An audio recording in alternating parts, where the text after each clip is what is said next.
glamorous, lightweight, and extremely maneuverable, with a power-to-weight ratio second to none in all of motorsports. With acceleration from 0 to 100 miles an hour in under 5 seconds, and top speeds in excess of 120 miles an hour. In 2024, the news on the street is the Mercury Apex 250 4.6-liter V8 4-stroke versus the industry standard 2.5-liter V6 2-stroke. Who's going to come out on top in 2024? Looks he blows by the doors off. Down into turn number 1. Ooh, the 17 of Marsh sweeps it right off the tail. Did that go? Look out, we got to blow over. Oh, they somehow saved it. No two laps are the same. Ever-changing wind and water conditions make the Formula One Powerboat Championship Series one of the most challenging racing circuits running today. From the Formula Light to the fan-favorite Tri-Hulls and the elite Formula One, this is the Formula One Powerboat Championship Series. And welcome here, ladies and gentlemen. It's Sunday Finals here at Round 3 of the 2024 Formula One Powerboat Championship Series. It's the inaugural Alton Midwest Nationals here in beautiful downtown Alton. My name is Thomas Yarbrough, bringing you all the live play-by-play with my partner, Kay. What a beautiful day we're going to have today, Kay. Oh, I'm so excited. We've already had some great racing this morning. This afternoon is going to be the finals. That's where they're going to put it all on the line. Yeah, we've got all 3 finals coming up, plus a couple of qualifying heats in Formula One and Texas Tri-Hull before we set their starting lineups. It's going to be a jam-packed afternoon here on the beautiful, mighty Mississippi. What a fantastic event it's been so far. We had a jam-packed day of racing, crazy stuff going on all day yesterday. We had a fantastic concert last night led by Larkin Poe, and we've got a jam-packed day. But right now, we're going to get things rolling here with our opening ceremonies. If I could please have anybody, wherever you are across the world, if you're joining us here locally in Alton, could you please rise and remove your hat for the playing of our national anthem? But first, the colors presented by local VFW Post 1308, joined by the City of Alton Police Department. The Alton VFW is joining us again today to present the flag. We welcome local music teacher Margaret Bear to the stage. You can hear more of Margaret at Ragin' Cajun Open Mic every night, starting Thursdays at 9 p.m. Ladies and gentlemen, Margaret Bear with the playing of our national anthem. Oh, say, can you see by the dawn's early light what so proudly we hailed at the twilight's last gleaming, whose broad stripes and bright stars through the perilous fight o'er the ramparts we watched were so gallantly streaming, and the rocket's red glare, the bombs bursting in air, gave proof through the night that our flag was still there. Oh, say, does that star-spangled banner yet wave o'er the land of the free and the home of the brave?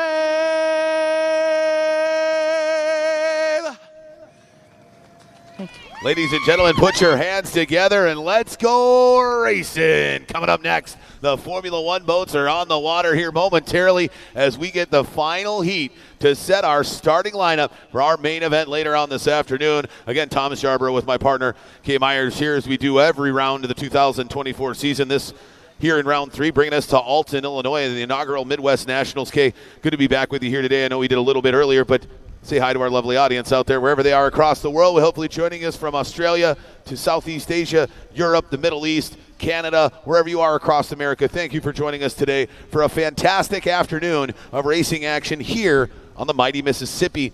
Powerboat racing returning to the Mississippi for the first time in the better part of, I believe, 15 or 20 years. It's been a very long time since we've seen tunnel boats rip across the mighty Mississippi. It's definitely shown its teeth this weekend, but could have been a lot worse considering what we're hearing from other parts of the country. Exactly. And, you know, the city of Alton has just opened their arms to us, the volunteers, the fans, even the community itself. We had the street party. I mean, that was just hustling with all kinds of the fans that were wanting to meet the drivers. We have the pits are open to the public. You watch these fans as they come through. They're just in awe, and the drivers are like sucking them in, saying, hey, do you want a signature? Do you want to see inside? Answering questions, telling them how to get involved with it. We are like one of the biggest sports that we include our fans into the show. You're not just here to watch the show. You're here as part of the show. Absolutely. Given the open pits here at the Alton Midwest Nationals, a unique experience to allow fans an up-close and personal look at what it takes to put together a Formula One Powerboat Championship racing team. And we've got all of our drivers minus the 98 of Aiden Benton, that young driver out of Ontario, Canada, unable to get the boat repaired after a collision with the 14 of Andrew Tate yesterday in qualifying heat number 2. A little bit rough. He's a little bit banged up, but overall pretty good considering that harsh rollover down at the north end of the course. Exactly, Thomas. I walked through the pits and went up to his boat, and it was just literally the left sponson is gone. There's a big old crack through the back part, motor issues, and the one thing that I was just in awe with was I saw the Rinker team on the back of that boat working on the motor. I saw Jeff Reno working on the motor. We are one big family when it comes to hydroplane racing. If one of our drivers is down for the count, whether it be a broken boat, broken motor, issues, no matter what it is, you'll see 3, 4, even 5 other teams jumping on the deck of that boat to help that driver get back out onto the course. I know when I talked to Aiden, he said, you know, I don't even think I was back at the boat and my phone was being blown up with other drivers from across the United States and even up in his own hometown of Canada saying, hey, we got another boat for you. So once again, I want to thank all of our fans listening at home. I know Mike Nask and Maskell, all of those up there in the British Columbia, up in my area in the Pacific Northwest. I know you guys are watching. Wish you guys were here. Hope to see you guys soon at the next up-and-coming races. So once again, I want to thank all of our fans, friends, family for coming out. It's going to be another deck-to-deck exciting day of racing here as we get ready for the finals later on this afternoon. All right, yeah, it's going to be a doozy here this afternoon. We got the Formula One boats are getting loaded in the water.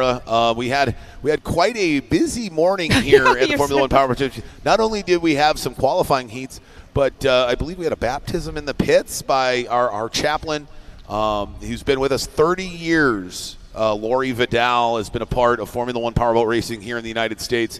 I have known him almost my entire life. And this morning, our driver, the number 17 of Dylan Anderson, in that low-car performance Anderson Marine machine, had his young child baptized today in the pits. He had it happen to him when he was a child. His father, Ray Anderson, was like the lone Yamaha guy back in the day, right? Everybody's running Mercuries, and there's this dude with a Yamaha. You're like, what? But I got to say, did well. He did. He was very competitive considering – right, how little assistance somebody's going to get, because everybody else is like, dude, I can't help you, right? It's a Yamaha. But he had a fantastic this morning. I do got to give a big shout out to the number 17 of Dylan Anderson.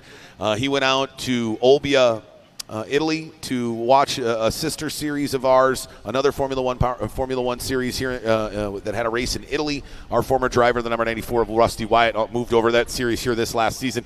So Dylan and a bunch of the drivers here went to go cheer him on. I believe the 52 of Chris Rinker was there as well. Mike Nass was there. Yes, we had the Nass contingency was there, part of our Pacific Northwest, which I did get confirmation that at least some of them are going to be at our final race in Colorado, which I'm excited about.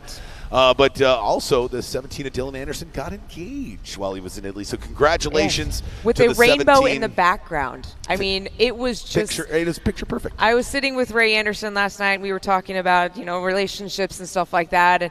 And he popped out that phone. He was so proud. He's like, we were at this picturesque house that they were staying at. A rainbow came up, and a knee went down with a big diamond ring. It was so just...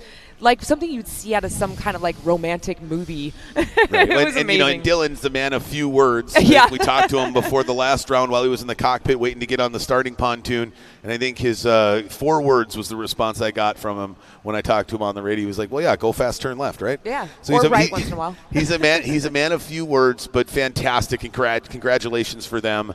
How awesome that's got to be for him. He's got a little extra zhuzh going into round 3 here. He's looked fantastic all weekend long. He's been fairly consistent, maybe not necessarily as rocket fast as the 52 of Chris Rinker.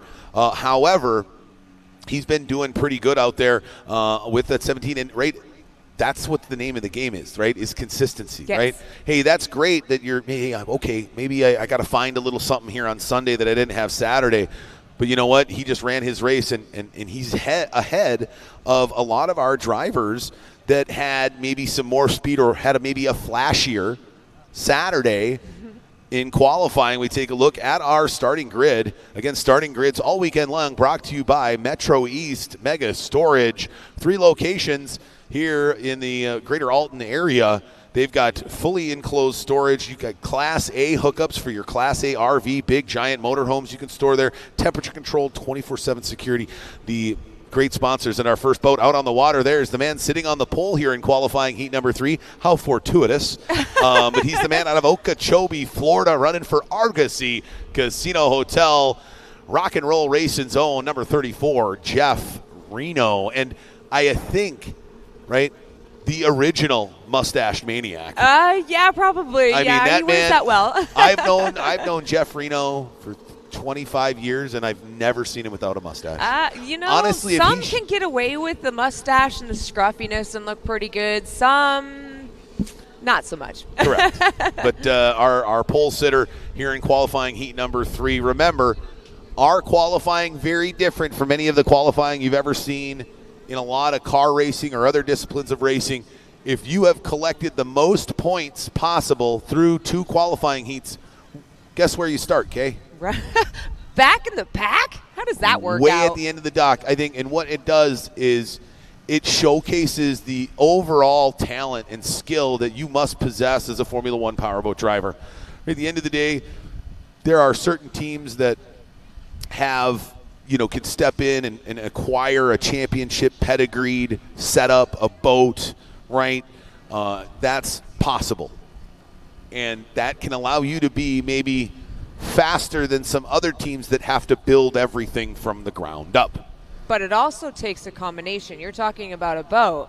Also takes that motor, prop, and a good driver to be able to bring that boat up to the top podium. Fair, absolutely. And so, a crew. Right, and so if I'm a younger driver who maybe doesn't have as much experience, and I've got a great boat, fantastic grouping of props, an unbelievable motor package because I spent a lot of money on it, there's still that final element that's really the linchpin of racing, and that is the driver, right? We see this in all of your top disciplines of motorsports, right? Look at Formula One. You put Max Verstappen in a Williams car, he's not Max Verstappen. But if you put Max Verstappen in another competitive car, you put Max Verstappen at the back of the pack, he's still probably going to finish fairly close to the top because he's an extremely skilled driver. We take that and apply that across all the disciplines, all classes in the Formula One Powerboat Championship Series, which to me is the most unique feature of our racing series. So if I'm the best driver, I now have to not only show, hey, I can get out in front and I can lead in the clean water. That's easy. Yeah. But for that same guy, look at Neil Marsh at Texas Tri-Hull, probably the best at doing it so far in 2024. I got to start last. Now I got to show you, hey, I can pick these guys off one by one, no problem. I can keep myself out of trouble, and I can get myself back to the top, right? Almost handicapping those who have nailed the setup and really forcing them to be an extremely complete driver, which I find unique and a fantastic approach to qualifying. Exactly, and like you said, it's that skilled driving that he does, especially in the Texas Tri-Hull, because that is a difficult class to get around. Because we saw it earlier this morning, we're going to see it later on this afternoon. You'll get a little bit more of a gist of what I'm talking about. They just chop the water up. Boats are rolling back and forth, smacking into each other, single buoy turns. It's just a complete level of skill when it comes to racing the Tri-Hulls. And Neil Marsh has got that figured out in the number 17. But got to keep an eye out for that young Grant Schubert because, you know, he's an up-and-coming driver, been doing it for a couple years, and he's also shown that factor that he can take his dry hull and bring it up to the top of the podium. We also have Josh Wells in the 88. He did well. Yeah. Yeah. You know, and I think it shows, and it's no better of a showcase than in the Formula One classes. We see the 17 of Dylan Anderson in that low-car performance products Anderson Marine-sponsored machine get on the water. The man newly engaged, right, less than a week ago.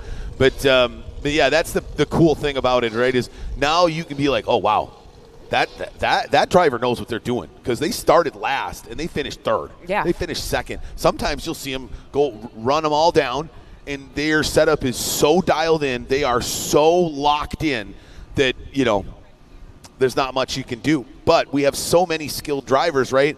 You can be fast, and you still can't get around it. Right? It's a one thing to catch up to somebody. It's another pass. Absolutely. You know, and talk about that. We had a bunch of those crazy events and a ton of passing, and one of those was the 8 of Jeremiah Mayo getting lucky that his motor didn't fail him after qualifying was complete, right? Because then there's that whole, hey, I had to change the motor right before the final. Well, you go to the back of the dock. But he actually had some pretty catastrophic things happen yesterday, and I know you had a chance to sit down with the young driver, the 8 of Jeremiah Mayo, and have a chance to chat with him about what happened yesterday in a crazy afternoon. Let's look at what happened to Jeremiah Mayo yesterday as you see him coming out on the course now that put maybe a few extra gray hairs on the young driver from Richmond, Texas. We're here with Jeremiah Mayo, the number 8 Snap-on Tools. Unfortunately, the first heat blew a motor. What happened out there? Yeah, I mean, everything was going good, exactly how we wanted it. Got off the dock good, had a restart, got a good jump, was leading the race. 1 lap to go, heard a thud, and that was it. Knew an engine went bad, so got towed in, came and opened up the motor cowling, and I mean, there was a huge window in the side, broken rod pieces laying everywhere, and so we had to go to work, unbolt that one, start putting together a new one, throw it on before the next heat race, which was in about 20 minutes, so we were scrambling around here just trying to put stuff together. I mean, it was insane. There was just wrenches, tools, screwdrivers flying everywhere, just people, you know, yelling, running around these pits, and finally we got the last bolt tightened up on the way to the water. So, I mean, it worked out for us. We didn't know what it was going to be like. This motor looks like it just came off the bottom of a saltwater lake. The spark plugs are rusted. They look like they're 25 years old. There's rust everywhere. So we didn't know what to think. We started it here, went to the water, and I did a couple starts there and said, Michael, I think it's not going to be too bad, you know. Let's see what we got. So launched off the dock, and it ended up pretty good for us. I mean, you know, it's always easy whenever you're starting at the front of the field anyways, but I think we can tune this motor a little bit and maybe have something. So we're kind of fortunate for that, but we'll see how it goes. We have a great team, the Outlaw Racing, here in the pits, and they worked really hard for you. They were motivated, but you were motivated to win this race because we all know about the Outlaw punishment. So we had to double check and make sure that motor was going to be top notch. It is the second motor of your fleet, but it is top notch. Got yourself a checkered flag. Hopefully we'll keep you out of the punishment, but we're going to have to wait to see. Yeah, I mean, that's, you know, winning the race is what we want to do, and second of all, we can't do the punishment.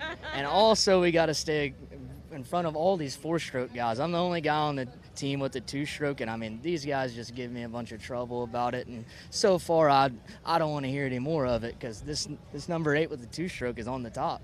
It looked great out there. I mean, just at the beginning of the heat, you took off and you were gone. There was quite the battle going on behind you. They were all trying to get around Spencer Love. Rinker was able to get around Spencer Love, chasing you down, ran out of time, so gave you the checkered flag. But keep an eye out that Rinker because he's coming in hot for you. Yeah, I mean, he's smoking fast. You know, he's been that way since he started, so that's a good guy, good competitor, and we know that he's coming. He's coming for that top step, so we got to do some work, and it just doesn't stop. Well, we're halfway through the season. You're top on the podium for points. You're going to try and keep that. What is your biggest motivation to be able to stay out in front and be able to keep Rinker? You got to keep all of these other drivers behind you.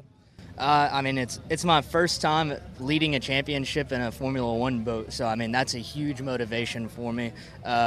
We all kind of got our setups. We've been working all winter long on it.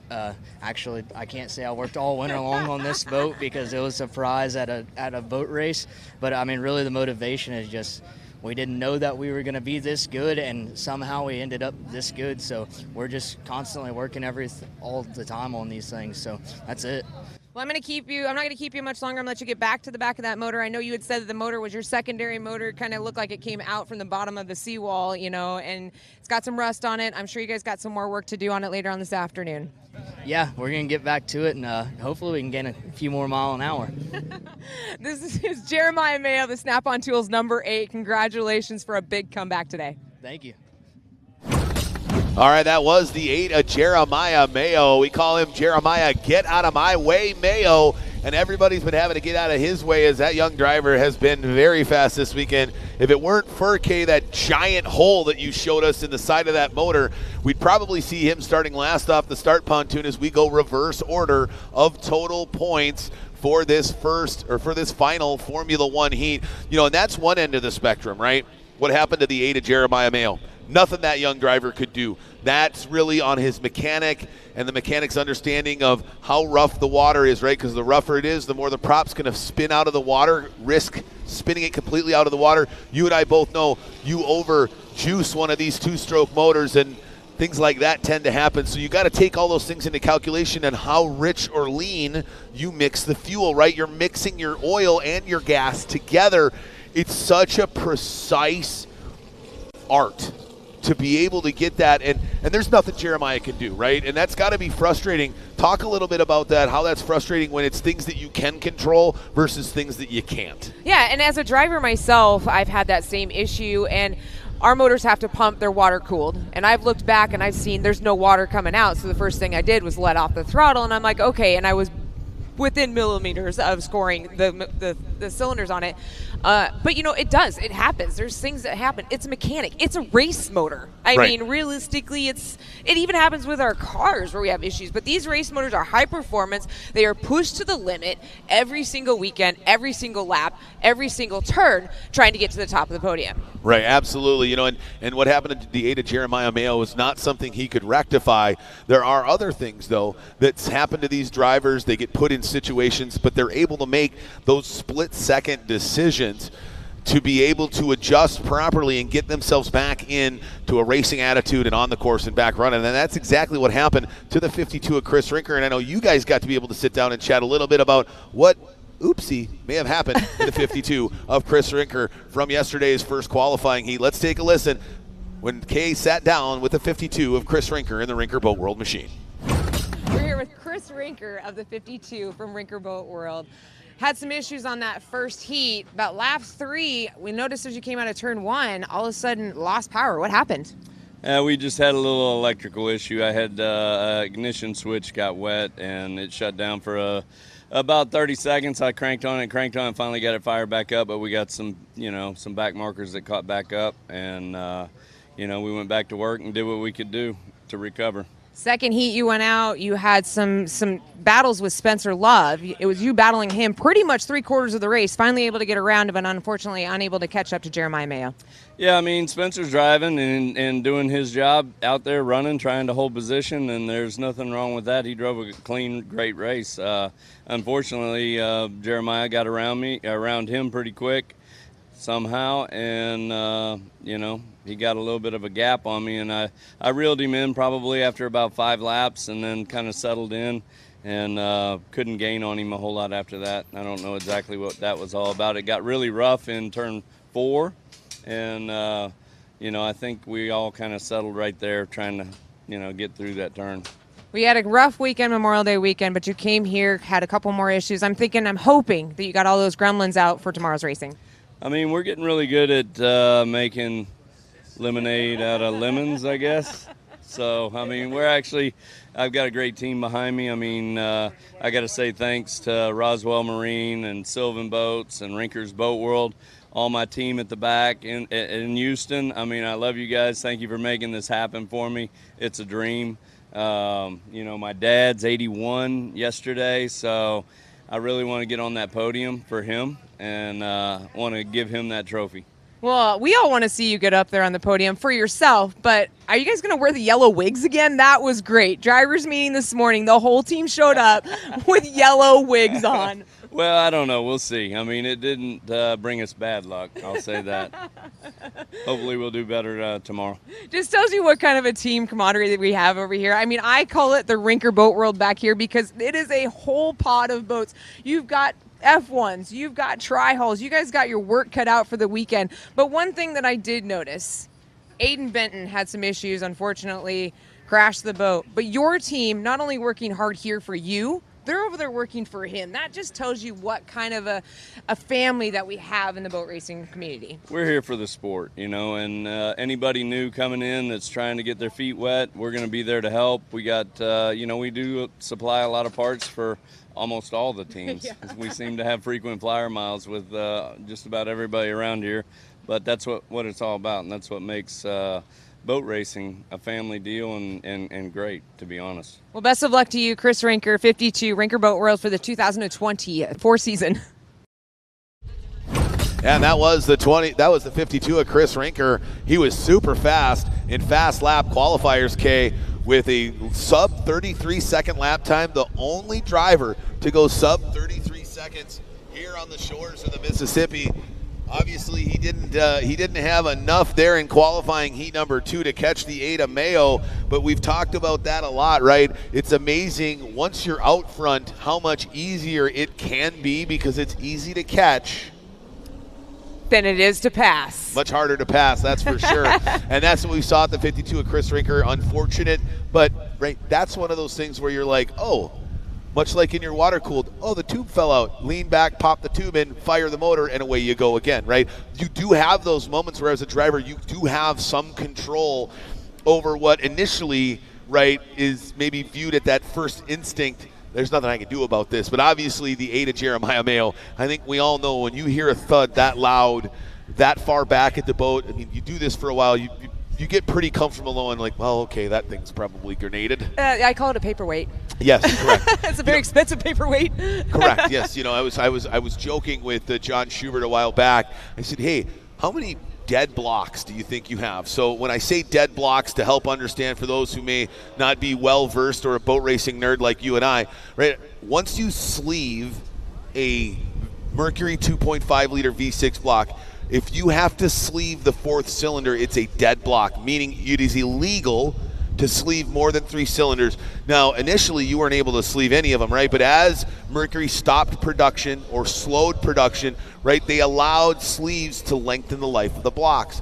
But you get to a point where, I mean, either the hole out the side is so bad that there's no point in even attempting to fix it, or, right, it's like, I could maybe sell this to a pleasure boater. I was going to say it's going to be the fastest fishing boat out of the correct. Give it to a bass fisher. But I don't have it. I was joking with him. I go, hey, why don't we use those as our anchors? He said, you know what he told me? He said, hey, Tom, you can go tell the sport rescue guys that they get to haul V6 motor blocks off the bottom of the Mississippi River that's probably going to bury those things about 3 feet deep in the sand by the end of the weekend. That's not happening. I thought it would be cool, but I can appreciate where he's coming from. But, you know, so obviously that was a tough one. And lo and behold, they find an old block that they dusted off, which, when does that ever come together and happen? But I've seen it. You know, sometimes. We've seen it a few times. Another one that is actually using their secondary motor for the weekend. That's going to be the number 14 of Andrew Tate with the Phenom Ventures. They had gone out for testing on Friday. Just did a couple laps. I went up to Andrew Tate and I said, only a couple laps, you're already in here changing power heads. What's going on? He goes, I wasn't satisfied. So him and his team, they all got together and then they put a new power head on it. It worked out pretty good for them. I mean, yesterday they did amazing out on the course. Yeah, absolutely. You know, and then you look at the opposite side of that coin with that APX Mercury 4.6 liter V8 4-stroke on the back of the Simmons Hanley Conroy sponsored entry, the man out of Houma, Louisiana, the 03 of Dustin Terry. He did none of that. No changing of motors because he's got that sealed 4-stroke.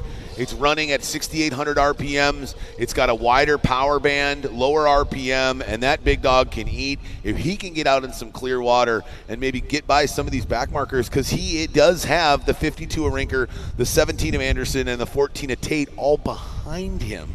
So he's going to have a tall order as he's got to get around his teammates, the 8 of Jeremiah Mayo and the 13 of Grant Schubert.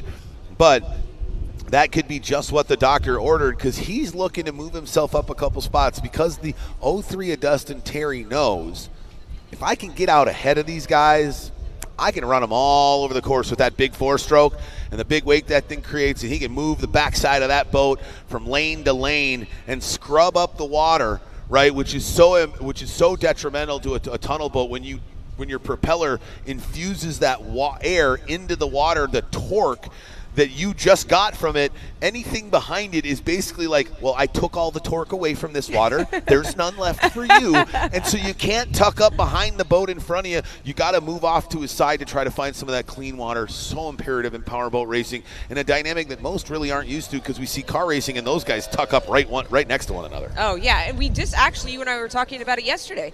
We saw it just last weekend in Italy, where the APX was basically ruling the whole course. Couldn't get the 2.5, couldn't get around, and Rusty Wyatt was still driving the 2.5. He did amazing over there in Italy. It's fun to see tunnel boat racing worldwide. I mean, we're here in Illinois. We've been traveling. I think we've hit pretty much half the states throughout the series, throughout the series of the F1 Powerboat Championship. All of our interviews are on our website. Make sure you go to your Facebook and look up F1 Powerboat Racing. Like us, look up our future schedules, past races, videos, interviews, more information, sponsors. It's the best resource around. Once again, that's F1 Powerboat Racing on your local social media. Make sure you look us up. Also, once again, if you're just joining us, welcome to the 2024 Midwest Nationals for F1 Powerboat Racing. The pits are open and free to the public. We do have great souvenir t-shirts, hats, sunglasses, all available down on Vendor Avenue. I do suggest you grab a t-shirt for either yourself or your grandkiddos. I do the same thing. I grab one for my daughter, and I walk through the pits and have all the drivers sign it. Every Monday morning when I fly back home, she asks, "Where's my shirt? Where's my shirt?" Then she proudly takes it to school the next day, shows off all of the signatures and the cool pictures that are on the back. I've seen a couple of those kids running around with signatures on the back. Make sure you look out here at the Argosy Casino. They are doing some wage betting on some of our F1 drivers. If you have a favorite driver, whether it be their number, their sponsor, the color of their boat, or maybe just because you like their name or where they're from, we've got drivers here from all across the states. Right, and before we get started, here's our final driver. And as we about to get started, here's our final two drivers load themselves onto the start pontoon for this modified Le Mans start. We got to thank some of the great local sponsors here at the Alton 2024 Alton Midwest Nationals. First and foremost, Simmons Law, Simmons Hanley Conroy, a veteran-owned law firm right here in Alton that's been helping their clients get the money the compensation they deserve if you've been affected by mesothelioma caused from asbestos. Working hard to get their victims compensation. Find out more at SimmonsFirm.com.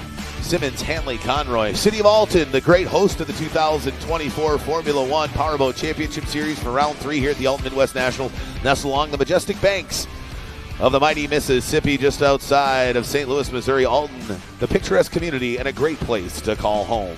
Great Rivers Routes Tourism Bureau, proud to be a partner with the City of Alton and the Formula One Powerboat Championship Series to bring Formula One racing back to the Mississippi River here in Illinois. For more information, visit riversandroutes.com. Enjoy your time here in Alton. All right, some of our great local sponsors also. Max of Alton, Enjoy Illinois, and the Argosy Casino. They got the sports book going on this weekend. The Argosy Casino, figure out who is going to be the champion here and maybe put some extra coin in your pocket at the Argosy Casino Sportsbook. They've got $2 long necks, buffet all day today. They had it all day yesterday. And boy, we couldn't do it with all these fantastic sponsors here, Kay, for 2024. And it looks like we're waiting on the final boat to get loaded here for this third and final heat. Our lone rookie on the water here, the number 29 of Jared Jensen, had a brutal weekend, Kay. But the young driver out of Windsor, Colorado, running for Selland Technologies, has finally got that thing figured out and back on the water and hoping to make up some ground and showcase what he can do in that beautiful lime green and Hoffman hull. It does have some great trim on it thanks to round 2, where the 29 of Jared Jensen went over and destroyed his rear cowling. Yeah, I was there. I watched that one live, but like you said, it's just been a brutal weekend for them. But every time I walk by those pits, those guys are excited, ready to go. They've got the big optimistic. They're saying, "I can do this. I can do this." Maybe they were just holding it out for the final, and they're just going to come out with that lime green 29 and bring it to the top podium finish. We're going to have to wait and see. But like Thomas just said, we're getting all of our drivers lined up on the dock, just on the other side of the seawall. So all of our fans, I do ask that if you are over in the vendors, come on over. The racing is about ready to begin. These drivers will see speeds of 110 to 120 miles per hour as they dive into turn 1, 2. We've got 12 of them out, or 11 of them out there. We could have 11 deep going into turn 1, which could make things a little bit interesting from time to time. That would be quite interesting, but don't know if that's going to happen. That would be absolute and utter chaos here on the Mississippi River. But let's take a look at our starting lineup as our final boat gets into position here. Starting lineups here at the 2024 Alton Midwest Nationals, brought to you by Metro East Mega Storage, your only choice here with 3 local locations for all your storage needs. Starting on pole here in qualifying heat number 3, the man out of Okeechobee, Florida, running for Argosy Casino, the number 34 of Jeff Reno. Right next to him in the bright green 99 out of Richmond, Texas. Can't miss that boat. The J&H Performance brings you Travis Yates. Third off the start pontoon, one half of the Clover Construction Team out of Moore Park, California, number 12, Sean Love.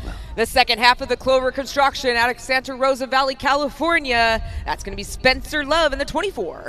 Another contingent of that Outlaw F1 team. They're 4 strong here in the Formula 1 class. The first driver from that team coming 5th off the start, the second driver from that team, him in the 99, you have it, Travis Yates, but coming 5th off the start pontoon.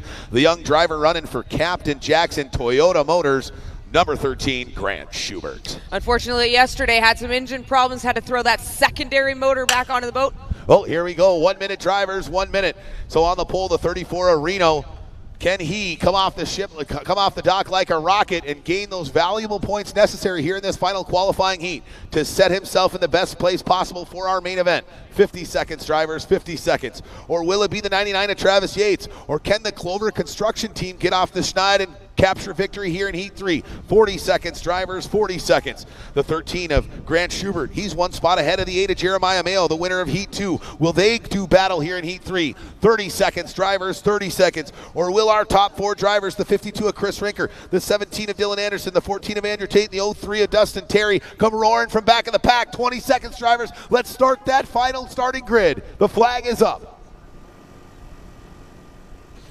He drops the flag, and these boats come to life here. Great jump there by the 34 of Reno, the 24 of Spencer Love, as they go run through the middle of the course, down far to the south end. Who's going to come out on top as we see the Rooster Tails go screaming down to the south end of the course? What a jump there by the 24 of Spencer Love. He shuts the door on the 34 of Reno and the 99 of Yates, and him and Yates go side by side down out of turn number 5. Santa Rosa, California brings to the number 24, Clover Construction, but hot on his tracks is Travis Yates in the 99. Here comes the 03 of Dustin Terry. And we look as they come through across the start-finish line, down through turn 1, then turn 2.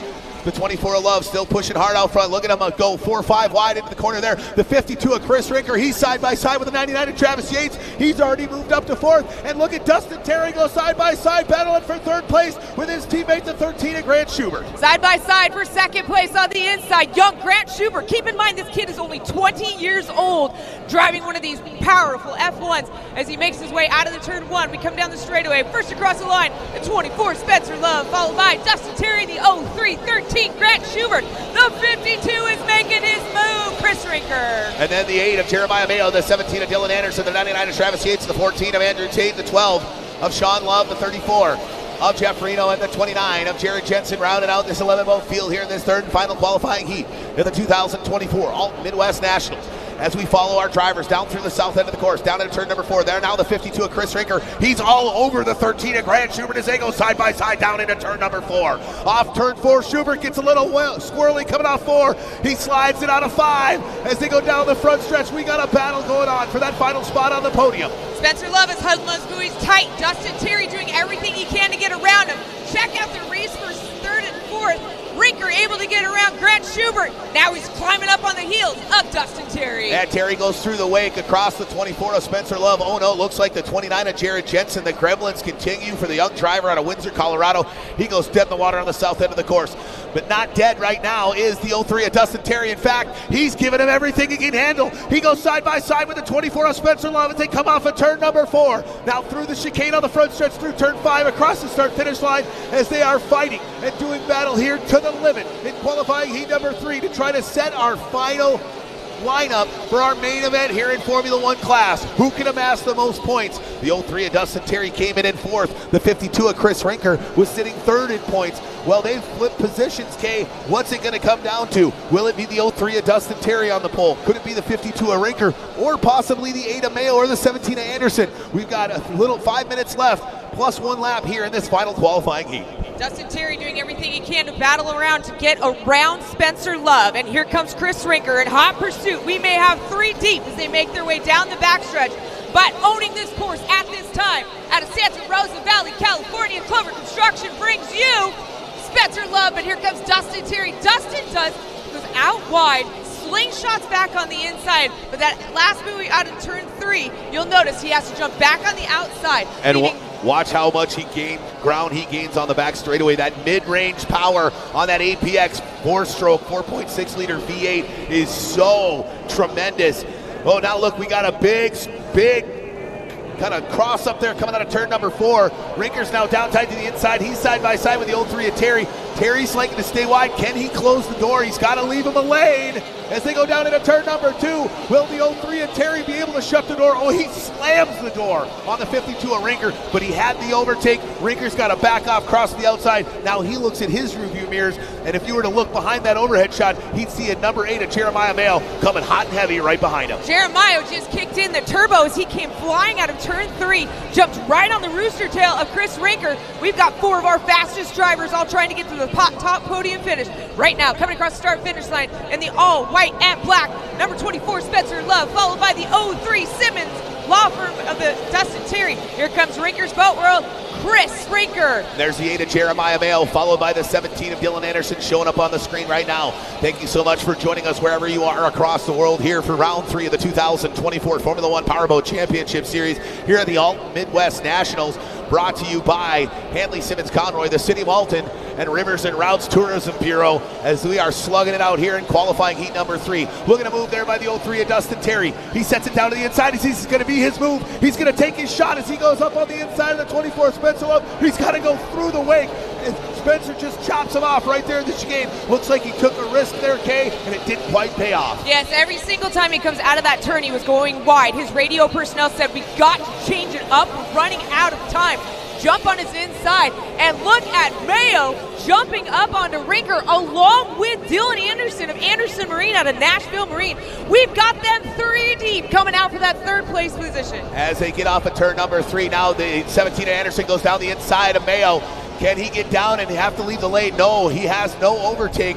Mayo shuts the door, forces the 17 of Anderson to back off, and the battle continues. But boy, something might be happening with the 8 of Jeremiah Mayo. That motor might be going away because the 17 of Anderson, after they get out of turn 4, just walks right by the young driver running for Snap-on Tools. Anderson Marine has been working his way through the pack, picking him off one by one. Now he's past Mayo, and he's going after Rinker. Rinker on that last turn hooked it just a little bit. Might be that one mistake that Dylan Anderson needed. Yeah, the 8 of Jeremiah Mayo there mid-screen here. He's fighting hard. Now he sees the 14 of Andrew Tate, who's now sitting in 6th position, closing up on him, but the battle continues for 1st, 2nd, and 3rd as the 52 of Chris Rinker is getting a little crazy out there. The 03 of Dustin Terry as the river gets rougher, slinging that APX 4.6 liter V8 Mercury 4-stroke competition race engine on the back of that Hoffman composite and pushes it to the limit. He goes wide to the outside, now shallow into the entrance pit. He's doing that, K, to try to keep those RPMs up. He just can't quite turn the boat like those 2 strokes on the back of the Clover construction machine of Spencer Love, as well as the Rinker Boat World of Chris Rinker and the 17 of Dylan Anderson. Every time he tries to cross over, he gets a big wall of water. It's basically like driving down the freeway at 100 miles an hour with no windshield wipers. He has to wait for that windshield to clear up. We just about lost Chris. He got washed up in the rooster tail of Dustin Terry, just about spun it out. These guys are battling it out till the end. This is only qualification. Wait till the final later today. Absolutely, as we get through more back markers and the water gets more churned up, it's going to make it an even more interesting event. Oh no, looks like the 8 of Jeremiah Mayo just cost himself a one-lap penalty as he took out turn number 1 here, so we're going to go down a buoy, but we planned for this stuff, so the chicane at turn number 1 has been removed by the 8 of Mayo, and that's going to kill any chance he had of getting on the podium, but we got a battle right now. Out in front, the 8 of the 03 of Dustin Terry and the 24 of Spencer Love. We've got less than 1 minute plus 1 lap remaining here in this final qualifying heat, and our first and second place boats are on top of one another, coming into the corner with the back marker. Who is going to handle this and navigate it the best and come out on top here in qualifying heat 3? Spencer tries to jump on the inside of Yates. He says no. Dustin Terry jumps on that. We have a change of the leader. The new leader is the 03 of Dustin Terry. Spencer went from first to last. Oh no, looks like the 8 of Jeremiah Mayo, he gets in a wreck down on the far end of the course, but our new leader, the 03 of Dustin Terry, what a fantastic move down there in turn number 2 to get by the 24 of Spencer Love, who's now fallen all the way back to third place. There's the white flag, goes out, go fast, turn left, just 5 more times for the young driver out of Houma, Louisiana. They got to get by that the cowling there on the 08 of Mayo as he's kind of pulled off the race course, struggling a little bit, but the 03 of Dustin Terry season, I think what happened there was a little bit of shake and a little bit of bang between the 99 of Yates and the 03 of Dustin Terry. Teammates really put the 52 of 24 of Spencer Love in a real hard place. Checkered flag will now start. White flag will drop. Checkered flag is coming out. It has been a challenge since the drop of the red-green flag. Your winner of the qualifying heat in the 03, Dustin Terry. Running for that Simmons Hanley Conroy here locally in Alton. It's second place for Rinker Boat World, the 52 of Chris Rinker, and rounding out the podium here in qualifying heat number 3 in that Anderson Marine Low-Carb Performance Products, number 17 of Dylan Anderson. Boy, what an unbelievable third and final qualifying heat that was. We see the 8 of Jeremiah Mayo. He's going to probably finish in about 6th or 7th with some unfortunate hardware collected on the inside sponson, but everybody finished upright. The 8 of Jeremiah Mayo thought about not finishing upright, but what fantastic battles we had all over the course. You got to feel for the 24 of Spencer Love is he got caught up between 2 teammates and they just put him in a position that he wasn't going to come out okay without driving through somebody. Not that they did anything wrong or illegal at all. It was just where the 99 of Yates was at. The 03 of Dustin Terry saw him coming up on the 99 of Travis Yates as my partner Kay makes her way down to have a chat with our winner, the 03 of Dustin Terry. I know he's going to be super excited, but what happened was the 99 of Yates, that boat that was sitting in 8th, he was trying to stay on the lead lap, and he's going to fight to stay on the lead lap with every ounce of his being. They came into the corner, and Spencer Love was on the inside. And now the 03 of Dustin Terry, he knows how his teammate operates. He understands how he goes in and out of the corners very, very well because they spend so much time together. He knew that while Travis might start in lane 2, he's going to come off of that turn right next to the buoy. Well, when they went in too wide, the 24 of Love on the inside, the 03 of Terry wide to the outside, Terry just kept it outside. The 24 of Love tried to dive inside. There was that green and black boat. He had to totally get off the gas and veer hard right. And as soon as he did that, the 03 of Dustin Terry was already slingshotting his way around the turn and running that thing all the way to victory. What a fantastic run for that locally sponsored Simmons Hanley Conroy 03 of Dustin Terry, the driver out of Houma, Louisiana.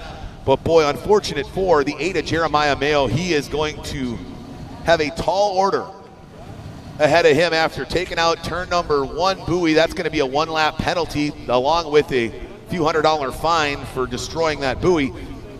But it really is going to make it difficult for him to crack that top 4 or 5. And as we've seen, those top 4 or 5 are so insanely competitive that they are going to be all over each other, and that is going to be a very tall order. Now, not that it can't be done. We've seen how fast that young driver can be. And we're going to kick things down now to the winner of qualifying heat number 3, the Dustman, the 03 of Dustin Terry. As you said it, the Dustman, you dusted them, but It wasn't until the last couple laps that Spencer Love and you came into back traffic. Spencer Love unfortunately jumped from first to third, handing over the checkered flag to you. You walked away from the rest of the crowd, but you know who is sitting right on your heels. Yeah, Chris Rinker was there. It was pretty obvious that if I just stayed fighting with Spencer and staying tight to Spencer, that Chris didn't have anywhere to go. I thought my opportunity was going to come whenever we were lapping Jeff Reno. He runs a pretty tight line to the buoys. So I went outside, Jeff left us lanes, so I had to switch back in. And then whenever we came up to Travis did the same thing as Shreveport. He drove me all over the course. I don't like that the way that we crossed up, it caused Spencer to go to third. I wanted to make a clean pass and then have Spencer keep Chris from being on my heels. We certainly don't want to see something like that happen, but that's a part of the game. I knew Travis was going to do it just because I had the experience behind him in Shreveport. So I just stayed on his hip and rolled the outside, and it worked out. Luckily, none of us got hit or nothing happened. I hope it was a great race. It was fun for my seat. I can tell you that Thomas and I were like, is this the final or qualifying? The way you guys were just racing after each other, charging hard. One thing I noticed was that you would go from the outside to the inside, and every single time you would roll right through the rooster tail of Spencer. Give us a driver perspective as you did that. So as I'm doing that, yes, I am scrubbing some speed. Spencer's boat is very consistent. So typically when you do that move, you're hoping for somebody to skip out and you take advantage of it. I knew Spencer wasn't going to skip out, but it was simply to defend against Rinker and close that door. So if I had went wide and Spencer would have left too many lanes inside, then I'd have had to fight with Chris. As long as Spencer kept driving his line, it was easy for me to keep Chris off. But that's a memorable one. I mean, that's going to go down as one of my favorites. I know Ruben was extremely excited, came down here, and your whole team has just worked so hard for you this weekend so far. Qualifying now, finals coming up. Are you going to make any changes? I don't know. We'll see. Nobody gives out secrets. The only thing I will say is the prop I'm running this weekend is a piece of junk prop that I let my sister run a few years ago, and I measured it, and I said, man, it might be perfect for this course, and I've been running it all weekend. So thanks for not being here, Whit. I'm running your prop. That's a brotherly, sisterly love right there. Congratulations on an extremely great heat. The 03 Dustin Terry brought to you by Simmons Hanley Conley. Back to you, Thomas.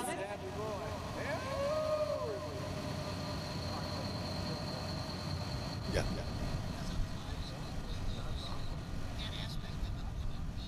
Right. Yep, I hear you. She should be. I can have Cam turn her up a little bit, which will force that down. So.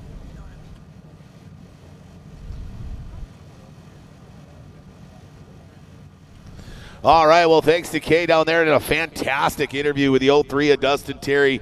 And like we had talked about, he playing that game of cat and mouse, the game of chess. He's very good at it. He's getting that package. He's getting that program dialed in, and he's really looking forward to the battle this afternoon, because I think with that win, he may have just catapulted himself to the catbird seat in that pole position for our main event later on this afternoon. And that's exactly what he went into this heat. His goal was, I need to make sure that I collect as many points as humanly possible. And he knew he was in front of a bunch of those.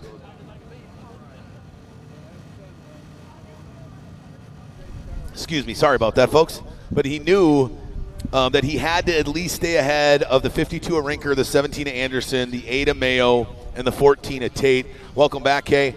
And he did a fantastic job of like we talked about. I kind of, as you may have been listening before, Kay, as you joined me back here, he basically did exactly what I was talking about beforehand. He knew that Travis was going to do this thing.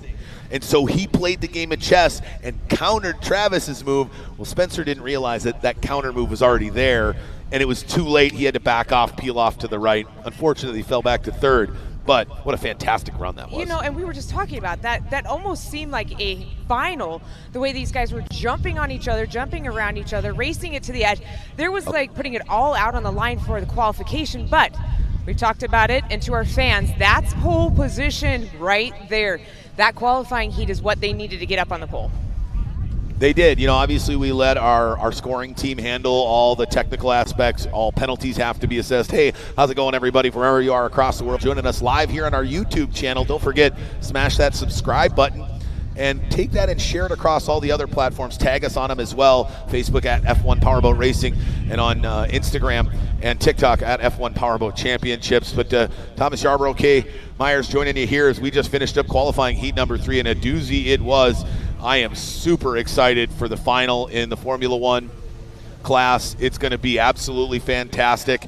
I think, the top 6 drivers, you could kind of throw them in a hat and pick one out, and I think any one of them could win today. And it's going to take, just that one little hiccup. Or back traffic.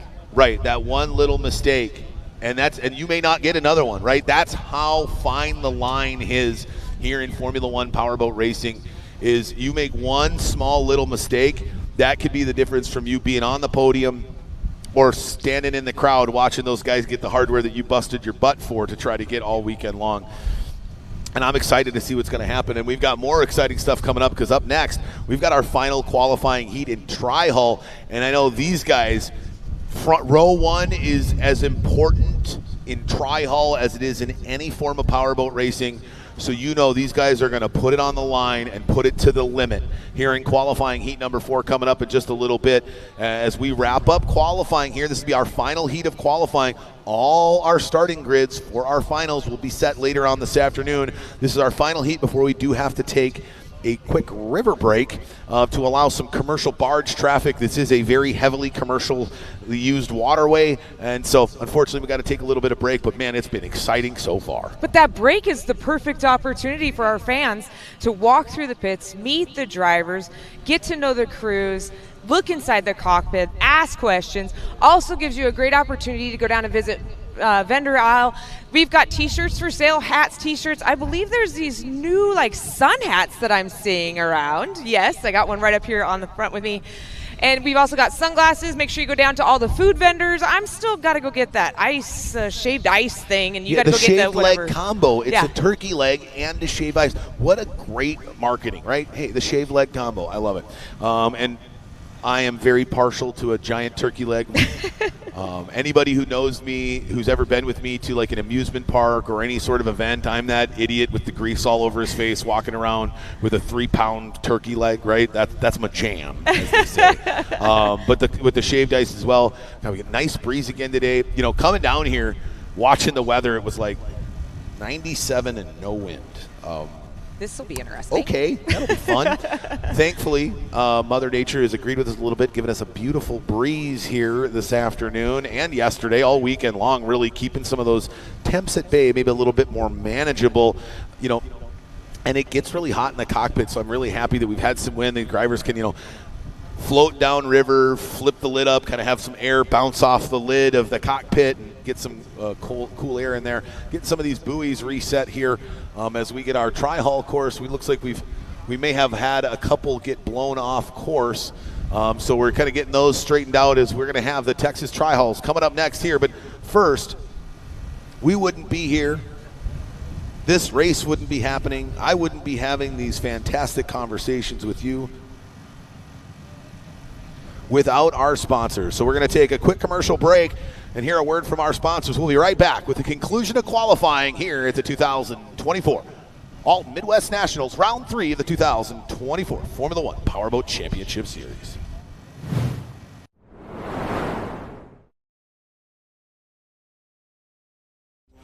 Mercury Racing was forged in the heat of competition. The will to win is in our DNA. Competition isn't just what we do, it's our proving ground. It's about the pursuit of power, performance, and endurance that pushes our limits and yours. We create premium marine power to take you faster and farther. The world offers limits. Mercury Racing offers freedom. Live wide open. VP Racing Fuels has been the official fuel of racing for over 45 years. But VP isn't just race fuels. VP offers a wide range of oils, additives, and our new Stay Frosty coolants to help keep your street car, tow vehicle, or weekend warrior running at its best.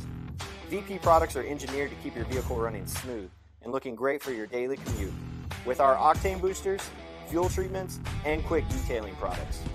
Explore VP's full product line at vpracingfuels.com. A massive sponsor here of the Alton Midwest National Simmons Hanley Conroy. With over 90 attorneys and 175 employees nationwide, their firm has the resources necessary to handle high-stakes litigation and secure life-changing amounts of compensation for their clients. Find one of their talented attorneys to help you with your fight at SimmonsFirm.com. The city of Alton, this picturesque city, nestled right along the banks of the Mississippi River, just 25 miles upriver from St. Louis. Alton, Illinois, a picturesque community and a great place to call home. Great Rivers and Routes Tourism Bureau, a proud partner with the city of Alton and the Formula One Powerboat Championship Series to bring Formula One Powerboat racing back to the Mississippi River here in Illinois.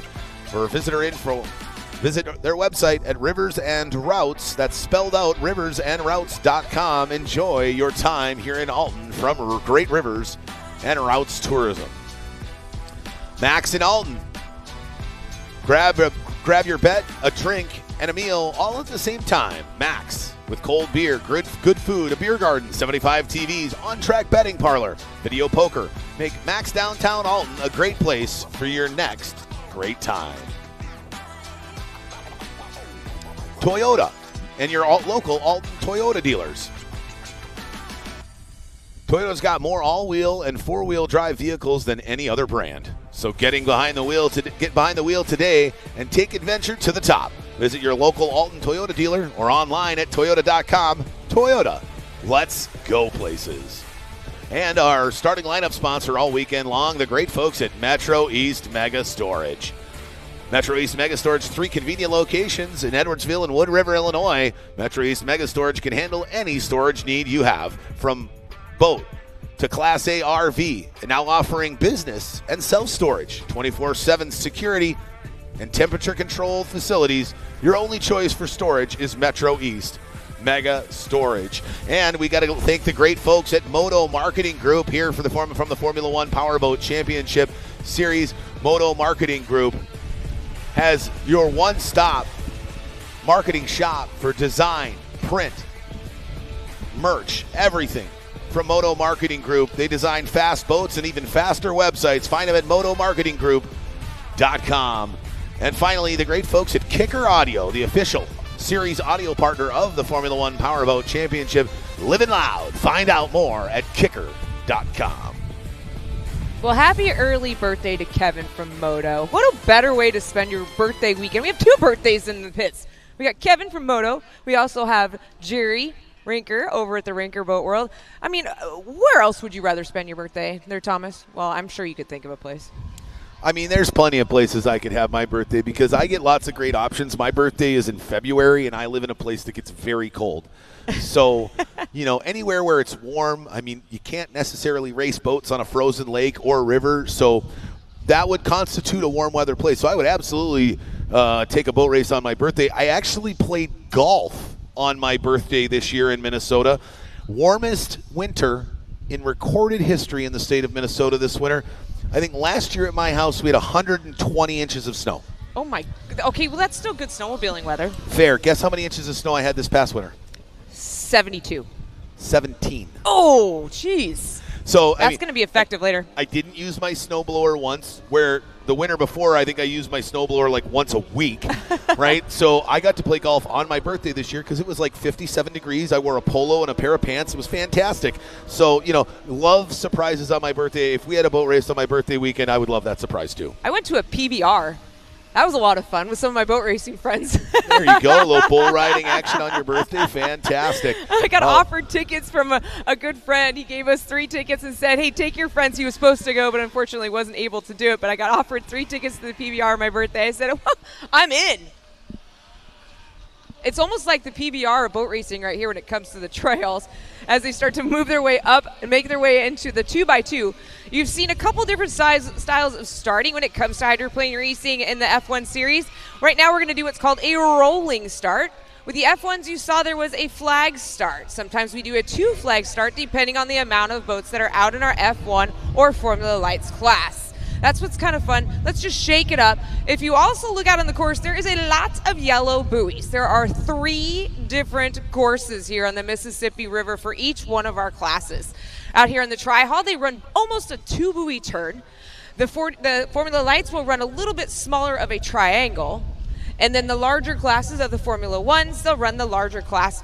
Outside on the very other side, over on the Missouri side, that is the basically turn 2. They'll make their way down to the cable bridge and come on back up the front straightaway. Also, we do a little bit different. Sometimes instead of doing laps like they do in NASCAR, it's only timed. You can see all of our race results and more information about how hydroplane works with the Formula One by going to your Facebook and looking us up at Formula One Powerboat Racing. Once again, that's Formula One Powerboat Racing. Look us up on Facebook. It also gives you a great link to our live stream where we have drone footage, also some great interviews, pictures that are being done, and information about our up-and-coming races. Also, another great way to go get some more of this cool F1 gear. Absolutely. You can find our store on our F1 Powerboat Championship.com. But if you're here in Alton, Illinois, there's another great place where you can get your Formula One Powerboat Championship Series swag. And that's at our Formula One tent on Vendors Row, down by all the great food vendors and all the other sponsors. I think Argosy Casino's giving out free water. Keep yourself hydrated. Please, folks, make sure you keep yourself hydrated and make sure you keep that sunscreen close so that you can protect yourself in this 90-degree heat. While the wind is up, and it is nice that the wind is up, you still got to make sure you're protecting your skin and making sure you're staying yourself hydrated. So thank you to Argosy Casino providing free water all weekend long here. A big shout out to all our folks over in the VIP area. Thanks for hanging out with us over there. Hope you guys have had some fantastic views down there at the north end of the course. They got front and center views for the Aiden Benton rollover down there. And when he got together with Andrew Tate yesterday, they saw the aid of Jeremiah Mayo absolutely destroy that buoy and almost barrel roll it himself down there in turn number 2, all in the same heat. So fantastic views for our VIP people. I've heard the food is fantastic. Great selection of cocktails and drinks. And we really appreciate those folks. You know, you can spend your money anywhere. Choosing it to come out and hang out with us and watch this fantastic show on water, we appreciate it. We really do. We love our fans. This is why we open up our pits. You think NASCAR's opening up their pits? Not a chance. You think motocross, you think local dirt track racing is opening up their pits to their fans? That's not happening. We understand that what we do is unique and it's different. And so we want to make sure that we can help educate people, right? Because an educated fan is a great fan, in my opinion. And we love doing that and teaching them about this because we understand not everybody has a boat at home. Everybody drives a car, but not everybody has a boat at home.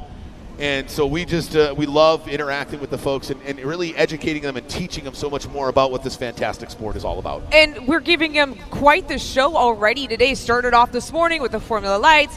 We had the unfortunate crash of Jack this morning with the tri-hulls, you know, and then that F1 race this morning was just incredible. Now we're going to bring out the tri-hulls one more time. You know, I just love this. You know, when I talk to people, I'm like, so what's your favorite class? And they're like, well, I love the speed of the F1. I love the driving skills of the Formula Lights, but I just love the bashing of the boats with the Texas tri-hulls, and it is so much fun to watch. And it's just like a bunch of adults in a bumper cars on water is what it is. Yeah, absolutely. Bumper boats at 65 miles an hour here. Let's take a look at our starting lineup here, brought to you by Metro East Mega Storage here in the final qualifying heat in Texas Tri-Hulls. On the inside of row 1, the 69 of Cole Waring. On the outside is DD1 of Andy Miller, then the 33 of Ottinger, the 52 of Tanner Rinker, the 88 of Josh Wells, the 6 of Grant Schubert, the 5 of Ruben Stafford, the 26 of Briston Sherman there on the outside of row 4. Then it's Corey Walker, Clint Dillard, the 37 of Mason Rinker, and the 17 of Neil Marsh. Our points leader so far. We are underway here. Green flag, go racing. And the 69 of Cole Mullet Wearing getting out in front in the clean water. If he can navigate those turns, Kay, that big boy with that big motor on the back is going to be a lot to handle and get around for the rest of our field here in Texas Tri-Hulls. As we have 3 of them already running right up and over each other. Ottinger stuck in the middle. On the outside, Grant Schubert just going wide. And then here comes Josh Wells sneaking in with that 88. But look at the ever-colorful 69 flying that mullet. You can see the grin. Keep an eye out if you're up here on the seawall. Look inside of these boats as they're driving. Watch their hands as they're moving back and forth, back and forth, back and forth. Whoa, look at there. Cole Mullet Wearing gets it way on its tail. As you see the rest of the field, the 17 of Neil Marsh, he's already moved his way into third. He somehow got by the 6 of Grant Schubert, who was doing battle with that 33 of John Ottinger and that John Deere green machine. They all go down into the north end of the course on these 2-pin narrow course here on the shores of the Mississippi River. The DD1 of Andy Miller sitting in second. But boy, the 17 of Neil Marsh is stalking his prey right now, Kay. And I think the DD1 is going to taste real delicious here on this second lap as the 17 of Neil Marsh cuts down inside, hoses down the Wichita native in that A&M Tree Services sponsored entry, and the 17 of Neil Marsh finds himself in second, and the 6 of Grant Schubert coming up on that DD1 of Andy Miller finds himself trying to track down the 17 of Neil Marsh once again. There is a giant roller that just won't go away right in front of us. You'll notice that each one of these boats goes flying high as they come across the start-finish line. But Cole Mullet, man, look at him just fly away. He knows he has to get as far ahead of Neil Marsh in the 17 as possible. And coming up quick on his inside is going to be Grant Schubert. Keep an eye on Grant as he makes his way around turn 2. But our leader flying that mullet high, the ever-colorful 69. The 69 of Cole Mullet pushing hard. Smart job there, going way wide to the outside, but now he's getting that bow up. He lost a ton of speed. That is not good, as now here comes the 17 of Neil Marsh on his outside him. Now he's going to go down to the inside. Can he make his standard, typical Neil Marsh, the dude move? Big shout out to all the folks at his sponsor back in Michigan. They got the watch party going on this weekend. Hey guys, how's it going here from Alton, Illinois? And your driver is pushing hard, trying to fight with the 69 of Cole Mullet wearing. Mullet now knows he can't go too wide. He's got to keep those RPMs up though, Case. So he's really in a conundrum. I can't leave lane 1 open to Neil Marsh, but if I go to lane 1, he's going to go outside. He's going to blow my doors off. Exactly, and as you saw one more time, he comes across the start-finish line and he just floats that boat up, takes a hip check to Neil Marsh, doses him down going into turn 1. That slowed him down. Grant Schubert jumped on top of it, tried to jump on his inside, but unfortunately could not hold tight to those pins. Coming up to back traffic of Rinker, the 52. All right, the 17 of Neil Marsh now gets by the 52 of Tanner Rinker, who's had a brutal weekend. Quite the opposite of his teammate and brother, the 37 of Mason Rinker, who's having a solid performance here, who sits second in points. But the 69 of Cole Wearing is really going to be proud of this race if he can somehow hold off with 2 laps remaining. Our points leader and 2-time defending champion, the 17 of Neil Marsh. But it looks like, Kay, that line, that race line going in and out of the corners has been problematic, and the 17 of Neil Marsh just doesn't seem to have a solve for it. We talked about it earlier. We're talking about it again. Catching up to him is one thing. Getting around him is another thing, especially when it comes to these tri-halls. Look at how rough this water is. The white flag is up. Can Cole Mullet hold off the 17 of Neil Marsh for one more lap? He opened the door coming out of turn 2, and Neil Marsh jumped inside. He said, no, Christmas isn't for a couple more months, and he slammed the door back down. Right on, and a great move there by Cole Wearing as he went to the outside. Now Marsh trying to make his patented outside move. No, he's got to jump back to the outside, and we got a drag race to the finish between the 69 of Cole Mullet Wearing and the 17 of Neil Marsh. Can the Neil Marsh secure a clean sweep in qualifying, or will the 69 of Cole Mullet Wearing bash the clean sweep opportunity for the 17 of Marsh? He goes down to the inside. What a great move. The 17 of Marsh, but he gets off plane. Ladies and gentlemen, his second heat victory in his career, taking the checkered flag, the number 69, Cole Wearing. I can't wait for this interview. Absolutely, in second place, running from last off the grid all the way to second, the number 17 of Neil Marsh, and finishing up in third, the 6 of Grant Schubert. Right behind him, the 37 of Mason Rinker. Then it's the DD1 of Andy Miller, the 33 of John Ottinger, finishing in 6th position. In 7th was the number 5 of Ruben Stafford. In 8th, the 1 of Corey Walker. 9th, the 56 of Clint Dillard. 10th was the 26 of Briston Sherman. 11th, the 88 of Josh Wells in that Brondo the Thirst Mutilator machine. And the 52 of Tanner Rinker. Troubles continuing for that young driver. And a scratch here in qualifying heat number 4. And I was just informed his weekend is over. The 13 young rookie of Jack Schubert. Too much damage sustained after that collision with the 69 of Cole Wearing and subsequent barrel roll in turn 1 on the south end of the course in the Texas Tri-Hull class. For those of you joining us online, we do apologize. We had to get our racing in a little bit earlier before we went live. Qualifying heat number 3 in Texas Tri-Hull went to none other than Neil Marsh, followed by the 6 of Schubert. Neil Marsh can't quite do it here in heat number 4, finishes second. He'll easily be on the inside of row 1 here for our main event in Texas Tri-Hull. We also had 2 heats of Formula Lights back to start the day after their program got pushed from yesterday's schedule due to some river traffic. But that Formula Lights final is going to be pole sat by the 77 of Daniel Trozen. Didn't win a single heat in any 3 qualifying heats, but was Mr. Consistency. But right now, let's head down to the shores and have a chat with our winner in qualifying heat number 4 here in Texas Tri-Hull, the number 69 of Cole Wearing. We are here with Cole Mullet. I mean, I'm just going to call you the Mullet. I mean, turn around. Show the camera this. Look at that. It was flying high. You were doing everything you could to keep the number 17 and Neil Marsh off of you. I don't know if you realized you also had Grant Schubert right there in your back window. Yeah, I seen him right in my mirror. I mean, my trim's broke, so I was trimmed way too high. I'm sure y'all saw me flying all over the place. I couldn't knock it down. I don't know how I made it through, but I just held on and made it happen.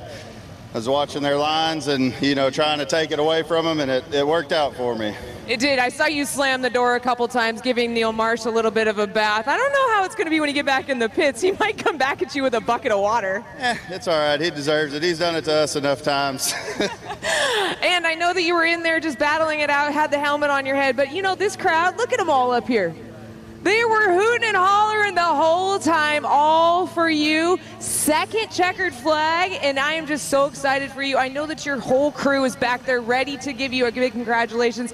All of your competitors were back there just ready to go for it. Oh, yeah. Yeah, I was going to say I had some problems last heat. I was able to get them fixed. Everybody came together, helped me out, and, we made it happen, and I had to win this one. I couldn't let them down. Your career started by sweeping the floors for Grant Schubert at the J&H, and now look where you're sitting, standing here with me with a checkered flag. Here we are. I don't know how you made it, but, it is what it is. You keep on racing. It was some great driving. Congratulations one more time. Cole, the Mullet in the 69. Make sure you make your way down into the pits. Give him a big old handshake. Check this boat out. It is the picturesque, most colorful boat in the pits. Can't miss it. Congratulations one more time, Cole. Head on back to the pits. Back to you, Thomas.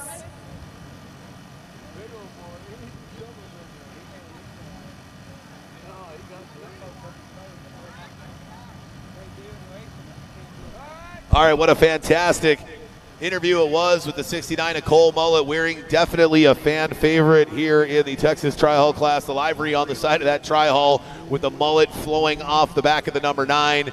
It's hard not to cheer for the 69 of Cole Wearing, affectionately called Mullet. I was actually just talking to our operation race director, John Schubert, and he said there are people that have known him for a while, and then they realize his name is actually Cole, not Mullet. And, I know his parents may be a little frustrated, like, how could you even think we would ever name our son Mullet? Well, in today's day and age, you can never be too sure, but his name is definitely Cole Wearing, but everybody calls him Mullet. He has the locks flowing. It is business in front, party in back every day for that young driver, and he's going to be ear to ear and collected some fantastic points in this final qualifying heat here in heat number 4 for Tri-Hull. So all of our starting grids are set. We've got to have some commercial traffic that we've got to move through. For those of you joining us on our live stream, we're going to play some fantastic footage from past races and some great footage that we've got going on from here at the Alton Midwest Nationals. We're going to get these 2 commercial barges moved through, Kay, and then we're going to get back for finals as all 3 main events set to be fantastic here on the Formula One Powerboat Championship Series Alton Midwest Nationals. Yes, we're excited for more fantastic, close, grueling races. They've already given us one heck of a show this morning. If you missed it, well, we're going to have some playbacks later on this afternoon. Make sure you go to the F1 Powerboat Racing to go and see all of this live footage. Also interviews. We got to do some interviews with some of our drivers. Yeah. And it's been a fun day already. The temperatures they almost feel like they're coming down a little bit with that breeze. The breeze is fantastic, and it shifted directions today. It's a little bit easier for our team to navigate the debris that is inherent on America's largest river system. The mighty Mississippi is going to throw everything at our drivers. It has so far. We've seen some fantastic battles, and not only just battles for first and second, but battles for fourth and fifth and ninth and 10th. in all classes. We see a surprise 77 of Daniel Trozen, your pole sitter in Formula Lights. I don't think anybody expected that, but obviously with the sporadic finishes of Trident Schleicher and the uncharacteristic mistakes of Mark Schmierbach in Formula Lights has got the 77 of Daniel Trozen on the pole. I would suspect we're going to see the 03 of Dustin Terry on the pole. I believe that will be the first pole position for an APX, because I don't believe RJ West started on the pole in Port Neches. I think he was second off the start pontoon behind Rinker and then caught him about 12, 15 laps in after that one tiny little mistake. But that's what happens with a professional. We're really missing the skill of the 93 of RJ West and his teammate, the 92 of Dean Comer, as they're back in California repairing damage from round 2 in Shreveport, Bossier, Louisiana. We got a fantastic afternoon. We're getting the course cleared off. You're going to start seeing barges run through. So locally here, we're going to put on some tunes. Don't forget, swing out, grab your F1 Powerboat Championship swag. Make sure you check out our YouTube channel, subscribe to our channel, share that out on social media platforms so everybody else can see the fantastic things that you're seeing here at the Formula One Powerboat Championships. We'll be right back with finals in all 3 classes here at the 2024 All Midwest Nationals, round 3 of the Formula One Powerboat Championship Series.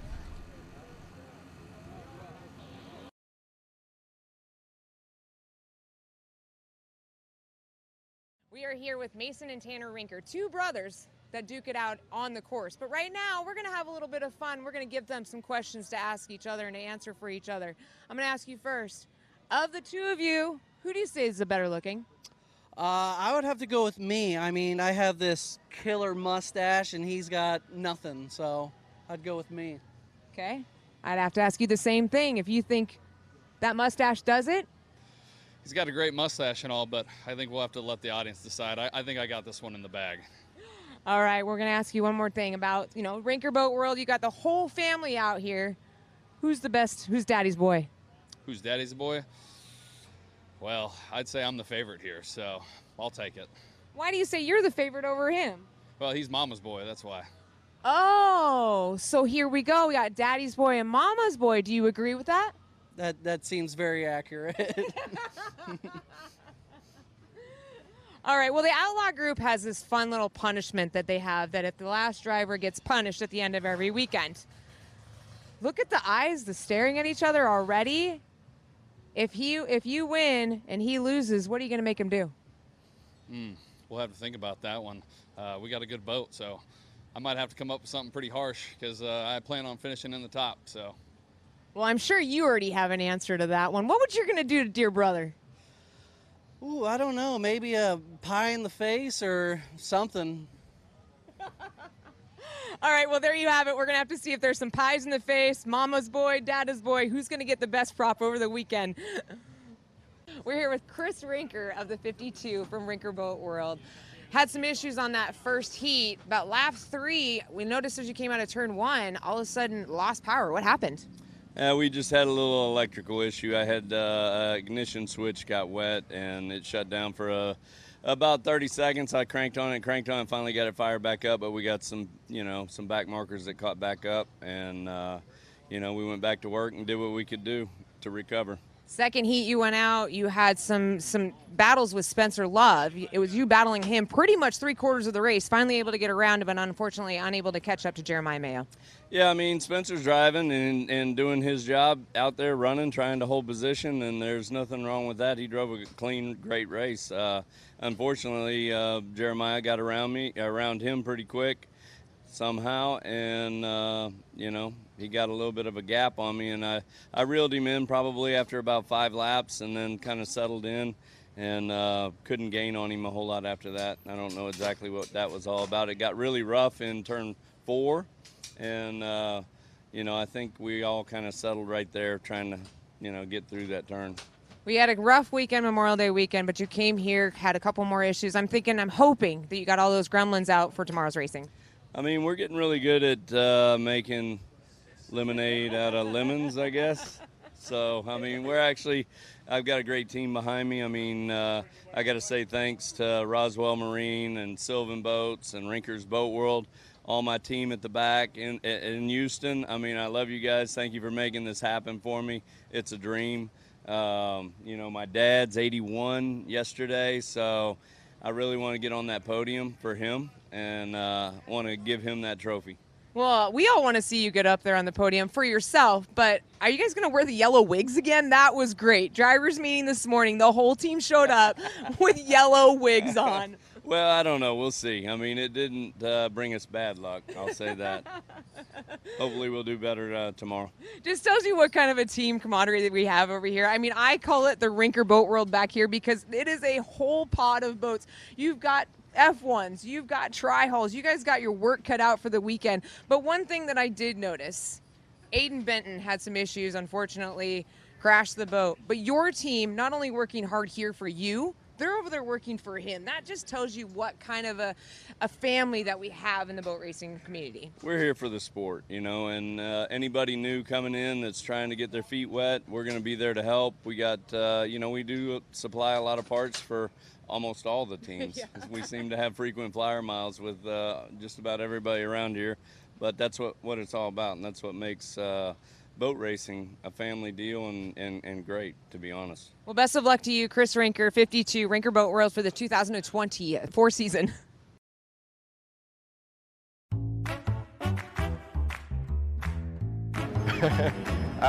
If I was forced to, I guess the person I'd let date my sister would be Dylan Anderson. He's probably one of my preferred drivers out here. He's one of the guys, if he's coming around, I'll leave him a little extra space. He's usually a solid guy and good guy back and forth. I don't think any of them could handle my sister. Well, unfortunately, I don't know too many of the drivers too well. I'm new to the circuit, but I do know that there's a lot of ugly guys walking around the pits, so I'd have to get to know them, their personalities a little bit better to answer that honestly. Oh man, that's a tough question. I mean, we're a bunch of outlaws over here, so honestly, none of them, but if it was going to be one of them, it's got to be Grant. He's the youngest of all of us, so it'd have to be him. Well, you know, I don't have a sister. Luckily, I'm an only child, so I don't have to worry about that, but I do have a daughter, so that's even scarier. There's not a lot of guys out here I would trust anywhere near her. I mean, maybe Dean's one of the nicest guys out there, so he'd probably be at the top of the list. Well, I mean, I only met them quick last night. We'll revisit this when the weekend continues there. We've got a few more nights of socializing with these boys, and we'll see. I don't know if I really let anyone date my sister, but we'll come back to that for sure. And I don't have a sister, but realistically, if it came down to it, I'd have to pick the number 69, Cole mullet wearing. Just an awesome dude all around, nice guy, you know? Someone's just gonna treat him right. Oh my God. Grant Schubert, because he's just sexy. Oh. I would say Spencer. And then we get race boats out of the deal. You know, Spencer's not afraid to have a couple kids and a few race boats and all that stuff. So if he's funding the team, I'm all for it. Oh man, I don't know. I'm not sure who I'd let date my sister, but her and I aren't super close sometimes. And so I really like her husband, so I guess I should say I won't let anybody date my sister. Jeff Reno. Oh, yeah, I would never let Dustin date my sister. That guy's all over the place. He's a handful. My crew guy, Scotty. Oh, man. One of the older guys, probably. I wouldn't want any of that happening out in our house. I'd say probably Dustin. Dustin, man, that guy. He's a clown, man. That guy he's a good guy, but he's not gonna be it. He's not it for me. That was easy. Absolutely not Grant. I've already threatened the kid about it, so yeah. They're close in age and have known each other for a while, but yeah. Hey, Shane, I love you, man, but you ain't dating my sister. Well, I don't know. Some of these boys got some pretty dirty mustaches on them, so I mean, maybe I wouldn't let the Anderson boy get near her, but that's just me. Man, there's two people come to mind.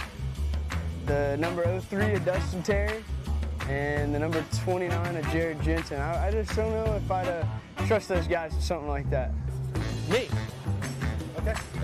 I mean, that's pretty simple, right? I mean, I was born in Mississippi, but I'm not into all that. I don't know, I guess I gotta go with RJ, you know? Sean Love. He's a playboy at heart. You can see it. We're here with Jeremiah Mayo of the number 8 Snap-on Tools. Unfortunately, the first heat blew a motor. What happened out there? Yeah, I mean, everything was going good, exactly how we wanted it. Got off the dock good, had a restart, got a good jump, was leading the race.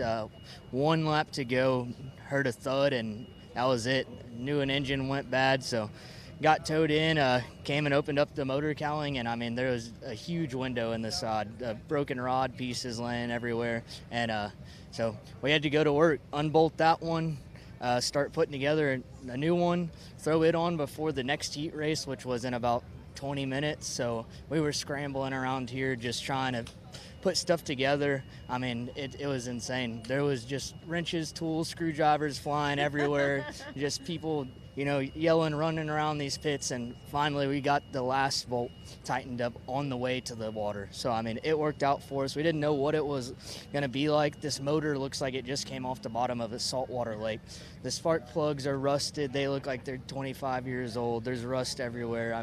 So we didn't know what to think. We started it here, went to the water, and I did a couple starts there and said, Michael, I think it's not going to be too bad, you know. Let's see what we got. So launched off the dock, and it ended up pretty good for us. I mean, you know, it's always easy whenever you're starting at the front of the field anyways, but I think we can tune this motor a little bit and maybe have something. So we're kind of fortunate for that, but we'll see how it goes. We have a great team, the Outlaw Racing, here in the pits, and they worked really hard for you. They were motivated, but you were motivated to win this race because we all know about the Outlaw punishment. So we had to double check and make sure that motor was going to be top notch. It is the second motor of your fleet, but it is top notch. Got yourself a checkered flag. Hopefully we'll keep you out of the punishment, but we're going to have to wait to see. Yeah, I mean, that's, you know, winning the race is what we want to do, and second of all, we can't do the punishment. And also, we got to stay in front of all these 4-stroke guys. I'm the only guy on the team with the 2-stroke, and I mean, these guys just give me a bunch of trouble about it, and so far, I don't want to hear any more of it, because this number 8 with the 2-stroke is on the top. It looked great out there. I mean, just at the beginning of the heat, you took off and you were gone. There was quite the battle going on behind you. They were all trying to get around Spencer Love. Rinker was able to get around Spencer Love, chasing you down, ran out of time, so gave you the checkered flag. But keep an eye out that Rinker because he's coming in hot for you. Yeah, I mean, he's smoking fast. You know, he's been that way since he started, so that's a good guy, good competitor, and we know that he's coming. He's coming for that top step, so we got to do some work, and it just doesn't stop. Well, we're halfway through the season. You're top on the podium for points. You're going to try and keep that. What is your biggest motivation to be able to stay out in front and be able to keep Rinker? You got to keep all of these other drivers behind you. I mean, it's my first time leading a championship in a Formula One boat, so I mean that's a huge motivation for me. You know, we all kind of got our setups. We've been working all winter long on it. Actually, I can't say I worked all winter long on this boat because it was a prize at a boat race. But I mean, really, the motivation is just we didn't know that we were going to be this good, and somehow we ended up this good. So we're just constantly working all the time on these things. So that's it. Well, I'm not going to keep you much longer. I'm going to let you get back to the back of that motor. I know you had said that the motor was your secondary motor. Kind of looked like it came out from the bottom of the seawall, you know, and it's got some rust on it. I'm sure you guys got some more work to do on it later on this afternoon. Yeah, we're going to get back to it, and hopefully we can gain a few more miles an hour. This is Jeremiah Mayo, the Snap-on Tools number 8. Congratulations for a big comeback today. Thank you. Hi, my name's Tim Siebold, Managing Director of the F1 Powerboat Championship. I want to talk to you and show you what a Formula One boat is. This is our custom-made Formula One outboard. This hull has a catamaran design which traps air underneath the bottom of the boat, so you fly this boat as much as you drive it. You can see the tunnel in the bottom, and it helps lift the boat to give it the extreme performance that you see out on the water. They're very agile because minimum weight with the driver is only 1,175 pounds. Now add on top of that 265 horse engine, and that's going to get you from 0 to 100 in 5 seconds. So when a Formula One boat is running properly, you will trim it out, coming out of the corner, pack as much air underneath the tunnel as you can to lift the boat up to get it to accelerate. As you're picking up speed, you need to level the boat off and keep it on the water by trimming it down. When you're running at its maximum, there's only a foot of the boat in the water. When you come up to the turn, you trim it down, let more of the running surface, pull a 7G corner, and you're immediately on the out button, trimming it up again to get the performance. Now, there is nothing stock about this boat. It is custom made, all infused carbon fiber. Our biggest concerns on the series is the driver safety. This particular boat has got a driver safety cell made out of infused carbon fiber, space age materials for lightweight. This boat also has an airbag system.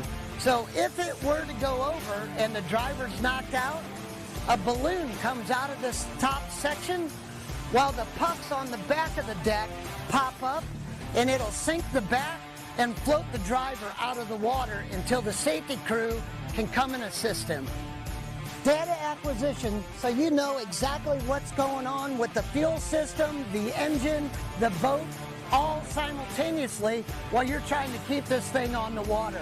It's a crazy amount of energy that you've got in here, but the thing I've always said is it's sustained concentration that you have to have. It's not like a football player where you're up for a play and then you get a chance to rest. You got to be on your toes, totally focused for the entire race, 17 minutes plus 1 lap. We are here with Mason and Tanner Rinker, two brothers that duke it out on the course. But right now, we're going to have a little bit of fun. We're going to give them some questions to ask each other and to answer for each other. I'm going to ask you first. Of the two of you, who do you say is the better looking? I would have to go with me. I mean, I have this killer mustache, and he's got nothing, so I'd go with me. Okay. I'd have to ask you the same thing. If you think that mustache does it? He's got a great mustache and all, but I think we'll have to let the audience decide. I think I got this one in the bag. All right, we're going to ask you one more thing about, Rinker Boat World. You got the whole family out here. Who's the best? Who's daddy's boy? Who's daddy's boy? Well, I'd say I'm the favorite here, so I'll take it. Why do you say you're the favorite over him? Well, he's mama's boy, that's why. Oh, so here we go. We got daddy's boy and mama's boy. Do you agree with that? That seems very accurate. All right, well, the Outlaw Group has this fun little punishment that they have, that if the last driver gets punished at the end of every weekend. Look at the eyes, the staring at each other already. If you win and he loses, what are you going to make him do? We'll have to think about that one. We got a good boat, so I might have to come up with something pretty harsh because I plan on finishing in the top. So. Well, I'm sure you already have an answer to that one. What would you going to do to dear brother? Ooh, I don't know. Maybe a pie in the face or something. All right, well, there you have it. We're going to have to see if there's some pies in the face, mama's boy, dada's boy. Who's going to get the best prop over the weekend? We're here with Chris Rinker of the 52 from Rinker Boat World. Had some issues on that first heat. About lap 3, we noticed as you came out of turn 1, all of a sudden lost power. What happened? We just had a little electrical issue. I had ignition switch got wet and it shut down for about 30 seconds. I cranked on it, finally got it fired back up, but we got some back markers that caught back up, and we went back to work and did what we could do to recover. Second heat, you went out. You had some battles with Spencer Love. It was you battling him pretty much 3/4 of the race, finally able to get around, but unfortunately unable to catch up to Jeremiah Mayo. Yeah, I mean, Spencer's driving and doing his job out there running, trying to hold position, and there's nothing wrong with that. He drove a clean, great race.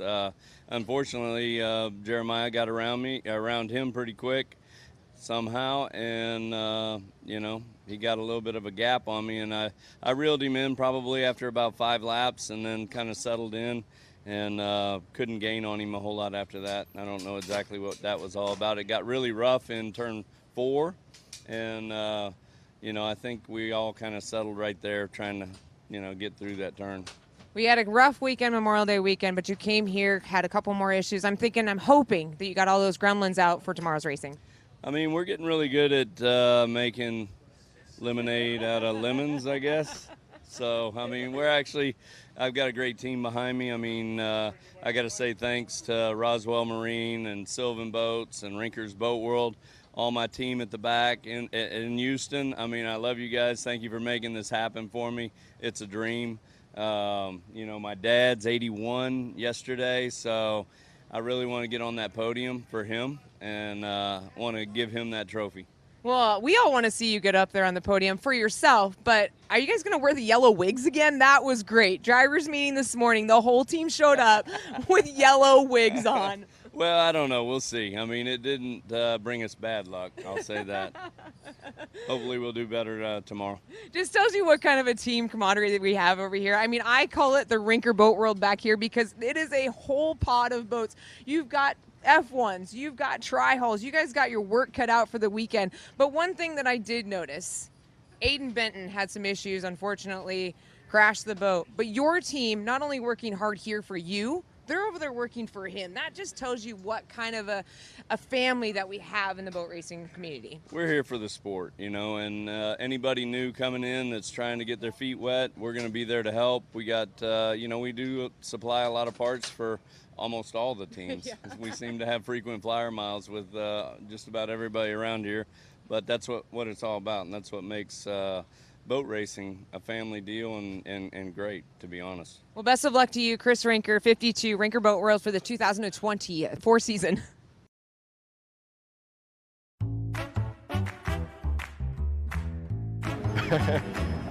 If I was forced to, I guess the person I'd let date my sister would be Dylan Anderson. He's probably one of my preferred drivers out here. He's one of the guys, if he's coming around, I'll leave him a little extra space. He's usually a solid guy and good guy back and forth.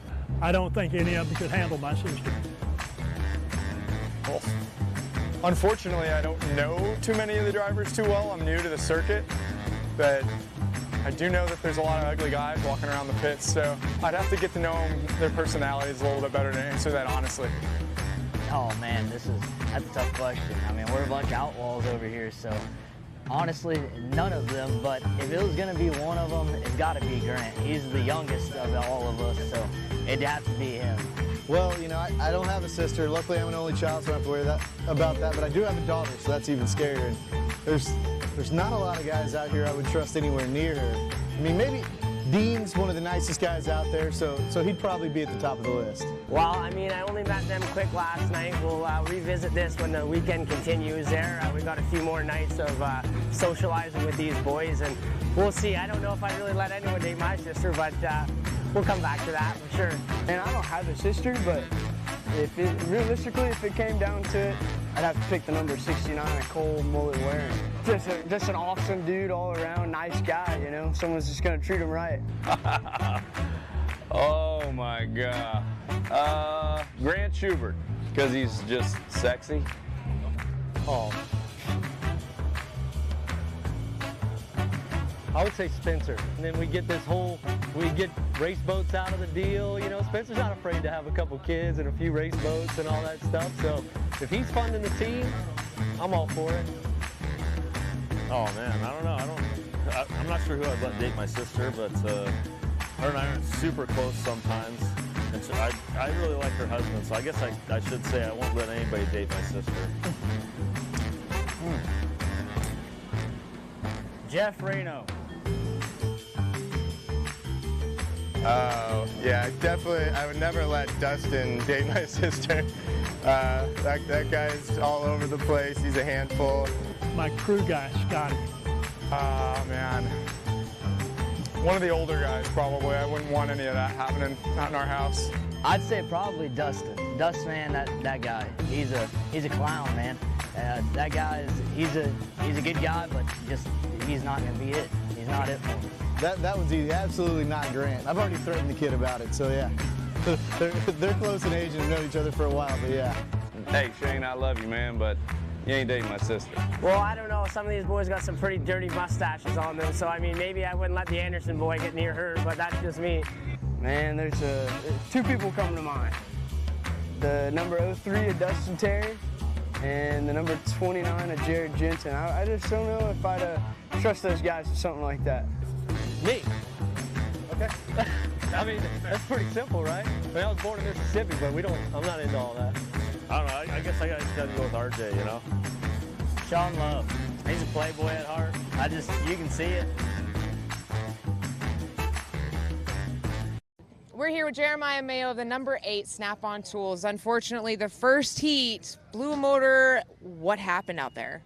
Yeah, I mean, everything was going good, exactly how we wanted it. Got off the dock good, had a restart, got a good jump, was leading the race.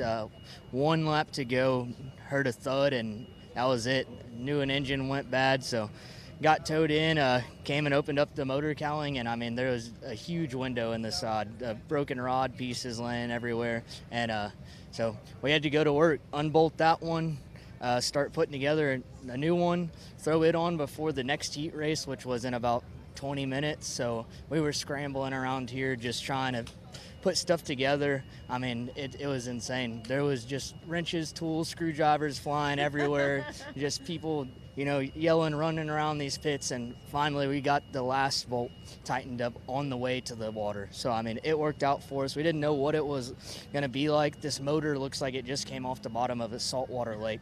The spark plugs are rusted. They look like they're 25 years old. There's rust everywhere.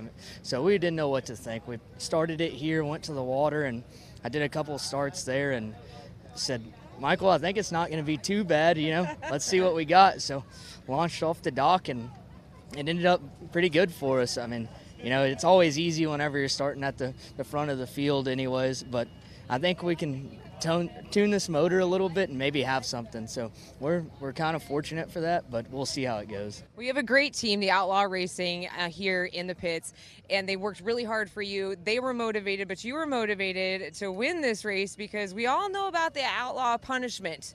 So we had to double check and make sure that motor was going to be top notch. It is the second motor of your fleet, but it is top notch. Got yourself a checkered flag.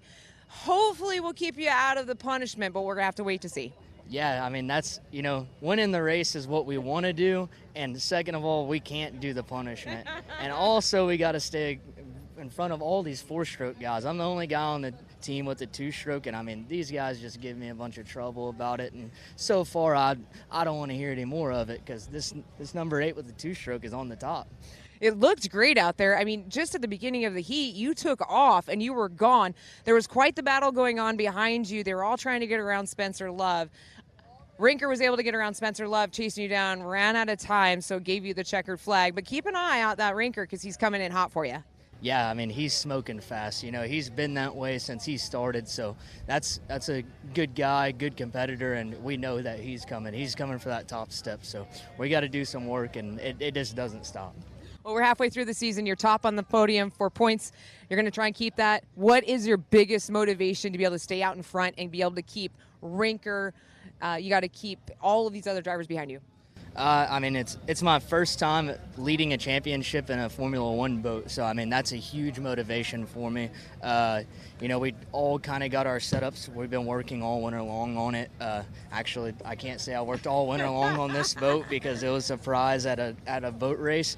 But I mean, really, the motivation is just we didn't know that we were going to be this good, and somehow we ended up this good. So we're just constantly working all the time on these things. So that's it.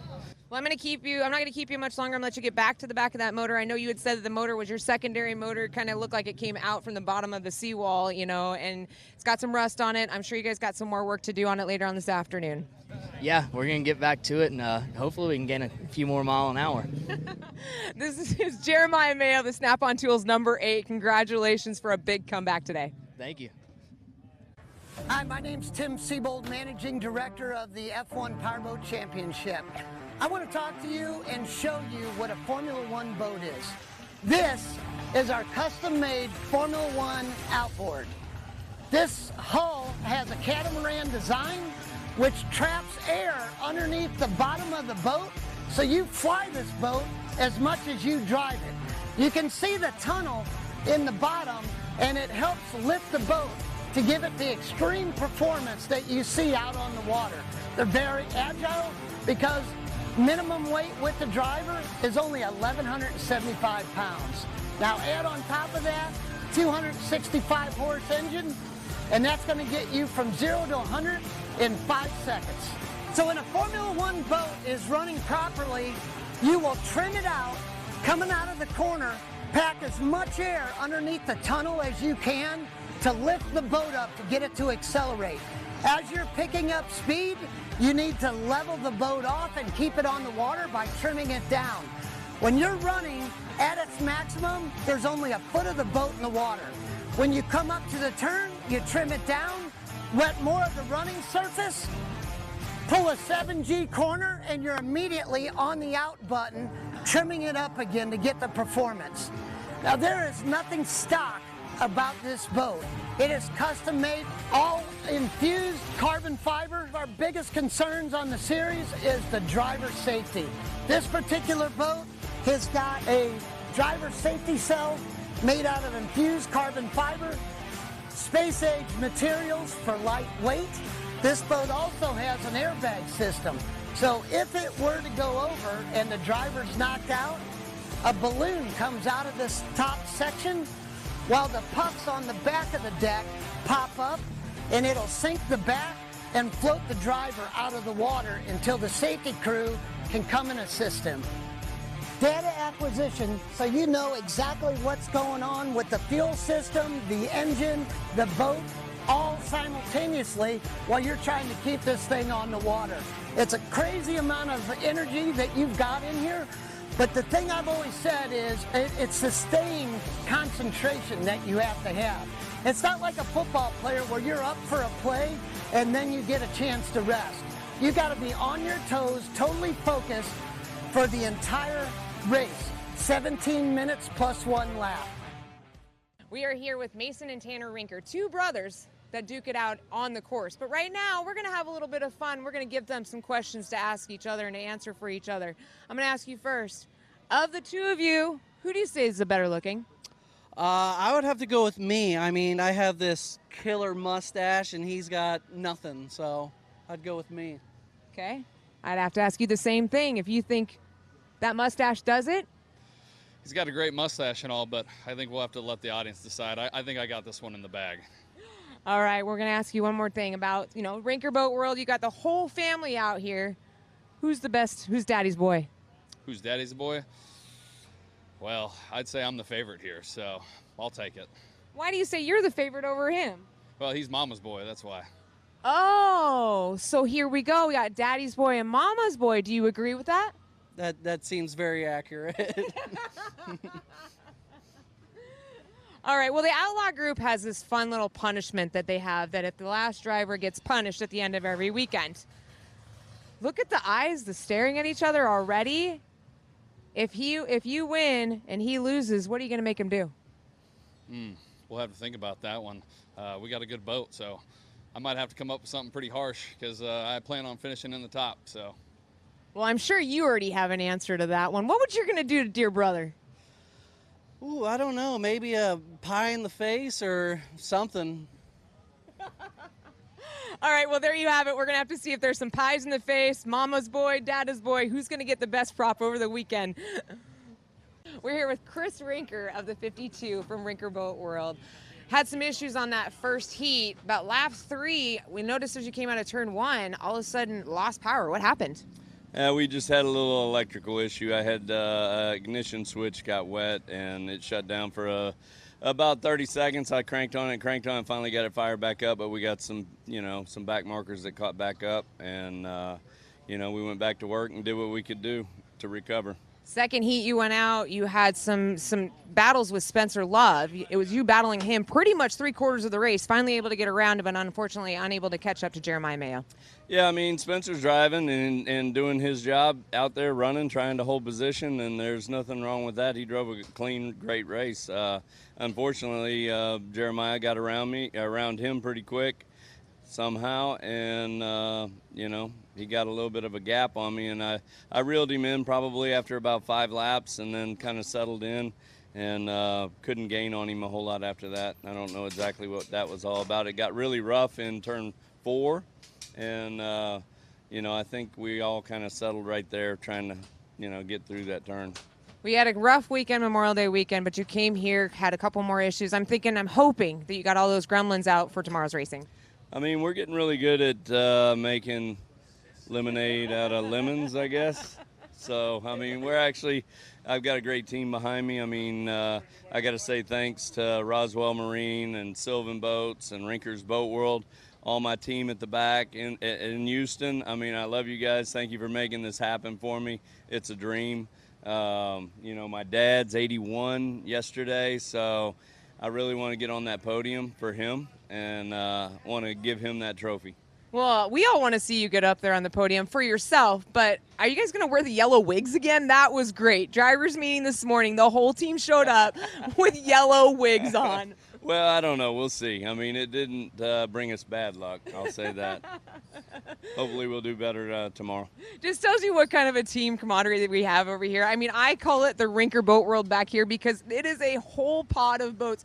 You've got F1s, you've got tri-hulls, you guys got your work cut out for the weekend. But one thing that I did notice, Aiden Benton had some issues, unfortunately, crashed the boat. But your team, not only working hard here for you, they're over there working for him. That just tells you what kind of a family that we have in the boat racing community. We're here for the sport, you know, and anybody new coming in that's trying to get their feet wet, we're going to be there to help. We got, you know, we do supply a lot of parts for almost all the teams. Yeah. We seem to have frequent flyer miles with just about everybody around here, but that's what it's all about, and that's what makes boat racing a family deal and great, to be honest. Well, best of luck to you, Chris Rinker, 52, Rinker Boat World for the 2024 season.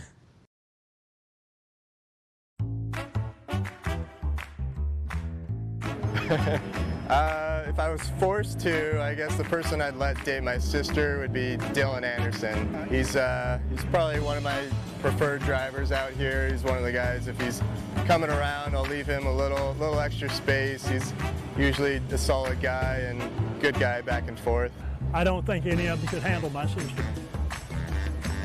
Well, unfortunately, I don't know too many of the drivers too well. I'm new to the circuit, but I do know that there's a lot of ugly guys walking around the pits, so I'd have to get to know them, their personalities a little bit better to answer that honestly. Oh man, that's a tough question. I mean, we're a bunch of outlaws over here, so honestly, none of them, but if it was gonna be one of them, it's gotta be Grant. He's the youngest of all of us, so it'd have to be him. Well, you know, I don't have a sister. Luckily, I'm an only child, so I don't have to worry about that, but I do have a daughter, so that's even scarier. And there's not a lot of guys out here I would trust anywhere near her. I mean, maybe Dean's one of the nicest guys out there, so he'd probably be at the top of the list. Well, I mean, I only met them quick last night. We'll revisit this when the weekend continues there. We got a few more nights of socializing with these boys, and we'll see. I don't know if I really let anyone date my sister, but we'll come back to that, I'm sure. And I don't have a sister, but realistically, if it came down to it, I'd have to pick the number 69, a Cole mullet wearing. Just an awesome dude all around, nice guy, you know? Someone's just gonna treat him right. Oh my God. Grant Schubert, because he's just sexy. Oh. I would say Spencer. And then we get race boats out of the deal. You know, Spencer's not afraid to have a couple kids and a few race boats and all that stuff. So if he's funding the team, I'm all for it. Oh man, I don't know. I'm not sure who I'd let date my sister, but her and I aren't super close sometimes. And so I really like her husband, so I guess I should say I won't let anybody date my sister. Jeff Reno. Oh, yeah, I would never let Dustin date my sister. That guy's all over the place. He's a handful. My crew guy, Scotty. Oh, man. One of the older guys, probably. I wouldn't want any of that happening out in our house. I'd say probably Dustin. Dustin, man, that guy. He's a clown, man. That guy he's a good guy, but he's not gonna be it. He's not it for me. That one's easy. Absolutely not Grant. I've already threatened the kid about it, so yeah. They're close in age and have known each other for a while, but yeah. Hey Shane, I love you, man, but you ain't dating my sister. Well, I don't know. Some of these boys got some pretty dirty mustaches on them, so I mean, maybe I wouldn't let the Anderson boy get near her, but that's just me. Man, there's two people coming to mind. The number 03 of Dustin Terry and the number 29 of Jared Jensen. I just don't know if I'd trust those guys for something like that. Me? okay. I mean, that's pretty simple, right? I mean, I was born in Mississippi, but I'm not into all that. I don't know. I guess I just got to go with RJ, you know? Sean Love. He's a playboy at heart. You can see it. We're here with Jeremiah Mayo of the number 8 Snap-on Tools. Unfortunately, the first heat blew a motor. What happened out there? Yeah, I mean, everything was going good, exactly how we wanted it. Got off the dock good, had a restart, got a good jump, was leading the race. 1 lap to go, heard a thud, and that was it. Knew an engine went bad, so got towed in, came and opened up the motor cowling, and I mean, there was a huge window in the side, broken rod pieces laying everywhere, and so we had to go to work, unbolt that one, start putting together a new one, throw it on before the next heat race, which was in about 20 minutes. So we were scrambling around here just trying to put stuff together. I mean, it was insane. There was just wrenches, tools, screwdrivers flying everywhere, just people, you know, yelling, running around these pits, and finally we got the last bolt tightened up on the way to the water. So, I mean, it worked out for us. We didn't know what it was going to be like. This motor looks like it just came off the bottom of a saltwater lake. The spark plugs are rusted. They look like they're 25 years old. There's rust everywhere. So we didn't know what to think. We started it here, went to the water, and I did a couple starts there and said, Michael, I think it's not going to be too bad, you know. Let's see what we got. So launched off the dock, and it ended up pretty good for us. I mean, you know, it's always easy whenever you're starting at the front of the field anyways, but I think we can tune this motor a little bit and maybe have something. So we're kind of fortunate for that, but we'll see how it goes. We have a great team, the Outlaw Racing, here in the pits, and they worked really hard for you. They were motivated, but you were motivated to win this race because we all know about the Outlaw punishment. So we had to double check and make sure that motor was going to be top notch. It is the second motor of your fleet, but it is top notch. Got yourself a checkered flag. Hopefully we'll keep you out of the punishment, but we're gonna have to wait to see.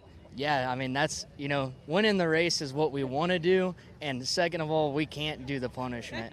And also, we got to stay in front of all these 4-stroke guys. I'm the only guy on the team with the 2-stroke, and I mean, these guys just give me a bunch of trouble about it, and so far, I don't want to hear any more of it, because this number 8 with the 2-stroke is on the top. It looked great out there. I mean, just at the beginning of the heat, you took off and you were gone. There was quite the battle going on behind you. They were all trying to get around Spencer Love.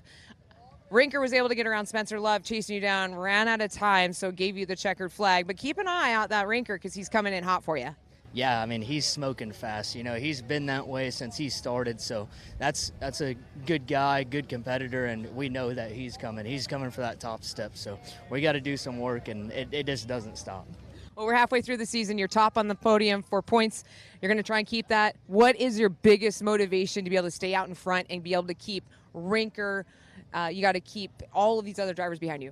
I mean, it's my first time leading a championship in a Formula One boat, so I mean that's a huge motivation for me. You know, we all kind of got our setups. We've been working all winter long on it.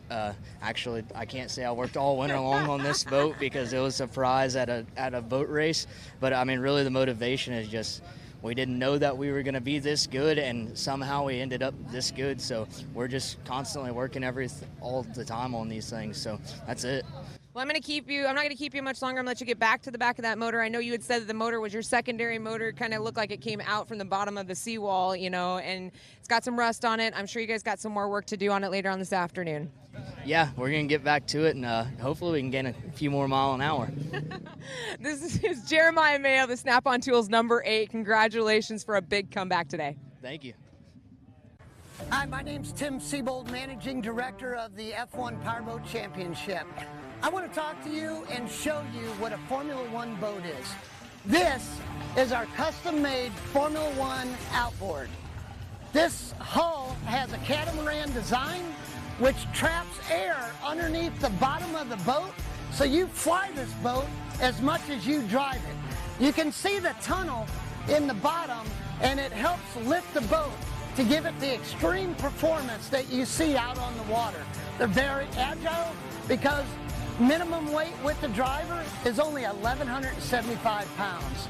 Now add on top of that 265 horse engine, and that's going to get you from 0 to 100 in 5 seconds.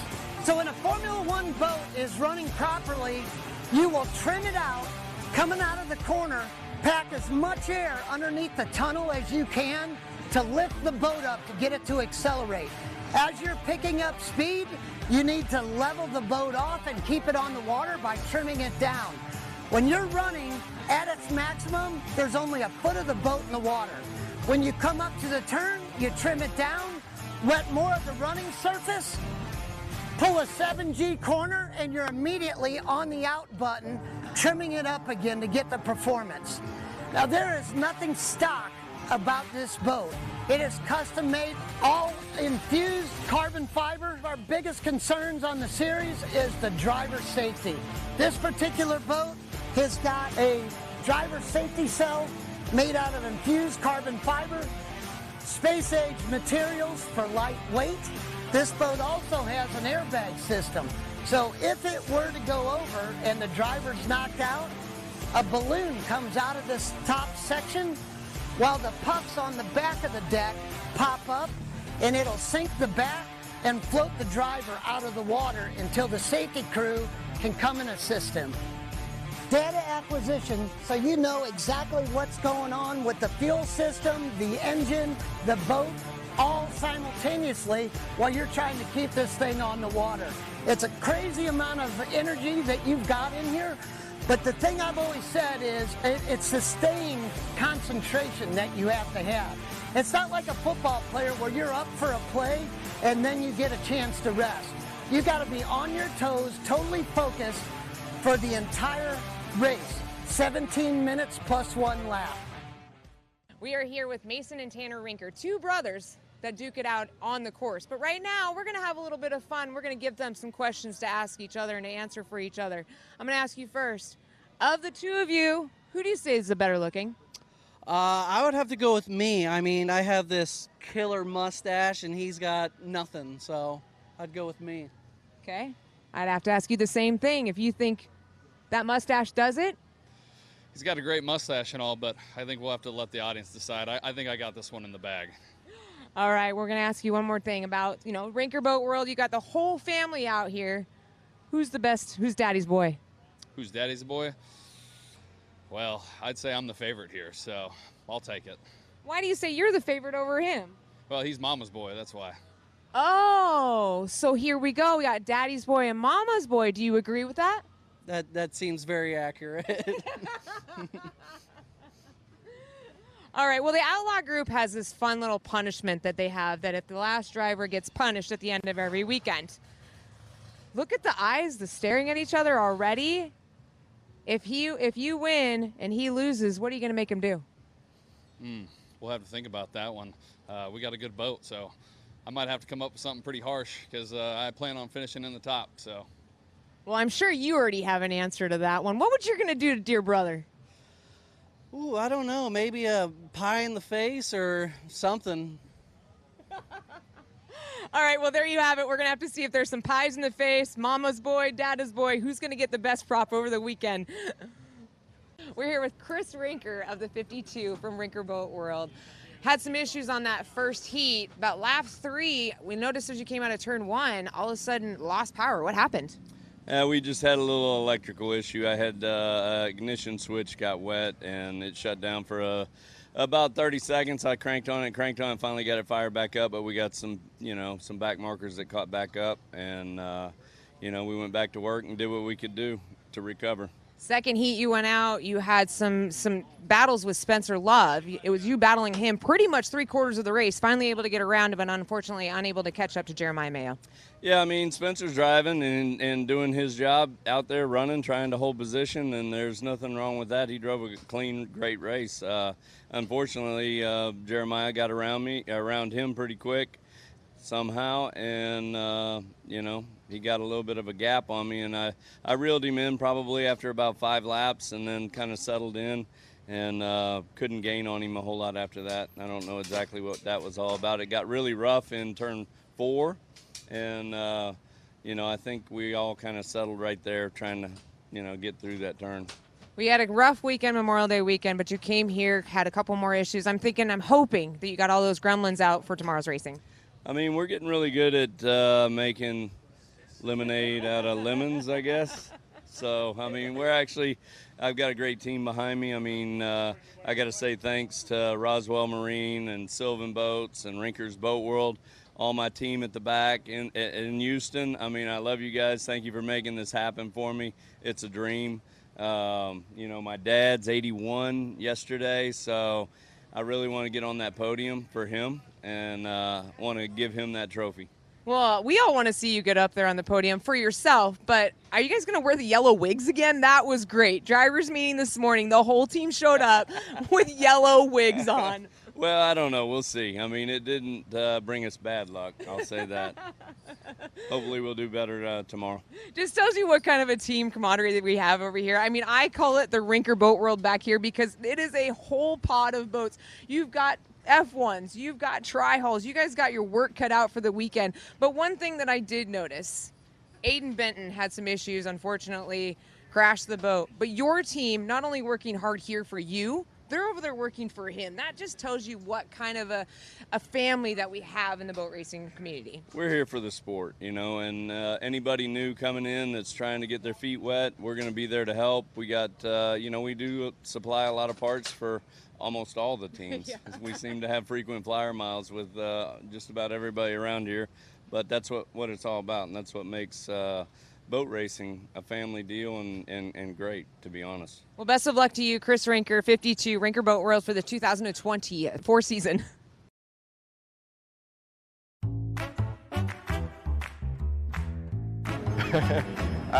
If I was forced to, I guess the person I'd let date my sister would be Dylan Anderson. He's probably one of my preferred drivers out here. He's one of the guys, if he's coming around, I'll leave him a little extra space. He's usually a solid guy and good guy back and forth. I don't think any of them could handle my sister. Well, unfortunately, I don't know too many of the drivers too well. I'm new to the circuit, but I do know that there's a lot of ugly guys walking around the pits, so I'd have to get to know them, their personalities a little bit better to answer that honestly. Oh man, that's a tough question. I mean, we're a bunch of outlaws over here, so honestly, none of them, but if it was gonna be one of them, it's gotta be Grant. He's the youngest of all of us, so it'd have to be him. Well, you know, I don't have a sister. Luckily, I'm an only child, so I don't have to worry about that, but I do have a daughter, so that's even scarier.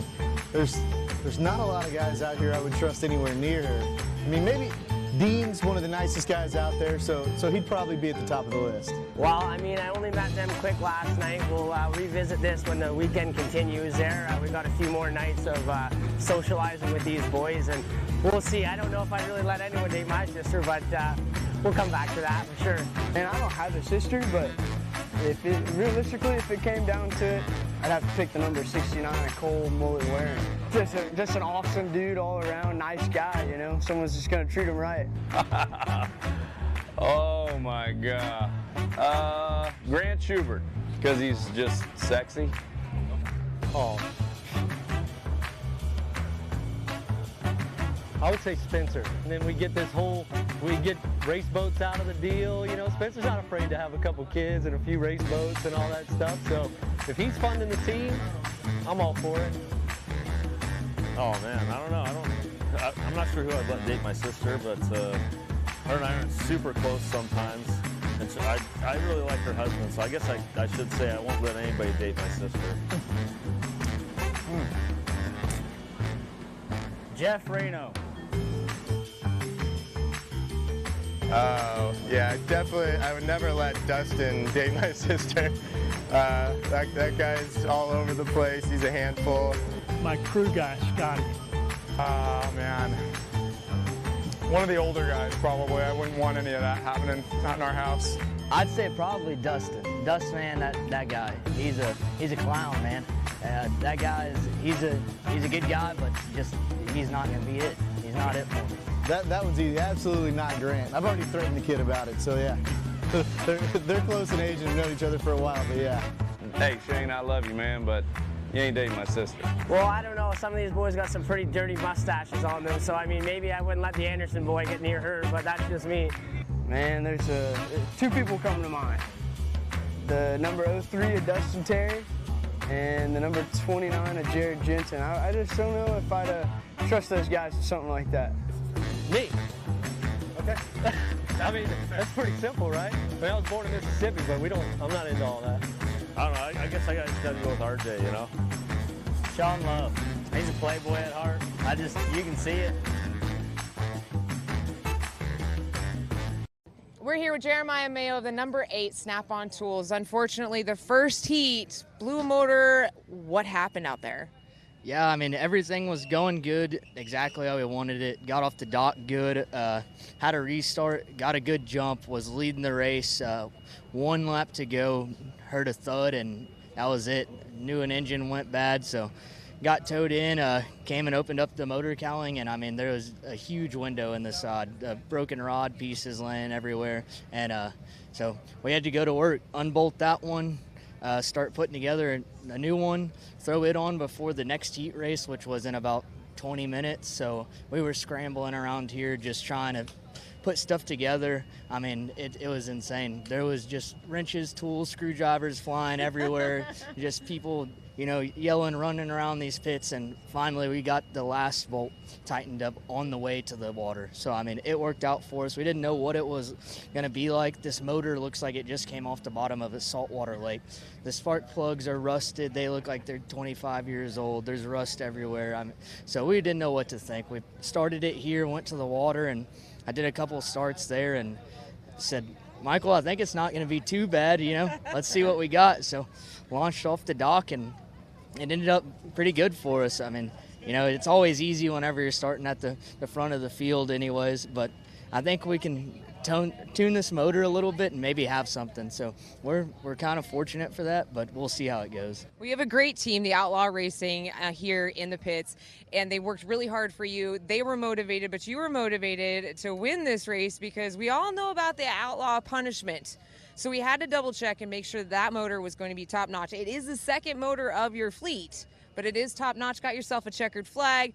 Hopefully we'll keep you out of the punishment, but we're going to have to wait to see. Yeah, I mean, that's, you know, winning the race is what we want to do, and second of all, we can't do the punishment. And also, we got to stay in front of all these 4-stroke guys. I'm the only guy on the team with the 2-stroke, and I mean, these guys just give me a bunch of trouble about it, and so far, I don't want to hear any more of it, because this number 8 with the 2-stroke is on the top. It looked great out there. I mean, just at the beginning of the heat, you took off and you were gone. There was quite the battle going on behind you. They were all trying to get around Spencer Love. Rinker was able to get around Spencer Love, chasing you down, ran out of time, so gave you the checkered flag. But keep an eye out that Rinker because he's coming in hot for you. Yeah, I mean, he's smoking fast. You know, he's been that way since he started, so that's a good guy, good competitor, and we know that he's coming. He's coming for that top step, so we got to do some work, and it just doesn't stop. Well, we're halfway through the season. You're top on the podium for points. You're going to try and keep that. What is your biggest motivation to be able to stay out in front and be able to keep Rinker? You got to keep all of these other drivers behind you. I mean, it's my first time leading a championship in a Formula One boat, so I mean, that's a huge motivation for me. You know, we all kind of got our setups. We've been working all winter long on it. Actually, I can't say I worked all winter long on this boat because it was a prize at a boat race. But I mean, really, the motivation is just we didn't know that we were going to be this good, and somehow we ended up this good. So we're just constantly working all the time on these things. So that's it. Well, I'm not going to keep you much longer. I'm going to let you get back to the back of that motor. I know you had said that the motor was your secondary motor. Kind of looked like it came out from the bottom of the seawall, you know, and it's got some rust on it. I'm sure you guys got some more work to do on it later on this afternoon. Yeah, we're going to get back to it, and hopefully we can gain a few more miles an hour. This is Jeremiah Mayo, the Snap-on Tools number 8. Congratulations for a big comeback today. Thank you. Hi, my name's Tim Siebold, Managing Director of the F1 Powerboat Championship. I want to talk to you and show you what a Formula One boat is. This is our custom-made Formula One outboard. This hull has a catamaran design which traps air underneath the bottom of the boat, so you fly this boat as much as you drive it. You can see the tunnel in the bottom, and it helps lift the boat to give it the extreme performance that you see out on the water. They're very agile because minimum weight with the driver is only 1,175 pounds. Now add on top of that 265 horse engine, and that's going to get you from 0 to 100 in 5 seconds. So when a Formula One boat is running properly, you will trim it out, coming out of the corner, pack as much air underneath the tunnel as you can to lift the boat up to get it to accelerate. As you're picking up speed, you need to level the boat off and keep it on the water by trimming it down. When you're running at its maximum, there's only a foot of the boat in the water. When you come up to the turn, you trim it down, wet more of the running surface, pull a 7G corner, and you're immediately on the out button, trimming it up again to get the performance. Now, there is nothing stock about this boat. It is custom made, all infused carbon fiber. Our biggest concerns on the series is the driver safety. This particular boat has got a driver safety cell made out of infused carbon fiber, space age materials for lightweight. This boat also has an airbag system. So if it were to go over and the driver's knocked out, a balloon comes out of this top section while the pucks on the back of the deck pop up, and it'll sink the back and float the driver out of the water until the safety crew can come and assist him. Data acquisition, so you know exactly what's going on with the fuel system, the engine, the boat, all simultaneously while you're trying to keep this thing on the water. It's a crazy amount of energy that you've got in here, but the thing I've always said is it's sustained concentration that you have to have. It's not like a football player where you're up for a play and then you get a chance to rest. You got to be on your toes, totally focused for the entire race. 17 minutes plus 1 lap. Sleek, glamorous, lightweight, and extremely maneuverable, with a power-to-weight ratio second to none in all of motorsports.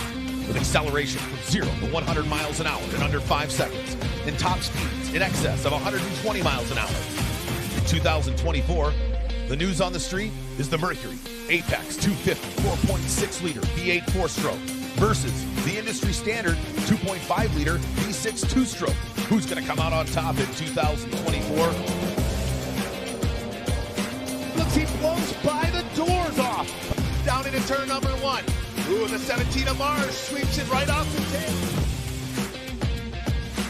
Did that go? Look out, we got to blow over. Oh, they somehow saved No it. 2 laps are the same. Ever-changing wind and water conditions make the Formula One Powerboat Championship Series one of the most challenging racing circuits running today. From the Formula Light to the fan-favorite Tri-Hulls and the elite Formula One, this is the Formula One Powerboat Championship Series. And welcome back, race fans, as it is here and the time is upon us to crown a champion in all 3 classes here at the 2024 Alton Midwest Nationals. Thomas Yarbrough, the Noise of the North, joined with me by K-Dub, K. Myers, my partner in crime here in 2024. K, well, our first class out on the water, the Formula Lights, looking to do battle.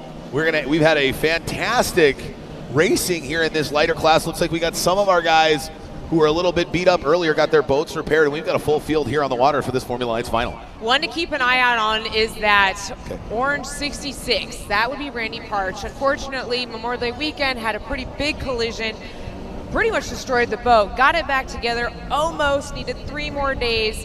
With the luck of a fellow competitor, he came back, Mark Schmierbach, and said, hey, I got a secondary boat that's just like the one that you're driving. He did a fantastic job on that last qualifying heat with that boat. Yeah, he did. He's been getting better heat over heat, and it's fantastic that to see the 66 of Randy Parch. And, again, it just speaks to the community that is boat racing. And, one way we keep this community alive is all our fantastic sponsors that we have, both on the series that we drag with us around to wherever we go across the United States. If you want to find out where we're headed next, check us out at F1PowerboatChampionship.com. But also our local sponsors here. So we'll be right back with our starting lineups presented by Metro East Mega Storage here in just a moment after a word from our sponsors.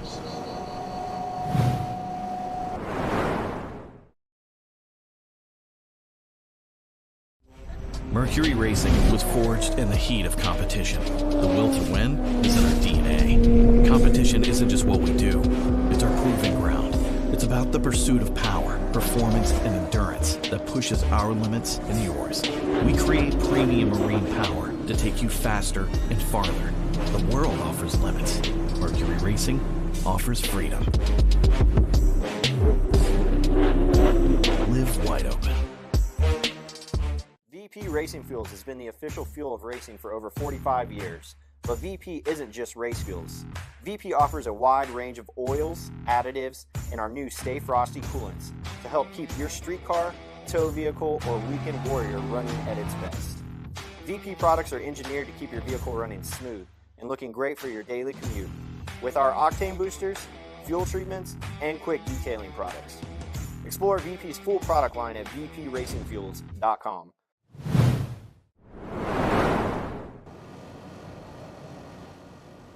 One of our great local sponsors here, the local Alton Toyota dealers. Toyota's got more all-wheel drive and four-wheel drive vehicles than any other brand. So get behind the wheel today and take the adventure to the top. Visit your local Alton Toyota dealer or Toyota.com today. Toyota, let's go places.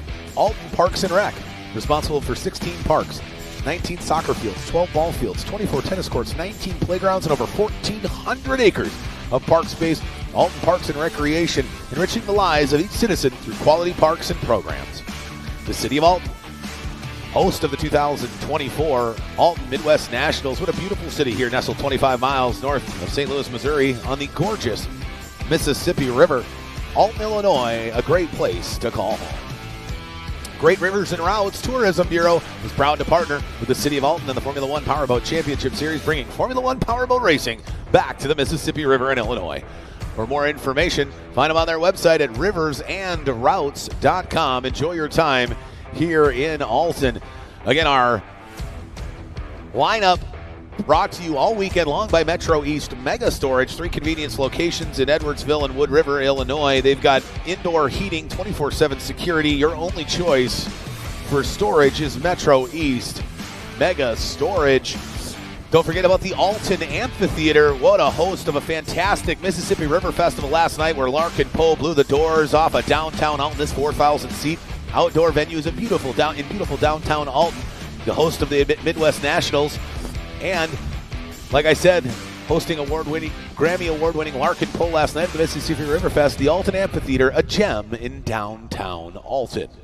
And finally, the series sponsor for the Formula Lights class here in 2024, Seaway Marine, your one-stop dealership for current and vintage outboard and stern drive parts, specializing in hard-to-find and no longer available new old stock for Johnson, Evinrude, Yamaha, Gale, Mercury, Force, and Chrysler outboard motors, as well as OMC, Merc Cruiser, and Volvo stern drive and engine parts, and Chris Crafts. Seaway Marine, your one-stop boat motor shop. All right, and we're back here ready to rock and roll. Looks like we've got all 9 drivers lined up on the start pontoon. And we're ready to go here with our 1-minute gun. Let's crown a champion in Formula Lights 1-minute drivers. 1 minute on the pole. The 77 of Daniel Troza, the man out of Trenton, Michigan. Can he be your champion here at the inaugural 2024 Alton Midwest Nationals? 50 seconds, drivers, 50 seconds. Or will we see the driver coming second off the dock here in the Formula Lights class? The number 12 of Trident Schleicher win another race in 24. 40 seconds, drivers, 40 seconds. Or could it be the KG veteran out of Greenfield, Wisconsin, the 35 of Mark Schmierbach? Or the 83 of Eric Weinzek, who came out like a rocket in Heat 2? 30 seconds, drivers, 30 seconds. Or could it be the 66 of Randy Parch, the 91 of James Klein, the 47 of Dominic Trollian? Can the 24 of Shelby Love come way back off the dock, or even the 82 of Corey Merrill? Let's crown a champion in Formula Lights. 20 seconds, drivers. The flag is up. He drops the flag. Who's going to get a good jump off the dock here? Looks like a great jump there by the 24 of Love, as well as the 12 of Schleicher, the 77 of Trozen, and the 35 of Schmierbach. It's really going to depend on who can get the overtake on the 77 of Trozen down there at the first turn before they make their way around the start-finish line. Schmierbach coming off of an excellent win on that last qualifying heat. Now he's going to go deck to deck with Schleicher as they make their way through turn 1 down to the start-finish line to start our final winner-take-all for Formula Lights. And it looks like the 12 of Trident Schleicher went a great move there as he went to turn number 2 and shut the door on the 77 of Daniel Trozen. And already on lap 1, we've got a new leader as the 12 of Trident Schleicher, the young driver out of Rhinelander, Wisconsin, running for Clover Construction. Looks like he's set to do battle early on here with the 35 of Mark Schmierbach, your 2022 Formula Lights F1 Powerboat Championship Series champion. Schleicher looking to get his first win on the Mississippi River ever. Young Shelby Love starting to pick them off one by one in the 24. We saw in the last heat that she had some electrical issues. The boat kept going under power. She kept getting onto it. They brought it back into the trailer, fixed it up. Right now she's sitting in that 5th place, but our leader, the 24, the other half of Clover Construction, coming across the start-finish line, Schleicher. Yeah, the 12 of Schleicher starting to open up a little bit of a lead over the 35 of Schmierbach. The 77 of Trozen still hanging tight there in 3rd place as we see him come across the start-finish line. There's the 66 of Randy Parch, that Liquid Revolutions orange and gray Pew Design Formula Light, pushing hard. And there's the 24 of Shelby Love. She started 8th. She's already moved up to 5th position, climbing up 3 spots. Looks like we've already lost one driver. The Q&M Motorsports of Corey Merrill and that number 82 out of Dawson Springs, Kentucky. Looks like he's retired early. There's the 77 of Daniel Trosen. He's continuing to push hard with a 66 of Parch all over his heels. Can he hang on to podium and bring some hardware back to Trenton, Michigan, or will the man from Port Charlotte, Florida, in a brand new Pew Hall be able to pick him off and grab that 3rd spot on the podium that he lost back in Port Neches when he had an unfortunate carburetor almost come apart and get sucked into the engine? Mark Schmierbach doing everything he can to try and catch up and take that 1st place. But the race now, if you look back in that 3rd place position, the 77 of Tronson is still battling it out with Randy Parch. I'm not sure if you saw it, but on that last heat, Randy Parch hit something in the water and broke part of the skeg off at the bottom of that. Had to throw a new lower unit onto it, and it looks like we're going to have some guys going around. Oh, and it looks like somebody lost a buoy down there. We lost a buoy, and the 77 of Trozen feels like he missed the buoy. The 12 of Schleicher cut to the inside. The 35 of Schmierbach went wide to the outside. Now, unofficially, the 66 of Randy Parch is in 2nd place. What happened out there, Kay? I'm thinking he's liking his new ride, and I think Mark Schmierbach just lost his own boat is beating him out on the course right now. The 66 of Randy Parch being followed by the 35 of Mark Schmierbach, but our leader is the number 12, Clover Construction. Yeah, the 12 of Trident Schleicher way out in front. The man who's got to be frustrated is the 77 of Trosen. I don't know why the 35 of Schmierbach is going way wide to the outside. I think that's because that is the actual buoy. Now, is he playing the game, the ultimate game of cat and mouse, and saying, hey, everybody else missed the buoy, so they all get penalized. I am the de facto winner. Could that happen here, Kay? Well, we do have a good eye on Chief Referee Uncle Doug, as I call him, and he's been on the radio right and left, so we're going to have to wait and see what happens of which ones of these are going to be disqualified for missing the buoy. But out on the course right now, how we see it is the number 12 of Schleicher is in 1st place, Clover Construction, followed by Randy Parch of the 66. Clover Construction, 24, Miss Shelby Love, 35 of Mark Schmierbach, 91, James Klein, then 83, Weinzach, 47. We haven't seen him out much this weekend, been battling some troubles, but that's going to be Dominic Trollian in the 47. Hey, there's our leader, the 12 of Trident Schleicher. That Rhinelander, Wisconsin native with Clover Construction on the side, red and black. Love-built hull, that hull designed by his team manager, Spencer Love, and his father, Spencer, won numerous Formula Lights titles in that machine, and it's clearly a fast boat. The 66 of Randy Parch up in 2nd, but it is all Trident Schleicher right now. I am very curious to see what kind of mess that they're going to have to sort out after this race. Who got penalized with hitting the buoy? Where did the buoy go? Is it the one way down river, completely out of the view? But the 35 of Mark Schmierbach right now, he knows that I got to do something here. I got to try to catch the 24 of Shelby Love, and maybe I can get myself on the podium. I don't know how he slid back to 4th, but our leader, the 12 of Trident Schleicher, is filling up the screen right now here for our YouTube viewers. Wherever you are across the world, this young driver has been the phenom in 2024 in Formula Lights, K. And it seems almost like the passing of the guard from the 35 of Schmierbach down to these newer, younger generation of drivers here in Formula Lights. Exactly. We have some of our drivers with over 35 years of experience here in our Formula Lights. But if you look out on the course, you and I know about who's out there, and we've seen them outside of their boats. I want to say the average age is maybe about 20 if you take from the top end and combine it with the bottom end. Yeah, I mean, definitely somewhere in the mid-20s, which is definitely getting younger here the last few years. The 24 of Shelby Love and that all-white Hoffman composite, that's a brand new boat in 2024. Unique design where the rear cowling goes over the motor to create a more sleek, streamlined aerodynamic effect of that Formula Light.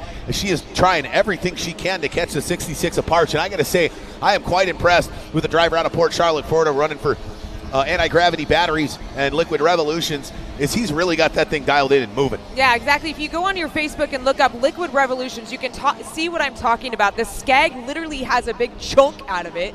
So they were able to replace that in between the qualifying and this final. And I'm thinking they put the better lower unit on for this race. Yeah, that's very possible. It's going to be an overhead shot there of our leader. The 12 of Trident Schleicher is now starting to get up on the 77 of Daniel Trozen as he eyes up back markers and try to put some lap traffic between him and the 66 of Parch. But I think right now it's fairly evident that this is the race to lose for the number 12 of Trident Schleicher. Trident Schleicher, one of our younger drivers out onto the course, brought to you by Clover Construction, followed by the 66 all the way out of Florida, the number 66, Randy Parch. And here comes California native, young Miss Shelby Love, our lone and only female out here driving this weekend, followed by our experienced driver, won the last qualifying heat, unfortunately sitting in 4th place due to going around the long way in the first 2 laps.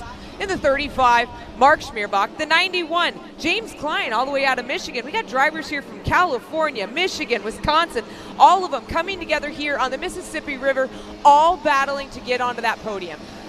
Oh, absolutely. The battles continue as the 77 of Trozen starting to give up more ground. He goes wide to the outside, allowing the 12 of Trident Schleicher down inside. Oh, no, he did not. He turned in hard off of lane 2 and almost destroyed the championship hopes for the 12 of Trident Schleicher. He absolutely chopped the nose off the 12 of the Clover Construction Machine. And I can imagine that young man's like, all right, dude, listen, I'm lapping you. Can you just let me around? Well, the 77 of Daniel Trozen, I think probably a little bit frustrated because he circled back and picked up the buoy when a lot of other people didn't. Again, we're going to have to wait till that gets sorted out. But now the 12 of Trident Schleicher is looking to try to go wide to the outside. And it looks like he might be able to overtake that driver here and put him a lap down, which is unfortunate because at one point he was in 3rd. Oh, no. The 12 of Trident Schleicher just hit a buoy. And ladies and gentlemen, the 66 of Randy Parch, as it sits now, is your new leader. The orange and gray Liquid Revolutions anti-gravity machine with the driver from Port Charlotte, Florida, unofficially is now our new leader. Boy, it looks the river really just kind of threw him left right into the buoy. Shelby Love came off the dock, one of the last boats. She's been picking them off one by one, and watch as that gap keeps getting smaller and smaller between her and the 66 of Randy Parch. We are starting to see these drivers get closer and closer as they make their way into lap traffic, causing some issues. But coming across the start-finish line in the orange and gray 66 is your leader, followed by the all-white 24, Shelby Love. And in 3rd, the 35 of Mark Schmierbach. That is your top 3. Gets a little jumbled in here as they're making their way through back traffic. But through back traffic, that could be a key factor right now. And that is what Shelby Love is banking on, is that back traffic will become a problem for Randy Parch in the 66. Now look at the gap between Randy and the 12. Randy and the 12. Absolutely. You know, the 12 of Trident Schleicher has obviously got to push that thing. Now, here's the deal. I don't know if he's going to get penalized the lap because he did not dislodge or destroy that buoy. Now, if he went to the inside and he didn't pick it up, which I believe he did, the penalty's still going to hold, which means he's now going to have to lap everybody to get back on the lead lap. We're 8 minutes through this 15-minute plus 1 lap main event, so we got the halfway point here, so there's still some time. But I don't know if I've ever seen halfway through a race a driver miss a buoy and have to lap the entire field and actually pull it off. Actually, I have heard of this happening in this particular class. One particular driver, he did actually almost flip, had to go back and pick up a buoy, came back around, and it came down to the final lap, did end up with a 2nd place, I believe, but able to pick up every single boat. And with the speed that 12 of Schleicher has, I'm going to bank he might come close to maybe even getting onto the podium, probably not top, but at least getting back onto the podium. We'll see. Right now we're following the 66 of Randy Parch as our leader continues to push down the front straightaway. The 66 of Parch, can he be a first-time winner on the Formula One Powerboat Championship Series after he almost brought some hardware home from Port Neches and got dashed when they took his engine cowling off and realized one of his carburetors had completely come off and was about to get sucked into the motor, making his motor illegal but also at the same time saved his best motor, which he now has on the back of this boat, which he finds himself in the lead here in this Formula Lights main event as he's trying to track down the 12 of Schleicher. He's really starting to get closer. It's almost like once his radio man told him, Schleicher missed a buoy, you're in first. The 66 of Parch put it into hyperdrive, right? He kicked it into that extra gear because he saw the 24 of Shelby Love coming, and he is absolutely screaming across the water, continuing to push hard. But the 12 of Trident Schleicher, you got to feel bad for that young man, came in 2 points behind the 2 of Travis Thompson. Unfortunately, we were hoping to have an interview with Travis earlier before the final, and that's on me, Travis. I apologize. We didn't get a chance to chat with the driver who had a family emergency. Otherwise, he would be here trying to get those points. Now, for our next round in Colorado, Travis is going to be very excited if the 12 of Trident Schleicher does get that lap penalty, because that's going to limit the gap in points as they go into the final round. He still might have a shot at winning the season championship here in Formula Lights. Exactly. It comes down to the end of the season points. All of these points jumbled up this year have all been combined. At the end of the year, we will crown a high point champion. So each race, each qualifying heat, and especially the final, is where they're going to gather all these points to bring them together. And Parch in the 99 might be, with this weekend, putting him up in the gameplay with those 2 other drivers. And Randy Parch in that Liquid Revolutions number 66 is starting to see the gap close between him and the 24 of Shelby Love. Can she bring home the top spot on the podium? And these two start to duke it out here as we get to the final third of this Formula Lights main event here in this 15 minutes plus 1 lap. Final on the shores of the mighty Mississippi here. It's the 2024 Alton Midwest Nationals as a part of the Mississippi River Festival here in beautiful downtown Alton, Illinois. We've got thousands of spectators lining the banks here in the mighty Mississippi, watching the 66 of Randy Parch, the Cinderella story here in Alton with a brand new boat he's never raced, brought to him by a competitor on Friday. He rigged it Friday. He barely tested. He broke a lower unit, and now he finds himself out in first place, running in the catbird seat, trying to hold off the 24 of Shelby Love and the 35 of Mark Schmierbach here in this Formula Lights main event. Keep an eye on that number 24. We've got a great overhead drone view of the 24 Clover Construction, our lone sole female driver out here on the course. But you know what? She's racing with the boys. She's keeping right up, sitting in that second place position. Brand new boat to her. Completely new boat to her. I talked to her at the beginning of the season. She says, every race I'm getting more and more comfortable in this boat. For sure. This might be the new Formula Light race boat that we're going to be seeing out here. We've got a couple different hulls out there, but that one might be the new generation of racing Absolutely. hulls. I think you see also the Molagard all-composite Formula Lights success from Tyler Peaston, who unfortunately wasn't able to race with us in 2024, but won that title in 23 in an all-composite Molagard. I think you're going to start to see the composite shift in Formula Lights like we've seen in Formula One here over the last few years. It's been a great race so far. Keep in mind, boys and girls, race fans, this is their final. This is where they're pushing it out to the end. Looks like Randy Parch is going to come up to a lot of back traffic. Miss Shelby Love in the 24 is banking that there's going to be issues with him trying to thread the needle going through back traffic, and then she's hoping that she's going to be able to scoop right on by and take that checkered flag away from Randy Parch. Absolutely, and so we're going to stay with this because that is absolutely the case, Kay. In about a lap or two, we're going to start to see the 66 of Parch and the 24 of Love gain ground and kind of wad up with the 83 of Weinzak, the 12 of Schleicher, and the 47 of Trollian. Look out there, Dominic Trollian. He almost gets out of control. But this 24 Love is starting to close the gap. Again, Parch doesn't necessarily know the attitude of this boat and how it works, so he can't necessarily push it to the limit as hard as the 24 of Love can, because she's got a bunch of seat time under that boat. And even though he has a similar boat back at his race shop in Port Charlotte, Florida, it's not the identical boat. And even if it is, it's still not going to act the same. You know that. Oh, I know that, yes. I mean, I race C-Stock Hydro, and I could race 2 Carrollson boats, but they will act just a little bit different out on the course. The other thing you got to factor in is look at how she's going to come sneak in on the inside. He's trying to hold those buoys, but due to the back traffic, he keeps getting shoved inside and outside.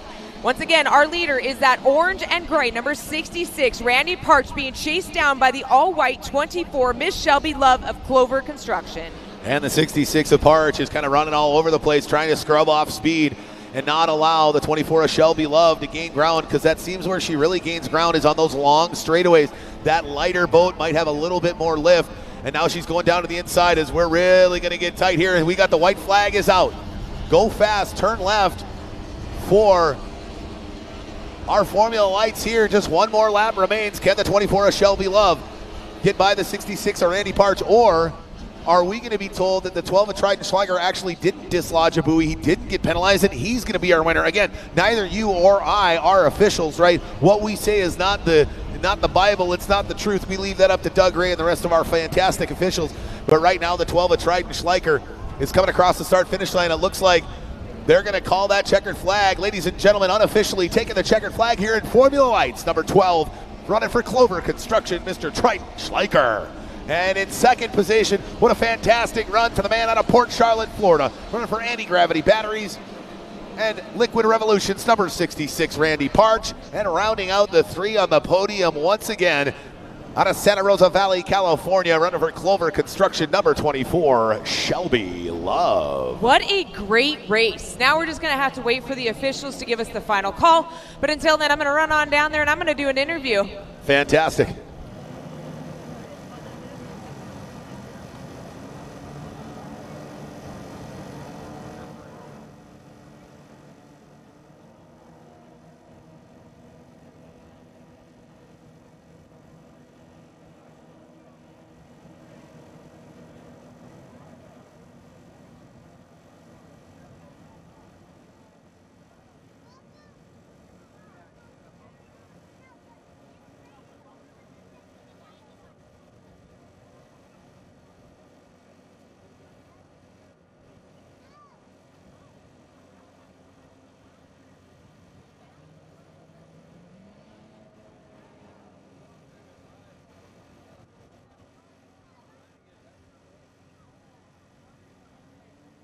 All right, race fans. Well, the checkered flag was flown for the 12 of Triton Schleicher because we assess our penalties post-race. You'll notice the 12 of Schleicher is driving back to the pits, probably fairly dejected inside the cockpit of that Formula Light, and that is because I was just informed we have a confirmed buoy penalty, missing a turn buoy down at the north end in turn 1 by the 12 of Triton Schleicher. So an updated final. Your winner of the Formula Lights final here, the man out of Port Charlotte, Florida, running for Anti-Gravity Batteries, the number 66 of Randy Parch. That moves the 24 of Shelby Love up to second and slides the 35 of Mark Schmierbach on to the podium here in Formula Lights.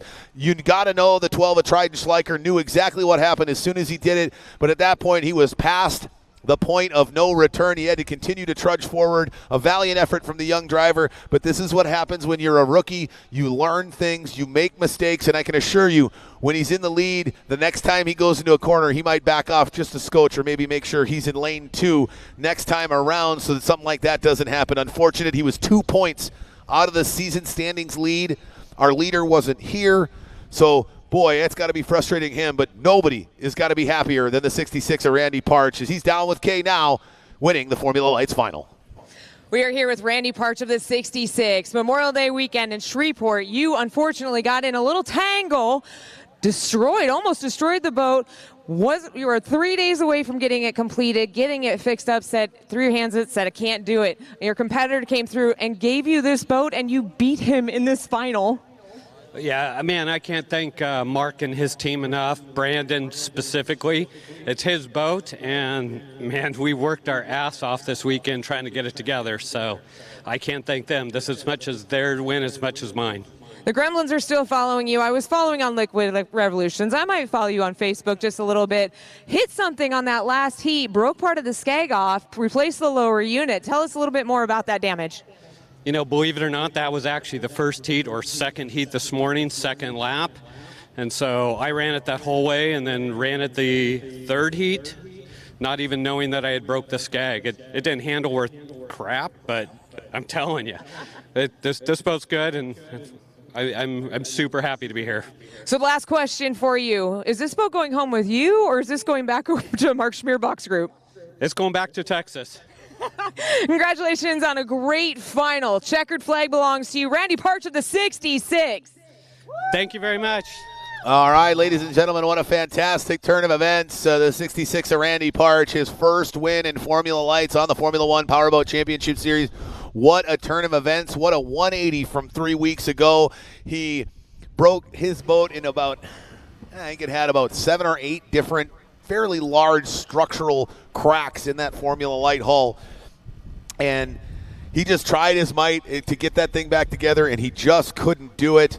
And, you know, it speaks to the testament of what the family is that powerboat racing, right? And there's a saying that we have in tunnel boat racing: I want to beat my competitors on the water, not on the trailer, right? None of these guys want the boats on the trailer. They want to be able to compete, win or lose. They want to beat them on the water, as any competitor would. Obviously frustrating for the 66 of Parch. Opening round, he gets disqualified with a technical infraction because his carburetor came apart of no fault of his own. He gets thrown out there, no points in the final after finishing third.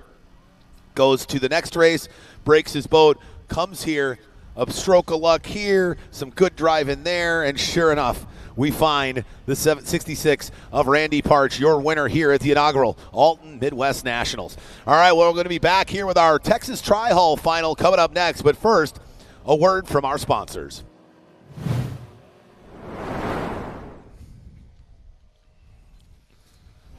Mercury Racing was forged in the heat of competition. The will to win is in our DNA. Competition isn't just what we do, it's our proving ground. It's about the pursuit of power, performance, and endurance that pushes our limits and yours. We create premium marine power to take you faster and farther. The world offers limits. Mercury Racing offers freedom. Live wide open. VP Racing Fuels has been the official fuel of racing for over 45 years. But VP isn't just race fuels. VP offers a wide range of oils, additives, and our new Stay Frosty coolants to help keep your street car, tow vehicle, or weekend warrior running at its best. VP products are engineered to keep your vehicle running smooth and looking great for your daily commute.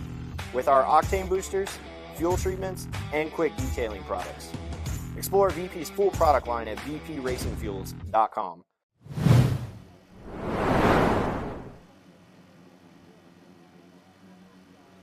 VP Racing Fuels, the official fuel sponsor of the Formula One Powerboat Championship Series, official communication sponsor, Racing Communications. Their radios for racing. Kicker Audio, the official audio partner of the Formula One Powerboat Championship Series. Living loud. Check them out at kicker.com. Seaway Marine, your one-stop boat motor shop. New old stock of Mercury, Force, Gale, Chrysler. They've got Chris Craft parts, all your inboard needs. The great folks up at Seaway Marine have over 100,000 square foot facility. They ship over 100,000 packages everywhere across North America all year long. Check them out at seawaymarine.com, your official Johnson & Evinrude parts distributor. Again, your one-stop boat motor shop. The City of Alton, what a fantastic host. They've been here in 2024. The City of Alton, nestled along the majestic banks of America's great river, 25 miles north of St. Louis.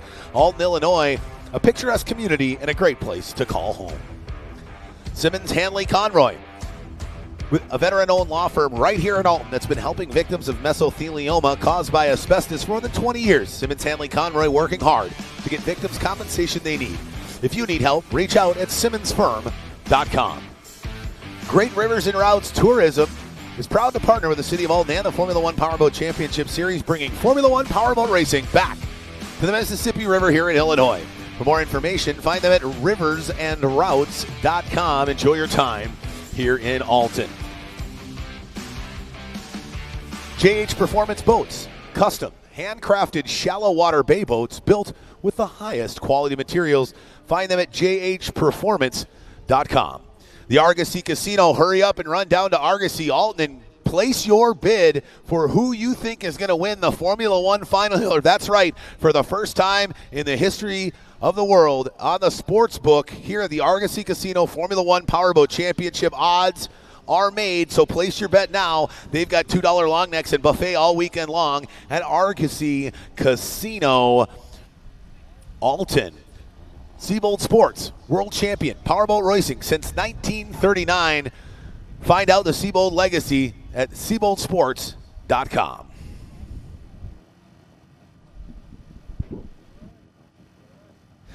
All right, well, we can't do it without our sponsors. Make sure you swing by the Argosy, place a bet for your Formula One winner. Later on this afternoon, swing by Max. What a fantastic place downtown. Great pizza.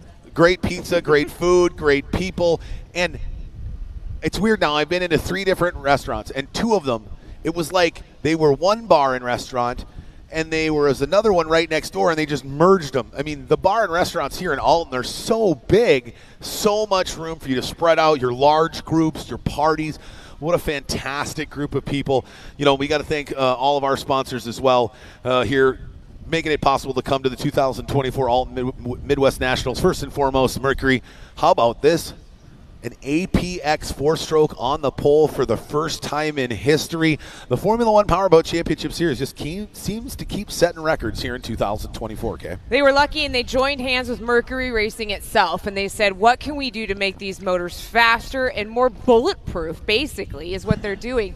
They are faster, they're more bulletproof, and like you were talking about earlier, you basically plop that motor on there, get your setting figured out, and the only thing you really have to worry about is weight distribution and prop. Takes that extra factor out of the 2.5 where you got to worry about tweaking it, and as we talked about, going home every weekend, basically stripping it down, re-gearing, resetting, and then bringing it back out for the next race. So we want to thank Mercury Racing one more time for working with us hand in hand and with our drivers hand in hand to ask them their input of what they think that they could change to make these motors even faster. Mercury Racing has done so much for our sport. Can't thank them enough. Absolutely. They've been a fantastic partner, and we look forward to partnering with them for many years to come. Mercury, the standard in high-performance propulsion systems anywhere in the world. We've got the Texas Tri-Hulls coming up. We've got bumper boats at 65 miles an hour. And we actually had a chance, Kay did, to sit down just a little bit earlier today with the Rinker brothers, the 52 of Tanner Rinker and the 37 of Mason Rinker, as they talked about what it's like being brothers out there on the course here in Texas Tri-Hull. 2 brothers that duke it out on the course. But right now, we're going to have a little bit of fun. We're going to give them some questions to ask each other and to answer for each other. I'm going to ask you first. Of the 2 of you, who do you say is the better looking? I would have to go with me. I mean, I have this killer mustache, and he's got nothing, so I'd go with me. Okay. I'd have to ask you the same thing. If you think that mustache does it? He's got a great mustache and all, but I think we'll have to let the audience decide. I think I got this one in the bag. All right, we're going to ask you one more thing about, Rinker Boat World. You got the whole family out here. Who's the best? Who's Daddy's boy? Who's Daddy's boy? Well, I'd say I'm the favorite here, so I'll take it. Why do you say you're the favorite over him? Well, he's Mama's boy, that's why. Oh, so here we go. We got Daddy's boy and Mama's boy. Do you agree with that? That seems very accurate. All right, well, the Outlaw Group has this fun little punishment that they have that if the last driver gets punished at the end of every weekend. Look at the eyes, the staring at each other already. If you win and he loses, what are you going to make him do? We'll have to think about that one. We got a good boat, so I might have to come up with something pretty harsh because I plan on finishing in the top. So. Well, I'm sure you already have an answer to that one. What would you going to do to dear brother? Ooh, I don't know. Maybe a pie in the face or something. All right, well, there you have it. We're going to have to see if there's some pies in the face, Mama's boy, Dada's boy. Who's going to get the best prop over the weekend?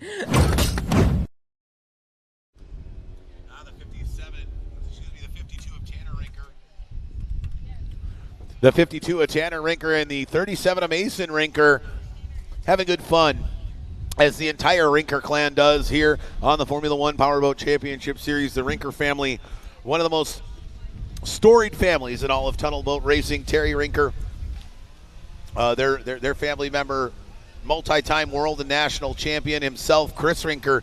I mean, we might be calling him the Alton Midwest Nationals champion here in about an hour if we don't watch out, because that 52 boat was super fast.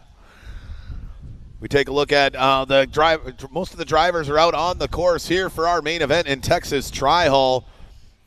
Again, a little bit different than the rest of the classes on the Formula One Powerboat Championship Series.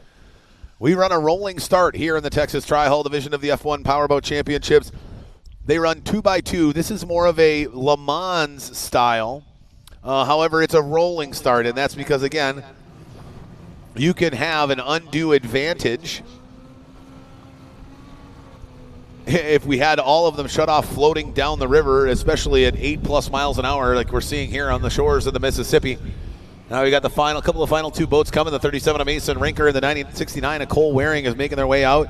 We can see there's a couple of drivers there down at the north end of the course. Everybody is checking the start dock as we have a big giant whiteboard that shows their starting order for the main event and for all their heats, and so that way they know who they've got to go behind, who's got to be in front of them, who's to the right or to the left of them. And let's take a look at our starting grid here in the Texas Tri-Hull class. On the pole, no surprise here, 2 heat wins. The number 17, Neil Marsh, on the inside of row 1. On the outside of row 1, the 37 of Mason Rinker. And Kay, impressive to see the 37 of Mason Rinker. I bet you most of the people here are surprised to see the 37 on the outside of row 1. You know, I'm not totally surprised. The Rinker group does a lot for these tri-hulls. He's a young and up-and-coming driver. He knows exactly how to get around the course, and it's going to be interesting to see how he goes side by side with Neil Marsh. Neil Marsh usually will hold on to those buoys pretty tight, but we're going to see if the Rinker's going to be able to hold them even tighter, which should make things a little bit interesting in that first turn when they all jumble up together. But I'm not totally surprised that we're seeing a Rinker up on the front pole. Yeah, absolutely. And as you're chatting there, Kay, I just got notification. We're going to try to see if we can't get some video footage on it. Well, the Mississippi tried to throw a wrench in the Texas Tri-Hull final as Jet Ski Jared's hooked onto what appears to be about a 40-foot long log that had released itself from the banks of the Mississippi and started heading downriver at about 8 miles an hour. I guess maybe the log just wanted to get into the racing action, I guess. It could make that extra buoy. I know from home, when we have Seafair at home, we all of the fans will tie up to the log boom. Maybe we can have the log boom. Maybe one of our volunteers out there on the course, one of our fans out there in the course would be willing enough to take a hold of that log, hold on to it till the end of the day. Then, like I said all day yesterday, take it home, put it on the bonfire, and rewatch all of today's racing on the F1 Powerboat racing site. Yeah, that is quite the large log. As you can see, we've got not only Jet Ski Jared, but the rest of the Sport Rescue team on the backside of that, making sure that they guide that tree past all of our pleasure boat traffic as well. Thankfully, this 2-pin course keep things pretty narrow in the Texas Tri-Hull class, so once they get that thing moved on the far backside of the course, they'll let that thing drift down river. But make sure you watch out if you just like to go ripping on the Mississippi. That's the kind of stuff that you got to avoid. Well, and 3 weeks ago when you guys were in Shreveport, you guys were dealing with a lot of that on the Red River. We've been lucky enough here that the water levels have been pretty stable, not bringing out too much debris. Every once in a while, like you said, one wants to come down the river. That is the first time I've seen. That's the biggest one I've seen all weekend. Absolutely. That's Jared's biggest catch. Yes, that is the I think we saw maybe one log larger than that in the Red River in Shreveport 3 weeks ago. The problem was we also saw about 47 that were about half that size or a little larger. I was at home in Oregon watching the races because, you know, I'm a boat guru. So, of course, I jumped onto the Facebook and I jumped onto the F1 Powerboat Racing Facebook site to get to the link for all of the live streaming, and I sat there and watched it, and I watched one log after another come through there, and I was quite impressed with the size of, and like you were talking about, some of them still had the leaves on them. Yeah, right, and that was because of the torrential flooding and raining they had in southern Arkansas and eastern Oklahoma, eastern Texas, northern Louisiana. I think, you know, if you were to look at the Mississippi River a week from now, if we were trying to be down here racing it all night, don't know if we would be able to get the race off. I mean, there's torrential downpours. I think we were going to get 9 inches of rain this weekend in Minneapolis, St. Paul. And for those of you who might be a bit geographically challenged, the Mississippi starts about 2.5 hours north of Minneapolis, St. Paul. So if we're getting 9 inches, that's all coming this way. So I have a feeling we're going to continue to see this river swell. We're going to continue to see more debris. So the locals, be ready. Maybe park the pleasure boat for a couple of weeks. Let the river flush through all of the flooding. We've got massive flooding all over southern Minnesota. So it's coming. This is what happens this time of year, right? At the end of the day, we got no snow. Everybody in the upper Midwest needs that snow for the farm crops to grow.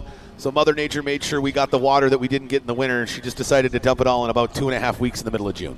You know, and I feel bad for you guys down there, but remember, I come from the rainiest part of the Pacific Northwest in Seattle, so you're talking rain. I'm like, that's an everyday experience. And hence the reason you guys don't grow the nation's food, corn, beans. We have some great flowers, though. We have a tulip Absolutely. festival, yeah. Fantastic. The Pacific Northwest is absolutely the flower capital of the United States. So they're going to get that log slowly moved off the course. We're almost completely past the course. And then we'll get Jet Ski Jared. Hey, everybody. How's it going there? Kay and Thomas here with you.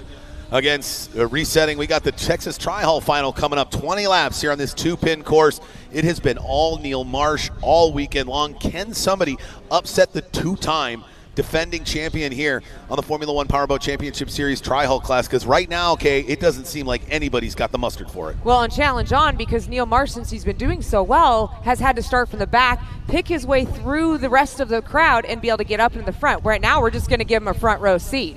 Yeah, and that's exactly what he worked so hard for, and why he spends so much time, honing the craft of the corners and honing the craft of passing, because cornering a Tri-Hall is hard. Passing a Tri-Hall is hard. These things are not easy. I would much rather go into a corner with a Formula One boat than I would a Tri-Hall. I don't know. Absolutely, because the Texas Tri-Hall, that thing will jump or shift 2-3 feet left or right because there's so many waves and it's so rough. Again, our starting lineup brought to you by Metro East Mega Storage. Let's take a look at some awesome B-roll highlights from today as we're about to get started. Look at the 17 of Marsh and the 6 of Schubert. Those two are going to be duking it out. These things throw so many waves and so much water all over the place. Can he go? 3 championships in a row. The 6 of Schubert there, he's getting some airborne. Everybody's ready to roll. Rung what you brung. Can Mason Rinker get on top here in 2024 at the inaugural Alton Midwest Nationals? The one I want to keep an eye on is Cole with the mullet. He told me during that interview that he was actually having trim issues. Even with the trim issues, he was able to hold off Neil Marsh in the 17. But keep an eye on that bright yellow 37. He's going to have his hands full coming down the front straightaway. We're waiting for Jet Ski Jared to peel off. He peels off the front stretch, and there we go, ladies and gentlemen. We are underway here in the Texas Tri-Hall final. Will the 17 of Neil Marsh go wire to wire like he did in round 1 and in round 2? Not if the 37 of Mason Rinker has anything to say about it. The McLean trailer sponsored entry. Look at Ruben Stafford, the number 5. Has been sitting back a little bit throughout the series. Now he's going to hammer it down as they make their way into turn 1. What a cluster going on. Well, boys it gets and girls, real wild down there, that's for sure. If you wanted a treat when it comes to the Tri-Halls, these guys are here to give you a good show. It's been fun to watch all these crowds get super excited, but here we go, boys and girls. This is going to be one heck of a final. The 6 of Grant Schubert now goes down tight to the inside. The 37 of Mason Rinker can't hold the tight line, and he relinquishes that second spot. And here comes the 69 of Cole Mullen-Wearing. He's got it figured out after that damage. Maybe bending those steering bars gave him a little extra torque in the corners there, Kay, because the 69 of Cole Mullen-Wearing is flying. He started in 4th. He's held on to 4th. Pretty good considering he's only in his 2nd season here in the Tri-Hall class. Chasing down Mason Rinker in the 37, followed by, looks to me, we got a great race on Ruben Stafford in the number 5, trying to get around and get up that 4th place position. But our leader, once again, Neil Marsh in the 17, followed by Grant Schubert in the 6th. The 37 of Rinker, followed by Cole the Mullet in the 69. In 5th position, the 1 of Corey Walker. As we stay with the 69 of Cole Mullen-Wearing, now coming into view is going to be the 1 of Corey Walker overhead, then the 5 of Ruben Stafford, then the DD1 of Andy Miller, the young driver out of Wichita, Kansas. As our leaders continue to push, the 17 of Neil Marsh is going to continue to grow that lead.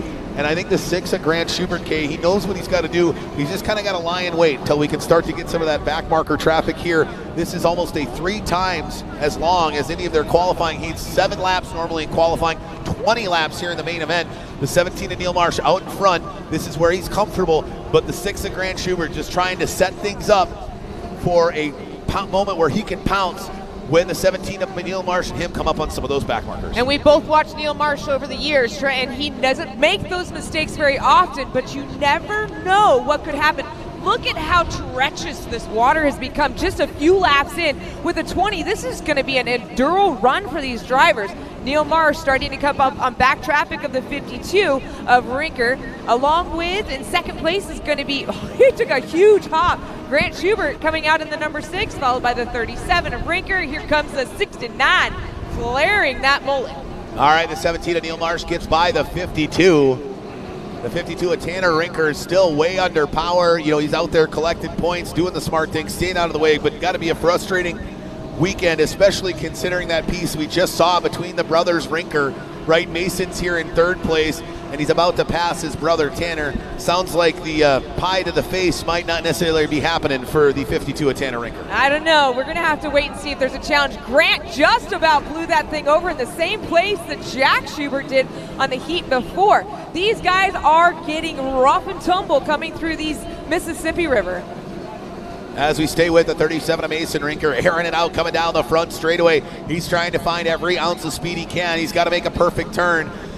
And now it's the 69 of Cole Mullet Waring starting to make his way into the turn. He's trying to hold off the number 1 of Corey Walker. He sits in 4th position. But right now it is all about Neil Marsh, the dude out of Hemlock, Michigan. He holds those buoys tight as he comes out of turn number 1, comes across the start-finish line, but watch as Grant comes across. Mason hitting the same black hole. We're going to see if Cole the Mullet can make his way through that black hole down the start-finish line. As the 17 of Neil Marsh continues to push hard down the front stretch, he sweeps his way through the north end of the course. Now we've got some of those back markers. He got by the 56 of Dillard and the 88 of Wells, and they're both leaving the lane over to the inside, but it looks like the 6 of Schubert just does not have an answer as the 17 of Neil Marsh is navigating these back markers like he's used to doing it on a Tuesday drive home from work. He is just cruising by the slower boats here with that autism awareness, and Raja on the front, driving him to victory here at the 2024 Alton Midwest Nationals. Now really we got to look at, can the 37 of Mason Rinker catch the 6 of Schubert, or are these three just going to play cat and mouse and kind of keep each other at bay here over these final 13 laps in Tri-Hall? Mason Rinker just driving the heck out of that 37 boat. You watch him as he comes out of each turn, just left and right, doing everything he can to try to control that Tri-Hall. As the fans, I urge you to look over the seawall, not too far, but watch as these guys' steering wheels are going back and forth, back and forth, back and forth. I mean, this is just a crazy class, not only to watch, but could you imagine sitting in the driver's seat of one of these? Yeah, you can see the 37 of there of Mason Rinker. He's had that boat completely airborne about 3 different times on 1/2 of a lap. So speaking of what you're talking about, oh no, somebody goes dead in the water there. That's the 26 of Briston Sherman. Oh, and so does the 6 of Grant Schubert. He almost dies for a second, got bogged down there in the corner. There's the 26 of Sherman as the 37 of Mason Rinker, our 3rd place boat, goes by. And there coming off the corner is the 69 of Cole Waring. And on the outside there's the 56 of Clint Dillard. Looks like Neil Marsh is having some troubles getting around the bright green 33, driven by Ottinger. Going to have to go to the outside. That may be the mistake that Grant Schubert in the number 6 has been waiting for, along with Mason Rinker in the 37. Both of these drivers are trying to at least catch up to Neil Marsh and hopefully take that checkered flag away from him. Absolutely, everybody's trying to knock off the 17 of Neil Marsh. The 33 of John Ottinger is going to make him go the long way around the course. He's like, listen, bro, I'm not going to let you sneak inside of me and try to grab that easy inside lane. I'm going to push you to the outside. I'm going to make you go around me. And this is exactly what the 37 of Rinker and the 6 of Schubert want, right? They want the 33 of Ottinger to give the 17 of Marsh as many fits as possible. And then when Ottinger is totally wiped out from running the 17 of Marsh, they slide right by. But Neil Marsh, too much there on the north end of the course as he easily squeezes by the by the 33 of John Ottinger. Neil Marsh went on the outside trying to find what little bit of smooth water he could find to get around the 33 of Ottinger. Watch the 66 of Grant Schubert as he comes through turn 2, along with Mason Rinker in the 37.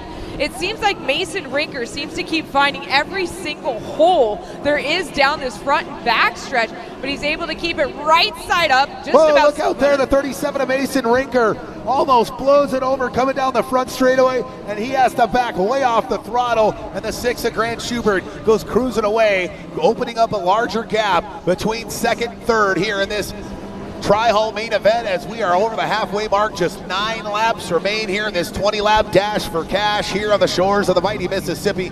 Can the 17 of Neil Marsh hang on and go wire to wire here in the final and continue his clean sweep on the season in 2024 as it gets brutally rough? Look at the 56 of Clint Dillard getting airborne. Everybody is hanging on for dear life here on the shores of the mighty Mississippi. She's rearing her teeth here on Sunday afternoon, making this course as treacherous as possible for these 13 drivers here in Texas Tri-Hall. Mason Rinker still doing everything he can, but it looks like he's starting to slow down. A couple of those hops may have broke something loose. That means that the 69 of Cole Ware is going to down take over the third place spot. And that means Outlaw, look at the Outlaw Tri-Hull team sitting 2-3 right now here in the Texas Tri-Hull division. What a fantastic run that would be for Cole Mullet Waring. That would be only his second podium in his young career. Picked one up last year in Grand Lake. Look at how wild these Tri-Hulls are getting out here as this water continues to get brutally rough here on the shores of the mighty Mississippi. My back hurts just watching Correct. this, Thomas. Absolutely. I had to sit down a few minutes ago because I just couldn't stand up anymore. Because again, it was like phantom labor pains that like the dad has when the mom, right, when the wife goes into labor, right? He doesn't know what to do with himself. I couldn't stand standing up anymore because it just looks so painful for those drivers out there. This is some of the roughest conditions I've ever seen in a Texas Tri-Hull race. You know, like I said, this is their final. This is the champion will take it all. Watch Mason Rinker of the 37 able to clean it out, but he's doing everything to catch back up with the 69 of Cole the Mullet. That is a bright and colorful boat. He's got a whole fan base down there by the VIP. They were hooting and hollering as he took the checkered flag on the last heat. Right now, he's sitting pretty in third place. And the 17 of Neil Marsh is all the way up, getting by the DD1 of Andy Miller as he continues to push out there. Let's see, where is the DD1 of Andy Miller? Oh, I apologize. It looks like no, there he is. He's sitting in 7th place. So the top 6 drivers are the only drivers on the lead lap. I repeat, the top 6 drivers are the only drivers. Excuse me, never mind. Check that. The top 5 drivers, as he was able to get by the 5 of Ruben Stafford. And now our leader looks to hunt down the 1 of Corey Walker. What a battle we got. We're battling it out for third place as the Mullet comes on the outside. Mason Rinker had some issues about lap 10. Able to clean it out, coming by Mullet, taking back that third place podium position. Watch as Neil Marsh just took a huge hop coming across the start-finish line. We are getting closer as we only have 4 laps remaining in this Tri-Hull Enduro. And I have no idea where the 37 of Mason Rinker came from. I don't know if he jarred something loose and was able to get it back tight, because he definitely went down on power. Either that or he just scrambled his brain for a lap. He got back into the throttle and he goes completely airborne again. But what a fantastic job of regrouping, right? He could have cashed it in, said, you know what, Mullet got by me, it is what it is. But I think he saw the 1 of Corey Walker, was like, I can't slide back any further. It rejuvenated his energy. He laid the hammer back down after he shook the cobwebs out of getting his head rattled there after a big airborne, essentially a crash that you land perfectly upright, right? And he's continuing to push and now pulling away, and back up on the podium is the 37 of Mason Rinker. There's our leader, the 17 of Neil Marsh. He is so far out in front. This might be one of the most dominant weekends I've seen out of the 17 of Neil Marsh. Now, he's had other clean sweep weekends, but the sheer distance between him and second and how many drivers he's lapped here in this final, impressive run for our 2-time defending national champion here in Texas Tri-Hull. Watch Neil Marsh out here on the course, but the battle still continues for third, but it looks like Cole the Mullet, 69, is starting to drop back from the 37 of Rinker. Let's keep an eye on that number 6, Grant Schubert, 20 years old out here trying to battle it out, still holding on to that second place position up on the podium. And he comes off of turn number 2. Now you can see there's the 69 of Waring and the 37 of Mason in screen as they're continuing to fight for third. And as the green flag goes down, you're going to see the white flag is now going to come out. There's the 69 of Waring. Our leader is not too far behind that boat. We're going to stay here on the north end of the course as we're on our final lap. There is our leader, the 17 of Neil Marsh, pushing hard down the front straightaway as he comes down out of the north end of the course, sweeping it beautifully. And looking to keep those RPMs up, steer clear of the 52 of Tanner Rinker, who continues to go another lap down. Frustration for the young man continues to mount with just no power here this weekend. But our leader, who had all the power in the world, he got his motor claimed at the last race. There's a claim rule here. Somebody took his motor, his prop, his lower unit. He put a new one on, and ladies and gentlemen, a clean sweep so far in 24. Your inaugural Midwest Nationals champion here in Texas Tri-Hull out of Hemlock, Michigan, the dude, number 17, Neil Marsh. Followed by Grant Schubert in the number 6. Keep an eye on that red boat out there, though. You know Grant, he might give him a Chris Fairchild hose down. And as we zoom overhead, finishing in third, what a fantastic run by the McLean Trailer sponsored number 37 of Mason Rinker. Again, that's the 17 of Marsh going clean sweep, wire to wire from pole position. The 6 of Grant Schubert coming in second, and the 37 of Mason Rinker rounding out the field here in Texas Tri-Hall as we continue to crown champions here at the inaugural Alton Midwest Nationals. What a fantastic run it was, and Kay's going to go down there and hopefully have a chance to chat with our champion, the 17 of Neil Marsh, here in just a minute. But while we've got some time, I'd like to thank our fantastic series sponsors here in 2024 on the Formula One Powerboat Championship Series. First and foremost, Mercury Racing. What a fantastic sponsor Mercury Racing has been. They've been with us for so many years, especially now with their brand new competition APX 250 horse V8 4-stroke, which is on the pole here at the Alton Midwest Nationals. VP Racing Fuels, the official fuel partner of the Formula One Powerboat Championship Series. JH Performance Boats, custom handcrafted shallow water bay boats built with the highest quality materials. Racing Communications, their radios for racing. Seabolt Sports, world champion powerboat racing since 1939. Find them at SeaboltSports.com to learn about the fantastic history of the Seabolt family. Seaway Marine. Seaway Marine, our sponsor for the Formula Lights class and your one-stop dealership for current and vintage outboard and stern drive parts. Check them out at SeawayMarine.com, your one-stop boat motor shop. Kicker Marine Audio, living loud, the official sponsor, audio sponsor of the Formula One Powerboat Championship season here in 2024. And Moto Marketing Group, the only choice for all your marketing needs, whether it's fast boats or even faster websites. Check them out at motomarketinggroup.com. All right, well, hopefully here in just a moment, we're going to have the 17 of Neil Marsh chatting with our own Kay Myers as he's out there now. Looks like it's going to be a little bit longer as he's trying to get that checkered flag in the proper position. You'd think he'd be an old pro by now at this, but as he takes that checkered flag, he's going to come back out onto the course. And when he does, ladies and gentlemen, I want to hear you hoot and holler and give it all for your champion here at the inaugural Alton Midwest Nationals here in beautiful Alton, Illinois. In the Texas Tri-Hall class, your winner, the number 17 of Neil Marsh. Makes his way down there to the north end of the course, making sure that all the boaters that have parked their boats here on the Mississippi River to enjoy some fantastic views.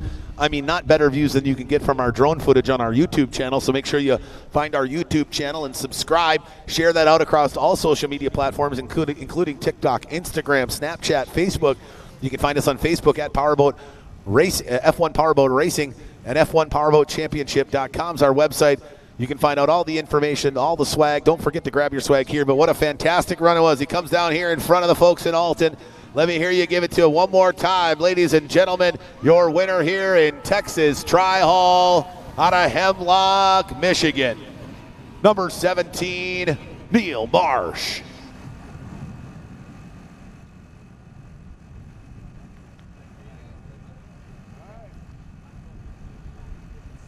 All right, up next, don't go anywhere, ladies and gentlemen. You got just a few minutes to grab yourself a drink, to wet that whistle. Make sure you're keeping yourself hydrated. It is hot out there, even though the wind is rolling. Argosy Casino, our fantastic partner here locally for 2024, giving away free water over on Vendor Row. Grab a water and then grab a hat to block that sun and get that from the great folks at the Formula One Powerboat Championship vendor tent. Go down and say hi to Debbie and to Phyllis. Hey, Debbie. Hey, Phyllis. Hopefully you guys are almost out of T-shirts by now. I imagine you are.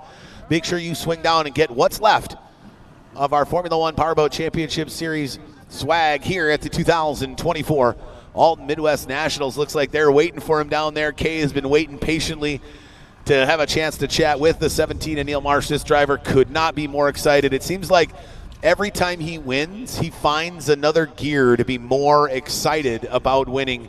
He calls himself a big, hairy American winning machine, and that he is here in the Texas Tri-Hall class. Nobody seems to have an answer for the 17 and Neil Marsh. This driver continues to impress and continues to push the limits of what you can do in a Texas Tri-Hall, and to see him come from the back of the pack all weekend long and qualifying and earn that spot on the top of the starting grid and that 2x2 rolling start now with a checkered flag in hand. There's nobody more deserving than the crew. Let's turn it down to Kay and our winner here in Texas Tri-Hall, the dude, Mr. Neil Marsh. Neil Marsh, congratulations on a phenomenal heat. 20 enduring laps. How do you hold it together for 20 laps of all of that rough water? A lot of adrenaline right there. I'd say I'm ready for 20 more, but that'd be a big lie. I'm just happy to see Doug up there. He's my best friend with that checker, or the white flag, and then I know the checker's coming next. Well, you have done a great job with this boat. A brand new special paint job on there dedicated to a young lady. Tell our crowd just a little bit about this particular paint job you put underneath this boat. She left me a great message last night, Raja. We can't wait to see you at home, and we'll bring you this checkered flag, okay, honey? Thank you, Roger. Thank you, Annette. And we got to thank everybody else out here. Timberwood Antique Mall, B-Blades. That prop there was my spare. So I think the Wolves are calling. They might come and try to collect on this engine again here. So I put on a spare, if you can believe it. Maybe it's the better one. But we got a lot of sponsors. You know who they are. We got J. Marie's. We got Studio 46, Best Automotive. Holy moly. Here we got Sefton Financial, Grandpa's Garden, JH Performance Boats. You got a whole bookload of people that supports you, but your biggest fan base is sitting right here on the shores of Mississippi. What do you want to say to the city of Alton for bringing you out here? I think you guys got a great event. This is going to be something here. This is the biggest boat race I've been to in years, so I think the River Fest will have to step up a little bit. I think the fan base is there as well, and these other sites. We got a great thing going here. Thanks to Tim and John Schubert and the city of Alton. City of Alton's opened their arms for us. You gave them a checkered flag, gave them one heck of a show. Congratulations, Neil Marsh of the 17. I do got to thank all those the competitors out there, Grant and Mason and everybody, Mullet, man. I mean, these guys, they went through hell just like I did. All right, we're going to let you get down river. I wouldn't blame you if you go past the launch area, because I have a feeling there might be a couple drivers down there trying to claim that motor of yours. Well, whatever. Like I said, it's a spare. And we know B-Blades will make us another one, so let's roll. All right, game on as Neil Marsh for the 17. Congratulations, checkered flag, top podium finish.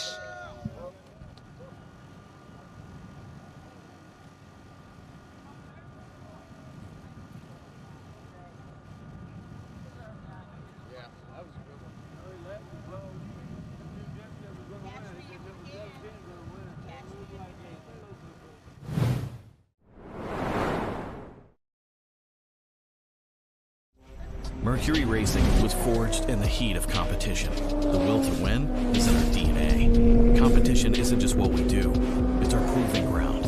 It's about the pursuit of power, performance, and endurance that pushes our limits and yours.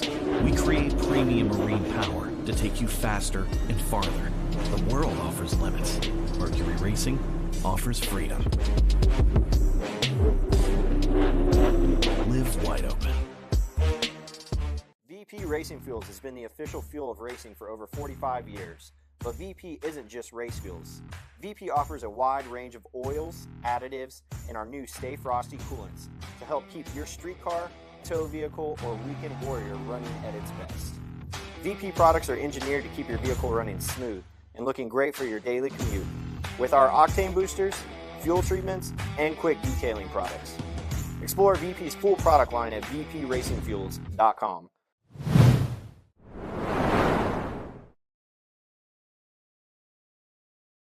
VP Racing Fuels, the official fuel of the Formula One Powerboat Championship Series, the official law firm and one of the title sponsors of the Alton Midwest Nationals here, Simmons Hanley Conroy. You know him.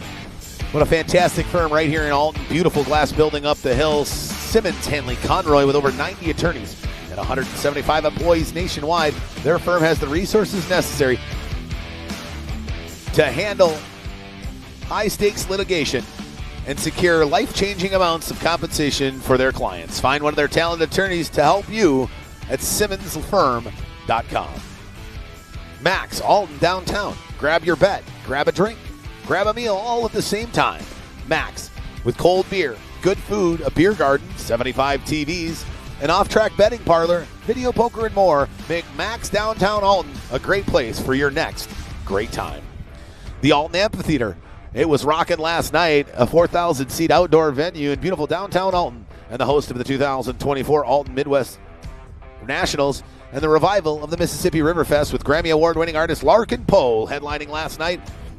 The Alton Amphitheater, a gem in downtown Alton.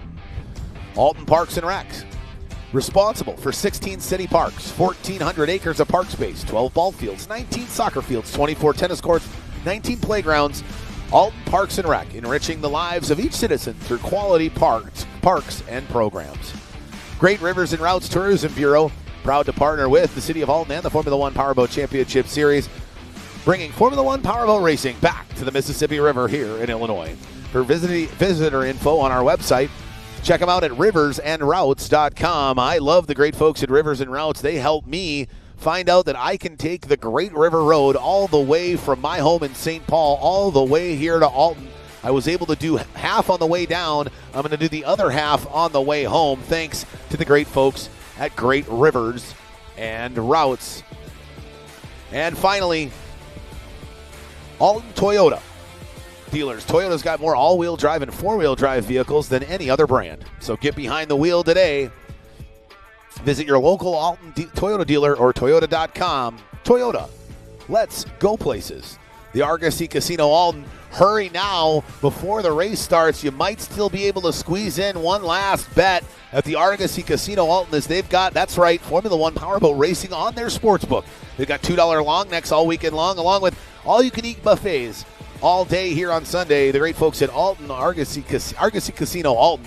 And our starting lineup sponsor all weekend long, Metro East Mega Storage. 3 convenient locations in Edwardsville and Wood River, Illinois. Metro East Mega Storage can handle any storage need, from boat to RV, Class A RVs, and now offering business and self-storage units with 24/7 security and temperature-controlled facilities. Your only choice for storage is Metro East Mega Storage.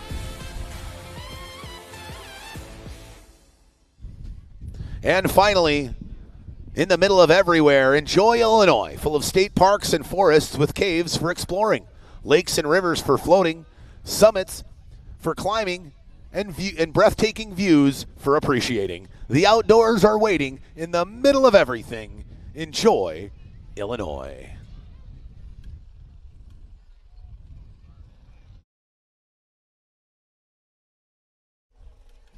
All right, Kay, well, what a fantastic Tri-Hall final that was. The 17 of Neil Marsh looked very, very excited. You know, and one thing you almost took me off the dock. I don't know if you saw it, but I was down there trying to hand him the checkered flag. He grabbed it and he darn near threw me off the dock with that one. Yeah, he did. He gets excited out there, that's for sure. When he's out there ripping and rolling. But what a fantastic run it was. 1 second here, I'm going to give a hug to a very good friend of mine I haven't seen in a very long time. That's the great thing, is that these fans come out year after year after year. I've even heard it from some of the drivers. They look forward to going to some of these race sites just because you as fans come up and find them. Once again, reminder, there are T-shirts for sale in the pits. There's also T-shirts for sale, the 2024 Mississippi River Fest. Make sure you grab one, bring it on into the pits, and have your favorite driver sign it. You could have the winning driver's signature right there on your shirt. We are looking forward to the 2025 coming back here once again on the Mississippi River. We are always looking for more volunteers. Please reach out to the City of Alton and along with the F1 Powerboat Racing if you'd like to become a volunteer. Could give you the best seat in the house. I got one gentleman right here. He's got to sit with me all day long being a volunteer. And I just want to say one more time, thank you to the City of Alton for bringing us out. All right, yeah, absolutely, Alton. Everybody here has been fantastic. And you mentioned earlier those two-seater rides that are fantastic for any business function, or if you're out here again, let's take a look at some up-close shots on our YouTube channel here. For those of you here locally, pull out the phone, go to our YouTube channel, F1 Powerboat Racing, smash the subscribe button. Check it out. We've got some of our folks from great sponsors here locally. Rip it out there with multi-time world and national champion, managing director of the Formula One Powerboat Championship Series, the one and only Mr. Tim Siebold. They've got the full V8 version of the APX on the back. That's a 4.6-liter V8, 360 horsepower APX motor on the back of that twin cockpit race ride experience here on the Formula One Powerboat Championship Series. You see that 2 doors, there's 2 seats, giving you an understanding of what it's like to be inside the cockpit and behind the glass of one of these high-performance machines here. Speeds in excess of 100 miles an hour in the race ride experience. I think Make it yesterday second to none. I heard it was 107 was our fastest lap. Can you imagine going 107 miles an hour inside of that cockpit with somebody else? Well, I mean, who else could you ask for? Tim Siebold. Right. To be driving you around the course. What an experience it is. Reach out to us at F1 Powerboat Racing to see how you can get yourself a great ride in the seat of a twin, of the two-person. Of that Formula One race ride experience here. Get a hold of our managing director, Tim Siebold, if you want to bring the race ride experience to your next work function, or maybe you want to bring the Formula One Powerboat Championship Series to your hometown. There's the 24 of Spencer Love. He almost barreled into the back of our pole sitter in qualifying heat number 3 after they almost got together with the 99 of Travis Yates. You know, we talk about how hot it's been out here. It gets real hot inside those cockpits. That's all carbon fiber and Kevlar, and it's black. And it absorbs all that heat and all that light. We sat down with the 14 of Andrew Tate to talk a little bit more and give you guys some insight on how the 90-degree plus heat out here, 100-plus degrees in the cockpit, can shape a race here on the Mississippi River. Welcome, race fans. We're here at Alton, Illinois, and the temperatures are rising. That is one key factor that we are talking about this weekend. I'm here with Andrew Tate of the 14. And Andrew, kind of give us a little bit of information on how you hydrate to be able to keep yourself so you don't pass out in those boats, because the cockpit gets super hot. Yeah, lots of waters throughout the day, and make sure you're peeing. When you stop peeing, it's bad news. So lots of waters, liquid IVs. I really don't eat too much throughout the day, stay away from the heavy stuff. I actually ate like half a quart of pasta salad type stuff, and that's about it. But we're packing up for the day, and we're going to go sit down in the AC and eat some dinner, thank God. Well, tell us, does it affect the boat or the boat ride? Does it dry the boat out, make it lighter, anything like that we need to think about? So it has more to do with carburation, honestly. Depending on how much fuel you're going to give the motor. The heat and the humidity have a lot to do with it. So we got some good test runs in, got some good data. We know that we can kind of lean it out a little bit and generate some more horsepower going into race day tomorrow. So we're happy. We think we learned a lot, and everyone's playing golf on the same course here. You know, we're all sweaty, we're all hot and miserable, but it's part of the gig. It's good to be somewhat young and healthy. Well, you worked your team this morning. I noticed just after the first test session, there was this motor swap. What was up with that? New motor, new problems, pretty much. We put it on. We knew we had 2 sessions today, but we're trying to get a second, maybe a third motor race ready in case anything happens throughout the course of the weekend. We can just swap them out. We threw that one on, thought it was good to go. It really didn't make the power we were expecting or hoping for, so we went back to Old Faithful, and we had a hell of a test session there the second round later in the afternoon. So that's what it was all about, live and learn. You know, sometimes you don't go faster when you make a change, and 1 step forward, 2 steps back, but learning's good. Now we know, and we'll move forward.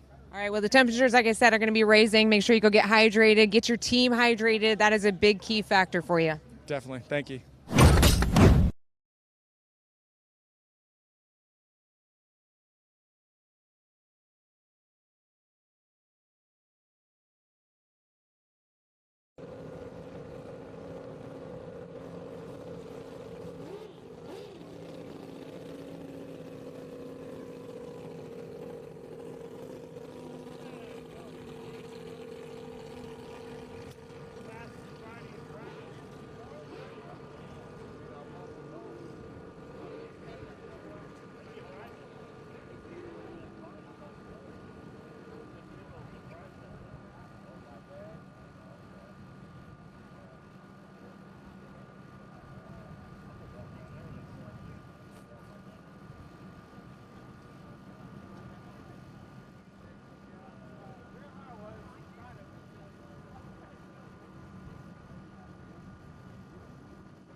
Sleek, glamorous, lightweight, and extremely maneuverable, with a power-to-weight ratio second to none in all of motorsports. With acceleration from 0 to 100 miles an hour in under 5 seconds, and top speeds in excess of 120 miles an hour.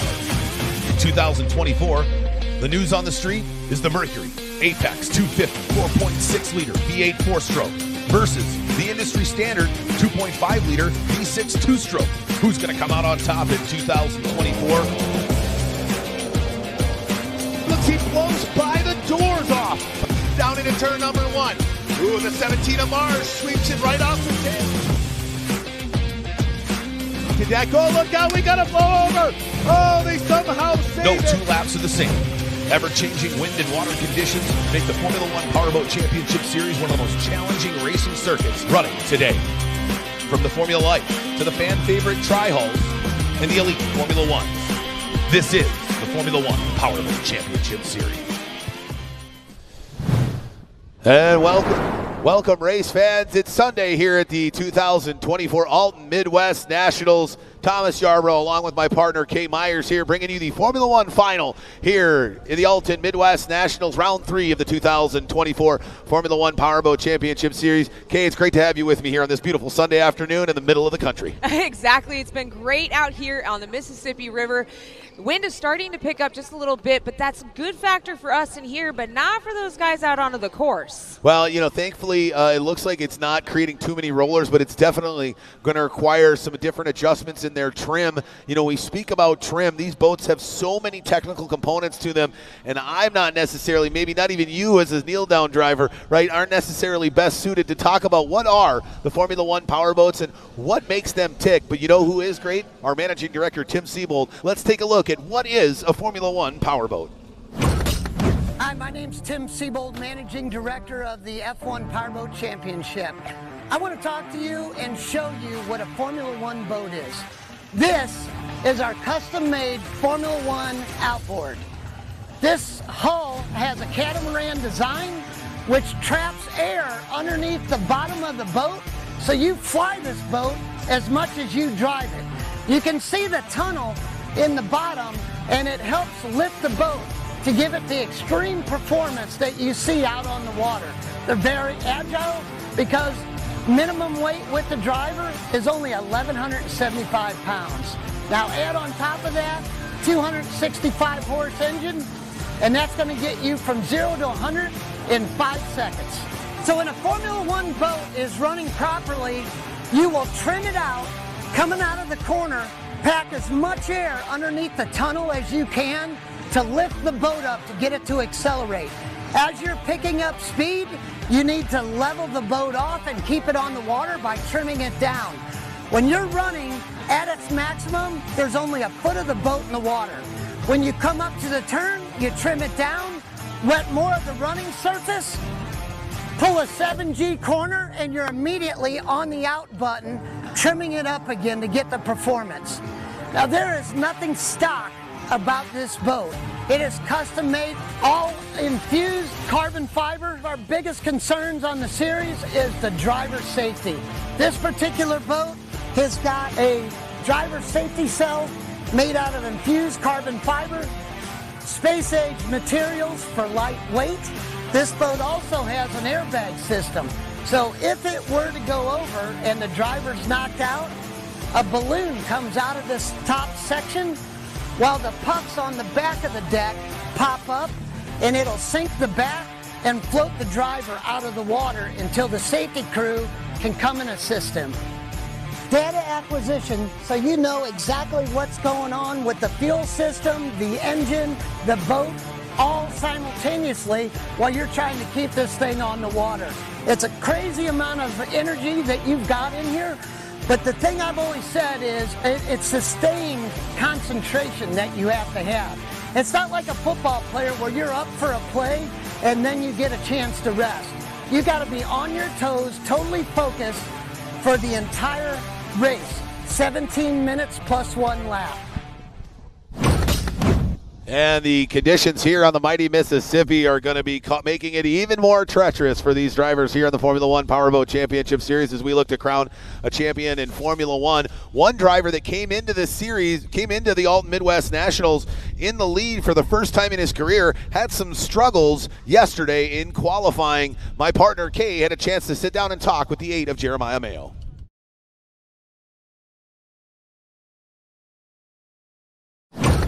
We're We're here with Jeremiah Mayo, the number 8 Snap-on Tools. Unfortunately, the first heat blew a motor. What happened out there?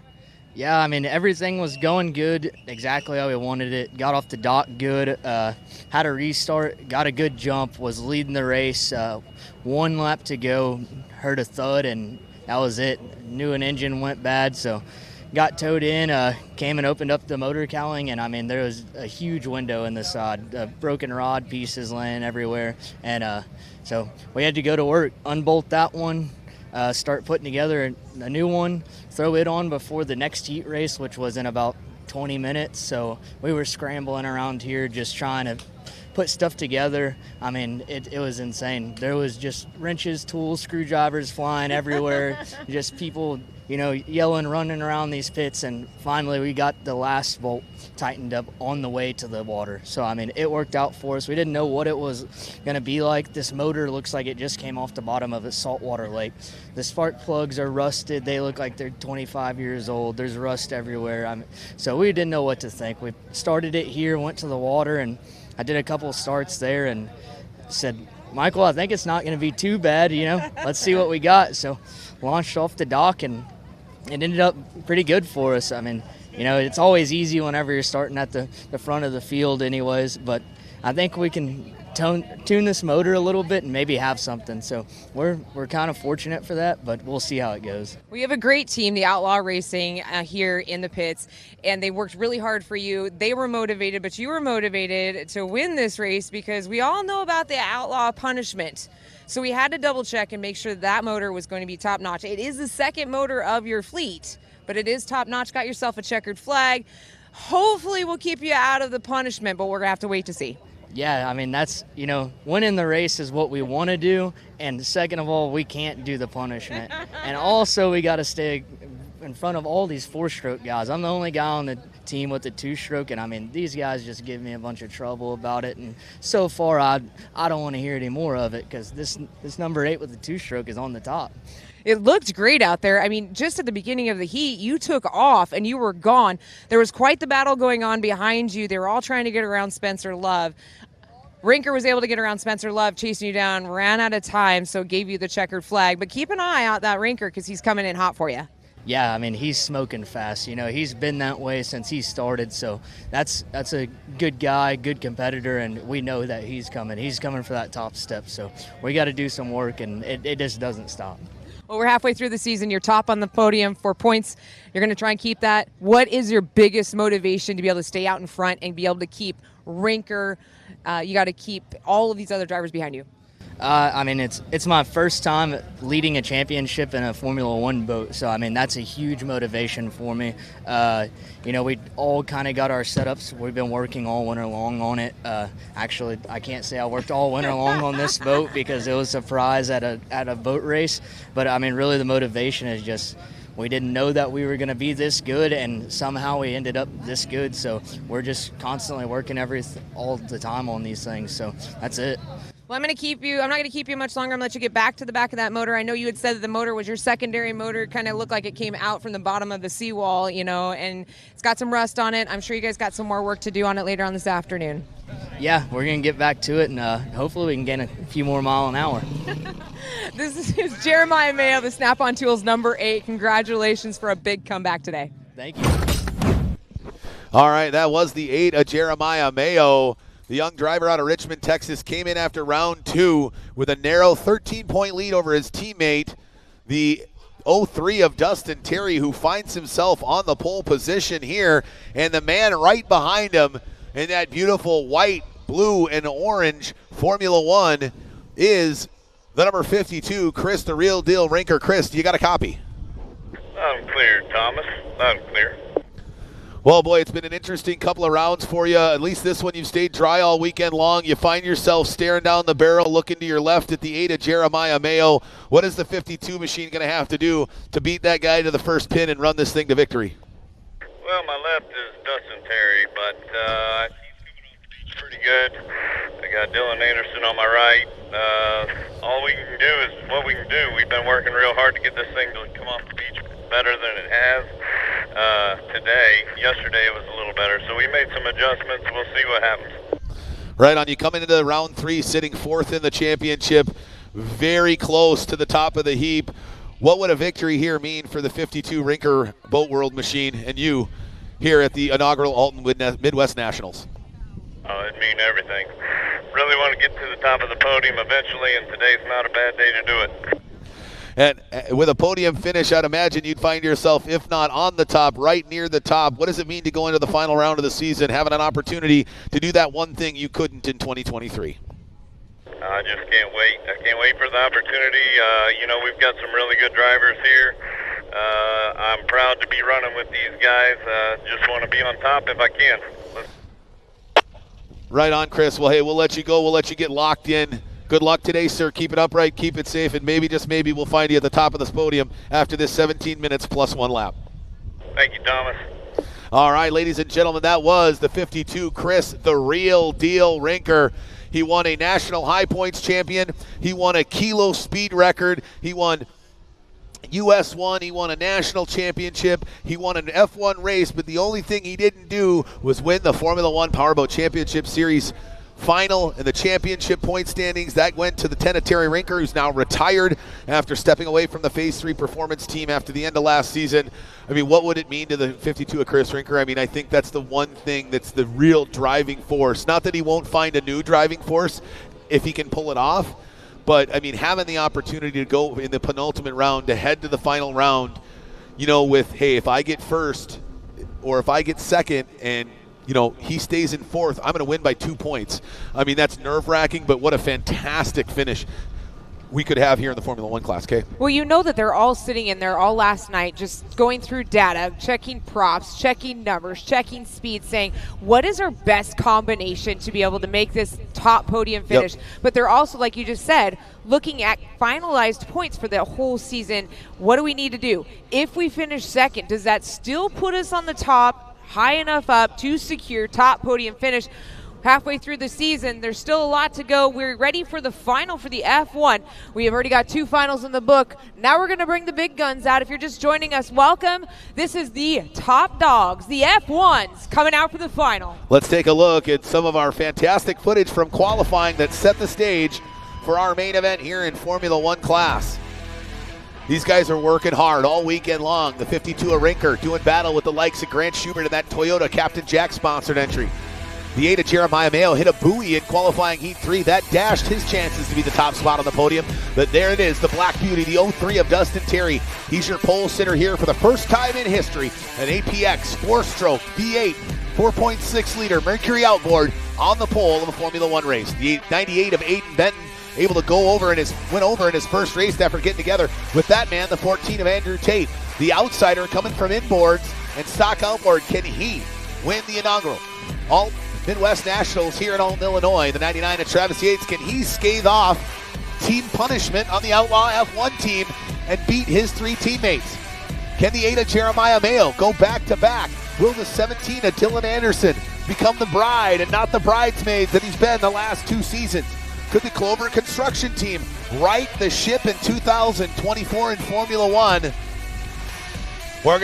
We are just moments away from finding out here what's going to happen at round 3 of the 2024 Formula 1 Powerboat Championship Series, the Alton Midwest Nationals, here brought to you by Simmons Law Firm, the City of Alton, Alton Parks and Recs, Great Rivers and Routes, and all the fantastic local sponsors here. Can that man, the 03 of Dustin Terry, grab that thing and catapult himself to the top of the point standings?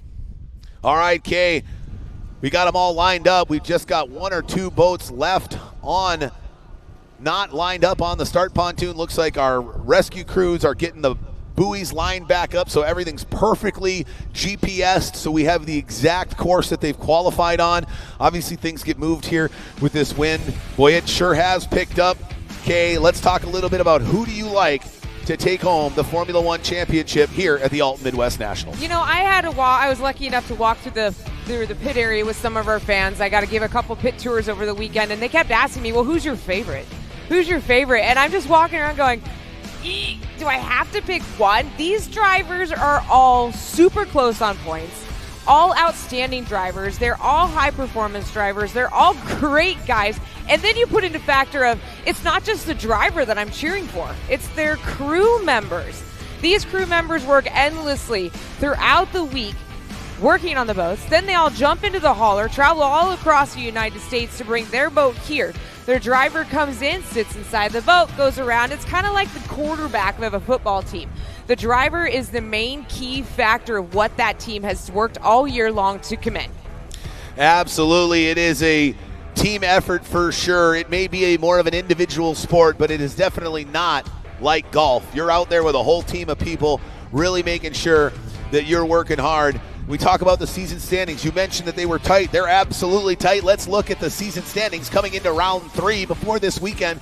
The Ada Jeremiah Mayo, your championship leader, 13 points ahead the man sitting in second, who finds himself on the pole here at the Alton Midwest Nationals with 433 points. Jeremiah, again, barely ahead of the 03 of Dustin Terry, who comes into round 3 with 420 points. In third position and third off the start dock is the 17 of Dylan Anderson in that Anderson Marine machine.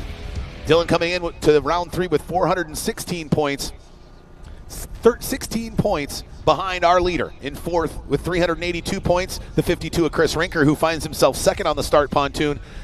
And then the 24 of Spencer Love, the 13 of Grant Schubert, the 7 of Sean Love, the 99 of Travis Yates, the 29 of Jared Jensen, and the 62 of Chris Fairchild, rounding out the top 10 in season points. Fairchild unable to make it here this weekend due to some prior commitments, but that's our season standing. Now let's take a look at our starting grid, brought to you by Metro East.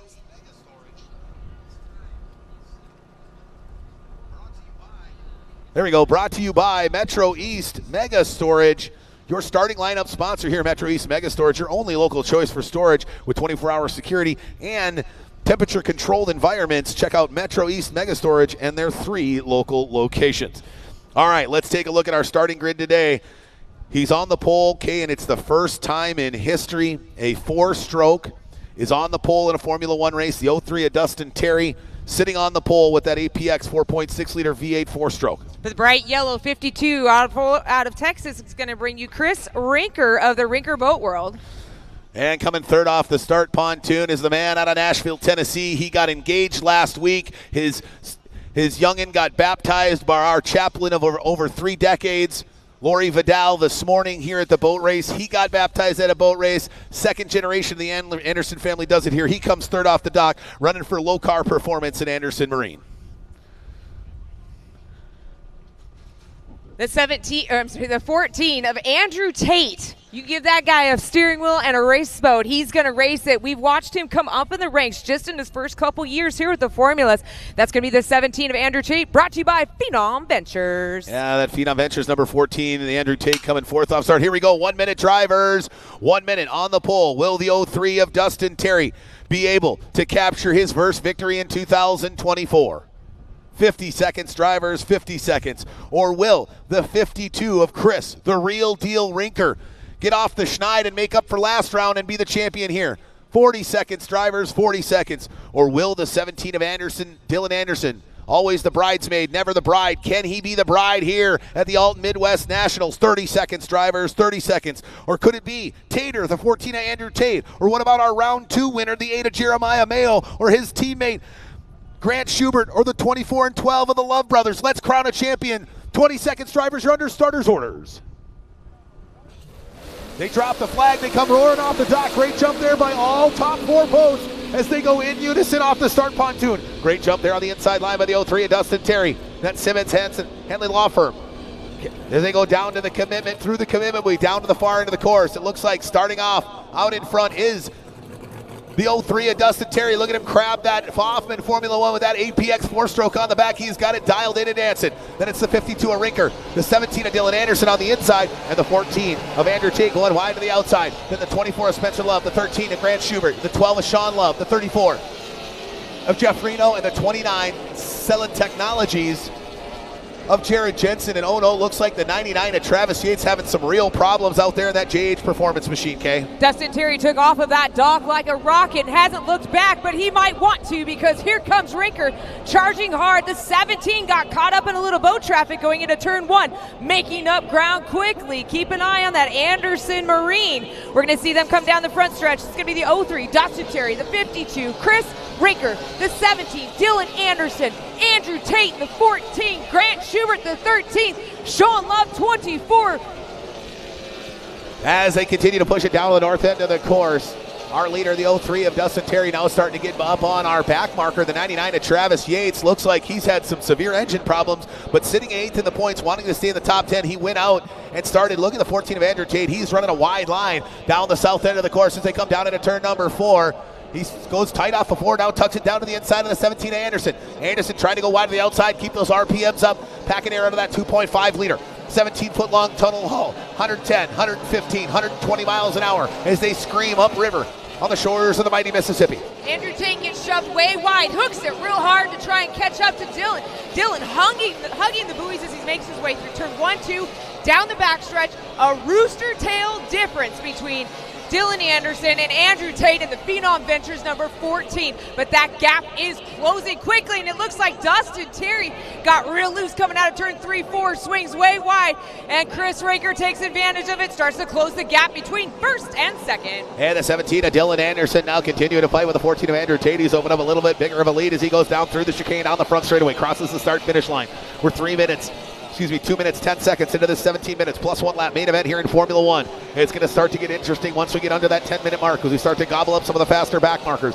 But right now, it is all about Simmons Hanley Conroy on the side. Home of Louisiana is where he calls home, and his kids and wife are back there watching. The 03 of Dustin Terry looking to go wire to wire and be the first 4-stroke motor to win from the pole in Formula One Powerboat Championship history anywhere in the world. Can he continue to push Black Beauty in homage to the great Bill Siebold, the most decorated powerboat racer in the history of the world, who's standing on the judges' stand next to me with his beautiful wife, Lynn, with those livery on the side in honor of him? Can this rocket on the water make it all 17 minutes plus 1 lap as he continues to push hard down the backstretch through the backside chicane in turn number 3?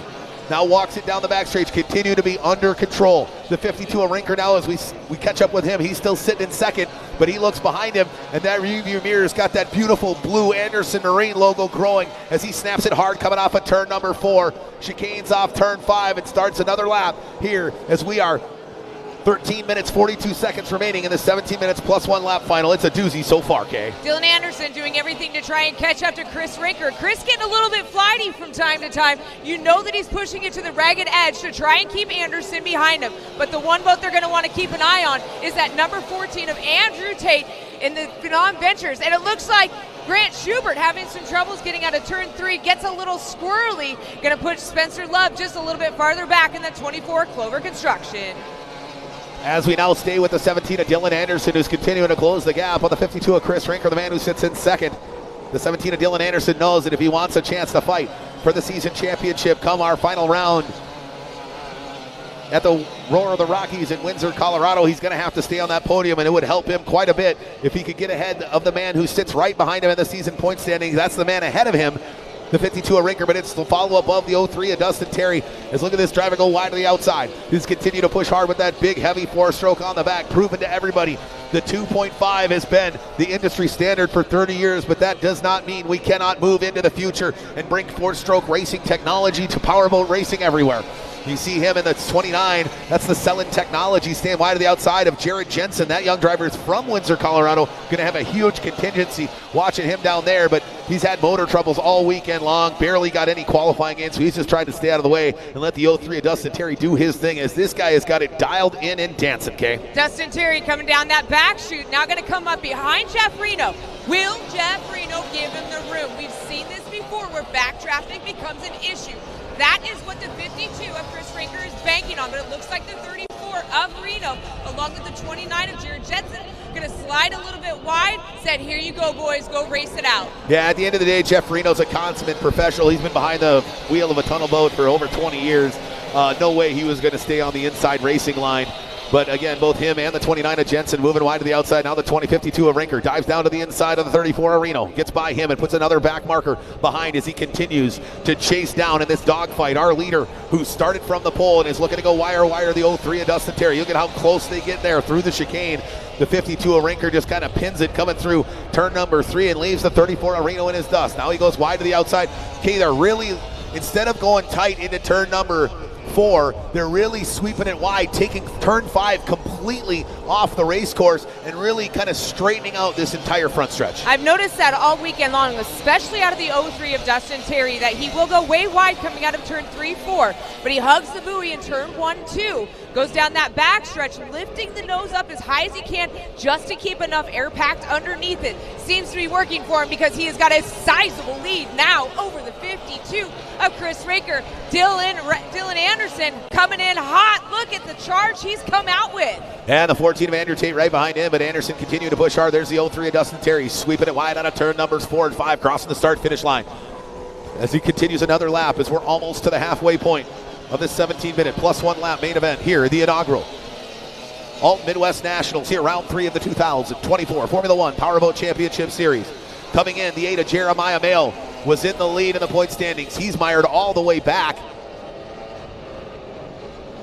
in 10th position, really struggling. I know I talked to crew chief Mike Schubert, and they said that motor was going away. They were just hoping it would hang together for the final so they could at least get some points. Smart move. It looks like that's what they're doing. They're not pushing that thing hard. They know they're not going to get the podium, but he needs the points because he's sitting up top. He can still keep that gap small enough for him to catch him in the final round. Exactly. Some points towards the end of the year, that could make that gap.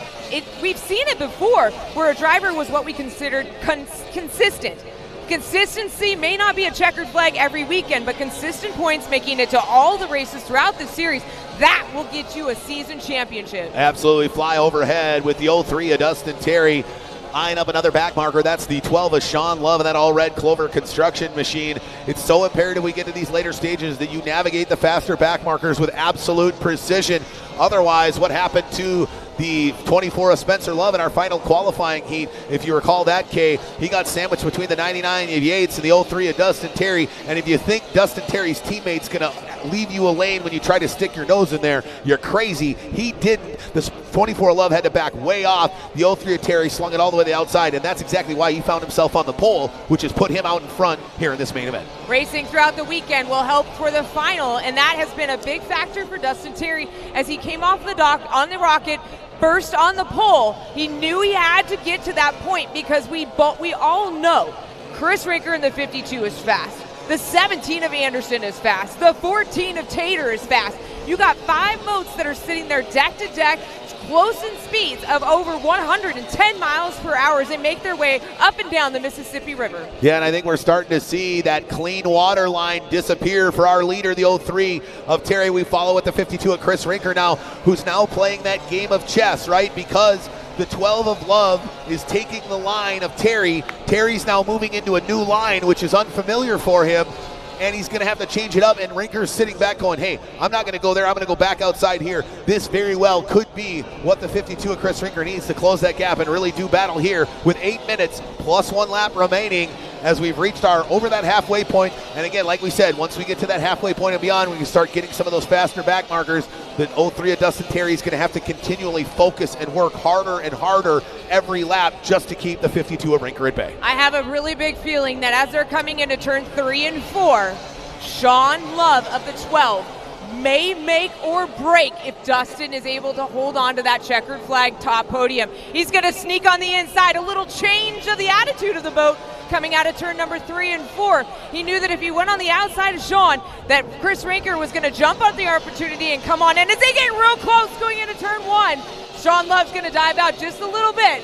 Those two almost hit. That's back traffic versus the top boat. Yeah, that's what happens. You know, Sean Love's just holding his line. He's not trying to get in the way of the 03 of Dustin Terry. But again, he's not going to move out of the way just to get lapped. He's a fast boat. He's fighting for points. They're fighting for a team championship, him and his brother. So don't expect him to get out of the way. And the 03 of Terry didn't, as we continue to follow those top 3 boats who are just sandwiched. Less than 2.5 seconds separate the 52 of Rinker and the 03 of Dustin Terry. Let's see how long that is now as they cross a new lap. Amazing how much rougher the water is. We had sub 33 second laps in fast lap qualifiers, down to 1.66 seconds is the 52 of Rinker over the 03 of Terry, and it's continuing to close more and more. Is that 52 machine? Maybe he put some extra weight in the gas tank to give it a little more balance, and or a little more stability, and as he's gotten comfortable with these rough conditions, right, he's allowed to lay in it more, where that gas tank on the 03 of Dustin Terry is getting real light, and that shifts all that center of gravity way to the back of the boat. Something just went flying off of Dustin's boat. I believe it's going to be the breakaway pickle fork. We'll have to look as he comes by. I'm hoping that's all yes, it was. Is. Absolutely, that's what it was. Looks like it was the inside left pickle fork. He probably caught a wave apex. The top of that wave just clipped that breakaway pickle fork and popped it off the inside. Thankfully, really doesn't do much to the performance of these Formula 1s. It's more to disperse the inertia in the event of a collision. Pickle fork first with another driver. Exactly, but with that key factor, we're also going to see that the gap still is starting to close up. About 2 rooster tails difference between Dustin in the lead and the 52 of Chris Rinker. Dropping back is going to be Anderson. I would have presumed that Anderson would have been moving up as these two started to make their way through back traffic. And ladies and gentlemen, Andrew Tate is dead in the water down in the south end of the course. He is shuffled all the way back to 9th position. He is out here and he was looking fast. That means that the 13 of Grant Schubert's moved up to 4th, but now we've gone from a 4-boat to really a 3-boat race. It's who's going to end up where on the podium here at the Alton Midwest Nationals. As we take a look, we're going to see that Andrew Tate standing up in the boat, just devastated with the fact that he's sitting out there watching this race from the cockpit. But you know, I'm just looking at it going, hey, it was a great run this weekend, but we're going to keep our eyes back out on the water, because coming across the start-finish line is your leader in the all-stealth 03, Dustin Terry. 4 minutes, 53 seconds, plus 1 lap remaining in this Formula 1 race. Can the 03 of Dustin Terry hold off the hard-charging driver out of Spring, Texas, running for Rinker's Boat World, McLean Trailers, and Roswell Sound Systems, the 52 of Chris Rinker, the leader of the Rinker Racing Team.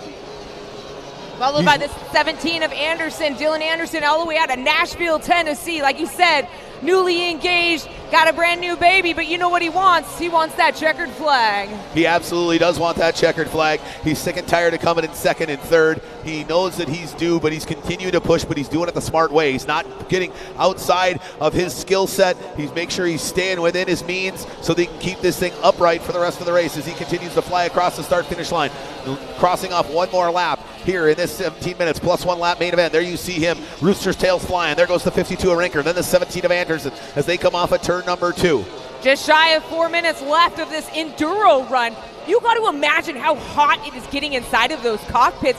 And you know, they're trying to race around this course. They have back traffic, they have buoys all over the course trying to keep track of where everybody's at. That is when your radio personnel that is sitting here on the beach is your main person that's going to help you, guide you around this course. The 03 of Dustin Terry, your leader, comes across the start-finish line, followed by the 52, Chris Rinker, the 17 of Dylan Anderson. What a great run by our top 3 as they make their way down the backstretch. Yeah, they are really putting on a show here as they continue to fight hard. The 03 of Dustin Terry continuing to make hay down the front straightaway. The 52 of Rinker seems to close the gap on the backstretch, but for whatever reason, that setup that he's got and that angle of attack on the front side of the race course really allows the 03 of Terry to gain room. Now you can see here that gap starts to close, but for whatever reason, those slight turns of the 52 of Rinker is just on the front side of the course, just not allow him to reach that maximum speed like he can on the backside. That is all in the pitch of the propellers. Some propellers that you pick will give you either performance out of the corner, or they will give you what's the long term down the long straightaways. We don't have that long of straightaways, so you got to figure that these drivers are picking it out to get the pitch that will get them out of the corner as fast as possible. Absolutely, the 52 of Chris Rinker continuing to push it to the limit, trying to find any lane, any opportunity to get the 03 of Dustin Terry in his rearview mirror. Now the 03 of Dustin Terry coming up on his teammate, the 13 of Grant Schubert. The 52 of Chris Rinker is going to have to keep that in mind there, Kay, because again, teammates are going to play some blocking games more than likely out there, right? And they're going to make that water as dirty as they can for the 52 of Rinker and the 17 of Anderson as they're breathing down the neck of our leader, the 03 of Dustin Terry. Get ready, boys and girls and race fans, because this is where it's going to get interesting. We're down to the last final few minutes of this final, and as you can see down the backstretch, the 03 of Dustin Terry is now about ready to come up to four boats that are close causing a lot of havoc. This is the factor, the key factor that Chris Rinker wanted of the 52, along with Dylan Anderson of the Anderson Marine. This is what they were looking for. And look at the gap between Rinker and Anderson. Will Anderson have a door to go into, or will Chris shut it right going into turn 1? Obviously, he's making him scrub up. Now Anderson's going tight to the inside. Now he's going to have to move back through the wash, so that's going to scrub back up speed. He knows he's only got under 2 minutes, 1:27 plus 1 lap, so he's got maybe 3 laps left to try to make his move on the 52 of Rinker. Now coming up with some of those back markers, that's going to make it even more challenging. Can he get by the 34 Argosy Casino, Okeechobee, Florida's own Jeff Reno, as they work their way down into turn number 4 and 5. Sweeping it off of 4, now sliding it through 5, and then totally taking 6 completely out of the picture is the 03 of Dustin Terry.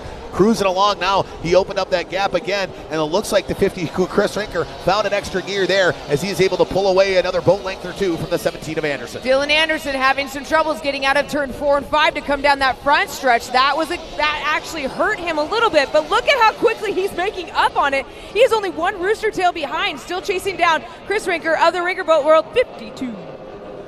As our top three boats continue to push hard here on the shores of the mighty Mississippi. It's the 2024 Alton Midwest Nationals, round 3, the 2024 Formula One Powerboat Championship Series. Our leader, the 03 of Dustin Terry, trying to go wire to wire, slides it down to the inside, trying to get by his teammate. His teammate obviously leaving him a lane and using that to scrub up the outside lanes so that the 52 of Rinker and the 17 of Anderson don't have clean water. Anderson looking at having to go way wide to the outside as our leader tucks down to the inside. His teammate goes out of the outside and lets him by, coming off of turn number 2. As they go side by side down the back straightaway, starting to pull away from the back marker is our leader, the 03 of Dustin Terry, through the chicane in turn number 3. That gap between the 52 of Rinker and the 17 of Anderson still under a second here as we go back, and now we see the green flag go down and the white flag's going to come out. Kay, just one more lap for the man from Houma. How excited is this young man going to be if he can pull this off? That's the question. Can he pull it off? Because Chris Rinker is still charging hard all the way down the front stretch. Close the gap between him and Dustin just coming down this front stretch. We're going to have to see with the 3/4 of a lap to go. Dustin Terry has got his hands on that steering wheel, got a grip onto it. He is hoping for that checkered flag. Dustin Terry, the 03, makes his way through the apex of turn number 3. Down the back stretch, here comes Chris Rinker in hot pursuit, and the turbo button hit by Anderson. Anderson's going to try and jump on the inside of Rinker. Can he do it? We got a drag race to the finish, Thomas. And it's 03 of Dustin Terry, ladies and gentlemen. Taking the checker flag, the 03 of Dustin Terry. And by a nose, the 52 of Chris Rinker knocks off the 17 of Dylan Anderson as he finishes in 3rd. What a fantastic final. In 4th, the 13 of Grant Schubert. In 5th, the 8 of Jeremiah Mayo. In 6th, the 24 of Sean Love. In 7th, the 12 of the 12 of Sean Love finishes in 7th position. The 24 of Spencer Love finishes in the 6th position. Then Jensen Reno, and then of course Tate and Travis Yates falling out. And then rounding out the field, the 98 of Aiden Benton, who had his boat destroyed in qualifying yesterday, but what a fantastic run by the 03 of Dustin Terry. Don't go anywhere, ladies and gentlemen. Join us right over by the VIP area as we're going to have our awards presentation in just a few minutes. So make sure you make your way back over to the VIP area for our awards presentation. You'll see the big stand set up there, our big awards presentation. We're going to give away all the well-deserved hardware from all 3 classes. But first, we're going to let the 03 of Dustin Terry grab that checkered flag and do the customary parade lap. What a fantastic run it was for the driver out of Houma, Louisiana. He had the 52 of Chris Rinker nipping on his heels all race long. The 52 of Rinker had the 17 of Dylan Anderson all over him as they were fighting for 2nd and 3rd. What a fantastic race it was. And talk about shuffling up the point standings. Look at that there.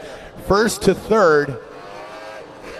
Look at that finish between 2nd and 3rd. Total elapsed time, 18 minutes, 34 seconds. 65/100ths of a second. Dylan Anderson, 18 minutes, 34 seconds, 92/100ths of a second. Less than 3/100ths of a second separated the 52 of Rinker and the 17 of Anderson after 18 minutes of racing. Roughly 35 laps here on the shores of the Mississippi River. Again, we do 17 minutes plus 1 lap, so we don't necessarily count laps due to public waterways and having to deal with the U.S. Coast Guard and things of that nature. But how fantastic is that? Only a 6-second gap from Rinker to our winner, Dustin Terry. Grant Schubert put on a great run. That young driver is continuing to get better. The 8 of Jeremiah Mayo, I talked to his crew chief, Mike Schubert, before the race, and he told me straight up, man, this motor's going away. It's our backup. I'm very worried about it. And he told Jeremiah, he said, hey, man, at the end of the day, you need to finish. I know you want to win, but if you push this thing to the limit, I think you're going to end up blowing this motor as well, and that's going to leave you with another DNF, which is no points in the final. And I commend the 08 of Jeremiah Mayo for understanding that and taking those orders and being smart about it. But ladies and gentlemen, let me hear you one more time. The Dustman, your champion here at the Alton Midwest Nationals out of Houma, Louisiana, ready for Simmons Hanley Conroy, your local law firm here in beautiful downtown Alton. Your winner here, the 03 of Dustin Terry. What a well-deserved victory for the young man from Houma. I know his kids back home were watching, intently glued to the TV, unless they had a baseball game or something like that. So if you guys are watching back in Houma, I hope you're pretty excited. Your dad's going to be bringing home a big, giant trophy. And as long as he passes inspection, he will go into the final round of 2024 as the series leader here on the Formula One Powerboat Championship Series. What a turn of events. The young driver from Louisiana has been working diligently the last 3 seasons to put together this, the last 2 seasons to really work hard on this 4-stroke package. He spent an entire season in 7th, 8th, 9th, 10th, 11th place. Never could crack the top 5. Continued to work on the program, continued to work on his prop selection. They hit a wall with the 200 V6. They recognized that they needed to step it up to the 250 V8, and as soon as they did, you saw all that hard work really start to pay off for the 03 of Dustin Terry out there, making sure he shows some love to all of the great boaters who hung out all day in the sun here, 90-plus degree heat, beautiful breeze. But again, don't forget, come on down to the VIP area, everybody down there at the south end of the race course. We're going to be giving away beautiful trophies here at the Alton Midwest Nationals in all 3 classes. There's going to be champagne spraying, and we'd love to have all you hanging out down there. Come meet your favorite driver. Come shake their hand. Come ask them questions. Come get your picture with them. Get an autograph on one of those fantastic Alton Midwest National t-shirts. Hurry up, quick, go run and buy one from Debbie Siebold before we get to our award ceremony. But don't forget, we're going to be doing that in about 15 minutes. Right in front of the VIP area, we're going to be giving away the trophies. The trophy presentation for all 3 classes, from Formula Lights to Tri-Hall and to Formula One. As our winner, the 03 of Dustin Terry, makes his way over and douses the crowd to the little donut action, customary, made by the 62 of Chris Fairchild back in the day, kind of something he loved to do to people. It was picked up by by Sean Torrente for a long time, and a lot of other drivers have adopted the old donuts in a boat celebration after winning a big race. And boy, a big one this was. He came in 13 points behind the 8 of Jeremiah Mayo. He's no longer 13 points behind that young man, as he is your series leader so far, as we've got 1 round left in Windsor, Colorado, the Roar of the Rockies. Don't forget, check out all the things going on in the Formula One Powerboat Championship Series on our website at F1PowerboatChampionship.com. You can find us on our social media platforms on Facebook at F1 Powerboat Racing, Instagram, TikTok, Snapchat, YouTube, F1 Powerboat Championship. We're going to turn things down to Kay now, as she's with our winner, the 03 of Dustin Terry. We're here with a winner, like you just said. That was one heck of a final. Those guys were doing everything they can to get up to you. Couldn't even get up to you, but I don't even think they could get around you with the speed that you had today. Man, it was my day. We started off slow to the weekend. We had a kind of a simple game plan of just keep doing what we know. Don't look at those times, because these guys laid down burners at the beginning of the weekend, and we kind of got down on ourselves, and we just stuck to what we know. Ruben was on my radio saying it's like riding a bike, just go ride your bike. And it stuck with me. I'd go around the back straightaway, and I'd almost let go of the steering wheel, like ride your bike and have fun, and I relaxed, and it was great. Those 2 guys, I don't know who was behind Dylan, but I saw Chris and I saw Dylan all over me, and the 14, I guess. So congrats to him, Tate, on having a great weekend. Sorry if we ruined your bet at the casino. But I don't know. This is amazing. Simmons Law was your local sponsor. They're right up here cheering you on in the VIP center. What do you got to say to them? Thanks for the cash. I appreciate it. And let me get a card from you because we're going to party our tails off tonight, and I might need a lawyer in the morning. Oh, Ruben wants to say a little something too. No, 4 years ago we came up with this plan that we're doing a 2-stroke and we're doing this boat. We were in 4-stroke. I'm sorry. I'm so excited. But anyway, we came up with this plan. Me and him did. We're like, hey, this is going to be our team. We don't know how to work on nothing. So we had to make our team maintenance free, right? And Dustin does all the technical stuff. You have no idea how much time this guy spends on the computer perfecting his sport. And it's finally paid off for us. Shows what a lot of seat time, a lot of testing, and a great Mercury motor will do to you. It gave you that checkered flag. One more time, tell us all about how excited you are to be here. You are the Midwest National Champion. Man, thank you to Alton. This was fantastic. We all dodged logs. We had luck. I got to thank everybody with F1 Powerboat for everything they do and making an amazing event. I can't wait to come back. This place was great. We tried out local stuff here in Alton. Fantastic place to hang out. So I'd come here if I wasn't going to a boat race. But thank you to my sponsors. Thank you to Ameristar Roofing. Thank you to Plash Lighting. Thank you to Simmons Hanley Conroe. Thank you to JH Performance. Thank you to Welker Fitness. Thank you to everybody. Thank you, Sean. Thank you to my wife and kids. Thank you to everybody. If you are a part of this, thank you. I'm sorry if I forgot you. Well, no worries. We're going to get you back into that boat. Wave that flag. We're going to see you up on the top of the podium. Once again, race fans, don't go far. We have our awards banquet coming up shortly right outside the VIP tent. Thanks, Kay. What a fantastic run it was by the 03 of Dustin Terry. What a fantastic run it was for the young driver out of Houma, Louisiana. Again, like his crew chief, Ruben Stafford, said, this has been 4 years in the making. He's busted his butt. He analyzes the computer. That is, right, that is the new forefront of motorsports, is the technical aspect in the computer, the brains. We are in the technology age. AI is everywhere. And now what this allows the 03 of Dustin Terry to do is be laser focused on props and setup.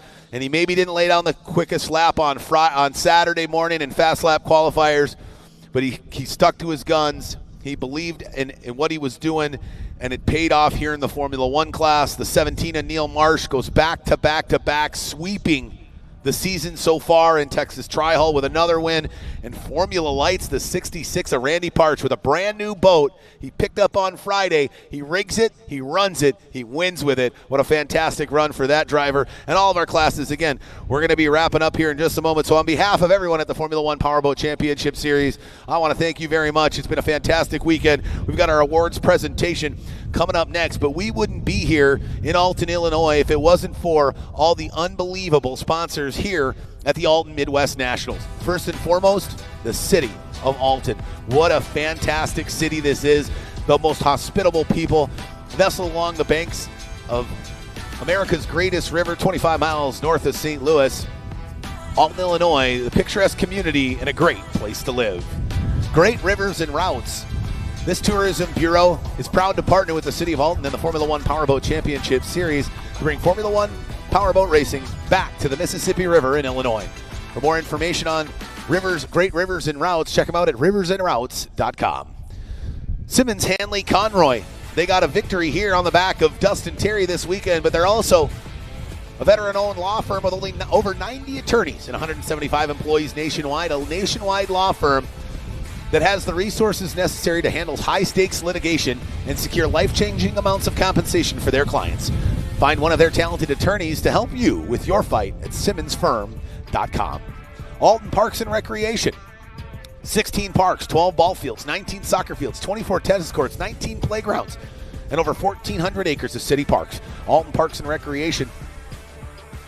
The life of each... Alton Parks and Recreation, enriching the lives of each citizen through quality parks and programs. Max Downtown Alton. Grab your bet, grab your beer, and a meal all at the same time. Max down in downtown Alton has got good food, cold beer, 75 TVs, on-track betting parlor, video poker. Make Max Downtown Alton a great place for your next great time. The Alton Amphitheater, host of the 2024 Alton Midwest Nationals, a 4,000-seat outdoor venue in beautiful downtown Alton, hosting Grammy Award-winning artist last night, Larkin Poe, as they blew the doors off the Mississippi River Festival. The Alton Amphitheater, a gem in downtown Alton. Enjoy Illinois. Full of state parks and forests with caves for exploring, lakes and rivers for floating, summits for climbing, and spectacular views for appreciating. The outdoors are waiting in the middle of everything. Enjoy Illinois. Your local Alton Toyota dealers. Toyota's got more all-wheel drive and four-wheel drive vehicles than any other brand. So get behind the wheel today and take it to the top. Visit your local Alton Toyota dealer or Toyota.com today. Toyota, let's go places. And our starting lineup sponsor all weekend long, Metro East Mega Storage. 3 convenient locations in Edwardsville and Wood River. Metro East Mega Storage can handle any storage need from boat to Class A RV, and now offering business and self-storage, as well as temperature-controlled facilities and 24/7 surveillance. Your only choice for storage in the Metro is in the Alton Metro is Metro East Mega Storage. And the great folks at the Argosy Casino, sponsor of the 34 at Jeff Reno this weekend. Head over to Argosy Casino the rest of the day. Get $2 long neck bottles, and they've got a buffet open all day. Also, sign up for their rewards program and get $20 in free slot play. These fantastic sponsors were what brought us here to Alton in 2024, and will hopefully have us back again in 2025. So don't go anywhere. We'll be right back with our awards presentation in all classes here at round 3 of the 2024 Formula One Powerboat Championship Series, the Alton Midwest Nationals.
not sending it live yet. Oh, okay. Tim wanted me to start talking. Oh. So you let him know?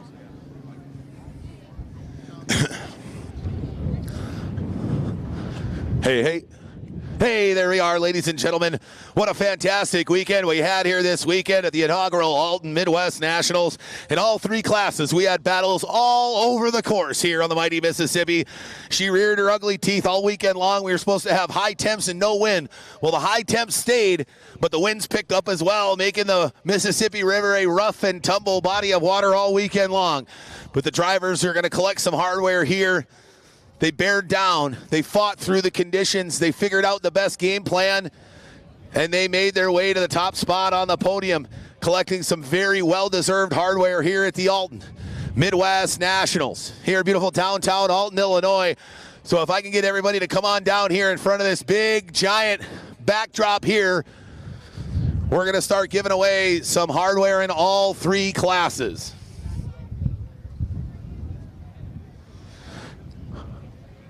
I don't know about how many of you made it over to the Mississippi River Fest, last night, but what a fantastic concert that was. I mean, Larkin Poe, you need to keep an eye out for these women because eventually they are going to be a household name here anywhere across the United States. Slide guitar, the blues was fantastic. They played some Robert Johnson. What an unbelievable night it was last night, and that led into a fantastic day here this afternoon. We're going to start things off here with Formula Lights. This driver here had an interesting weekend, and it's been an interesting 2024 for this driver. He had a short commute for this one. Hailing out of Greenfield, Wisconsin, he runs for Pizza Inn, a fantastic pizza joint down in Port Neches, Texas. He's finally collecting some hardware here at round 3. In third place, number 35, Mark Schmierbach.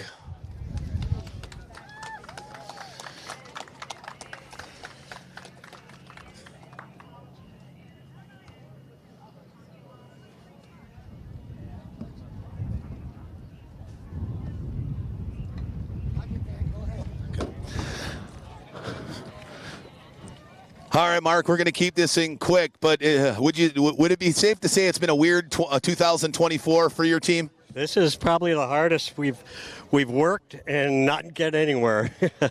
But I guess we had four straight years of pretty good luck.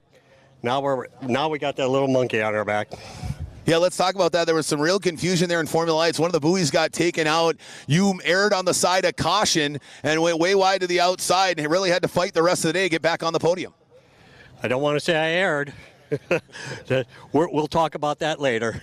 Fair enough. Ladies and gentlemen, your third place finisher bringing some hardware back to Greenfield, Wisconsin, number 35, Mr. Mark Schmierbach.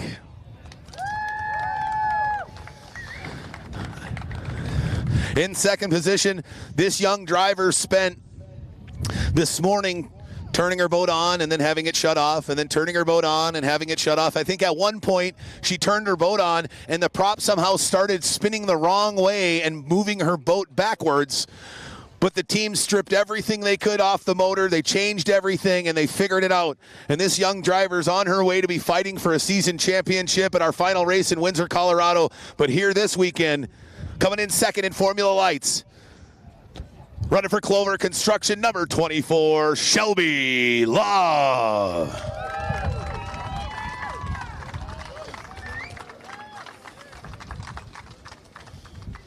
All right, hop right up there, Shelby.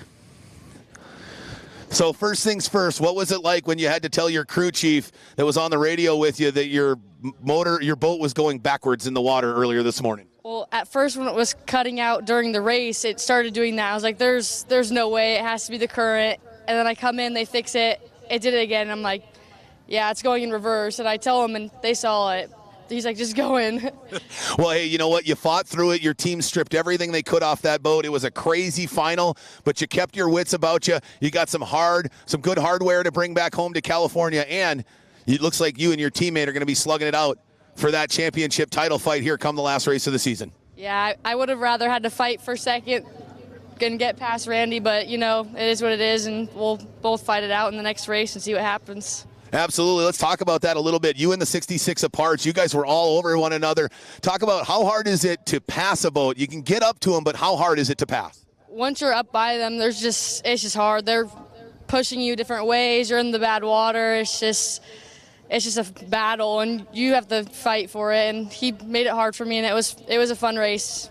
Fantastic. Well, congratulations. Enjoy the hardware you're bringing home back to California. The solid second place finish here at the Alton Midwest Nationals. Thank you. Ladies and gentlemen, your second place finisher, number 24, Shelby Love. Now, this guy, I commend him. He's been with us all season. And after the last round, I wouldn't have been surprised if my boss, Tim, said, hey, Liquid Revolutions is done. They just, it's been too much. They go to the opening round, they get third. They take the engine cowling off. They find a carburetor is about to suck itself into the motor. So somehow he actually took a positive approach to getting disqualified in the opening round. It wasn't his fault. It happens. But it saved his motor. Round 2, opening heat, he gets together with a 12 of Trident Schleicher. The boat breaks in 12 pieces. He works tirelessly for 3 weeks to get it put together. Thursday night, realizes there's not going to be enough time. He calls the third place driver here in Formula Lights. They bring him a backup boat. He rigs it. He drops the prop on, and he drives it all the way to the checkered flag. Ladies and gentlemen, out of Port Charlotte, Florida, your champion here in Formula Lights, running for anti-gravity batteries and Liquid Revolutions, number 66, Randy Parch.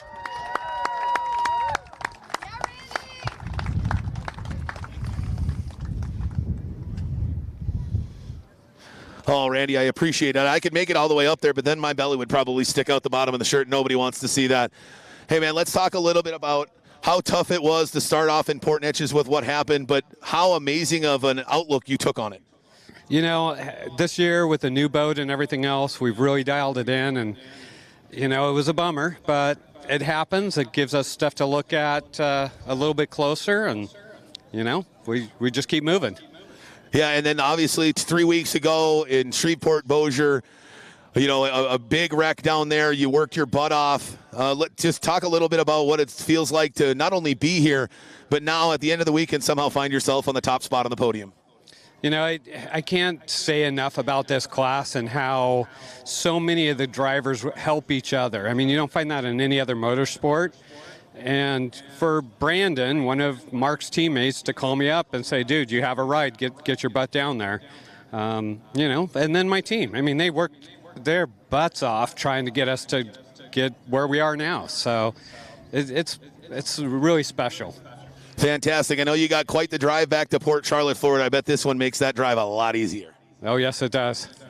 Well, congratulations, sir. You earned it. Get on top of that podium. Fantastic. Congratulations. Enjoy yourself. You are the Formula Lights 2024 Alton Midwest Nationals champion. Thank you, sir. Ladies and gentlemen, your champion, number 66, Randy Parch. Ladies and gentlemen, the Formula Lights class.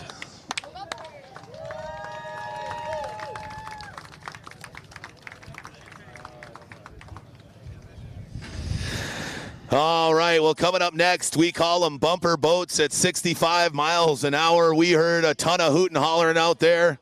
Look at them, douse them down. There we go, yeah.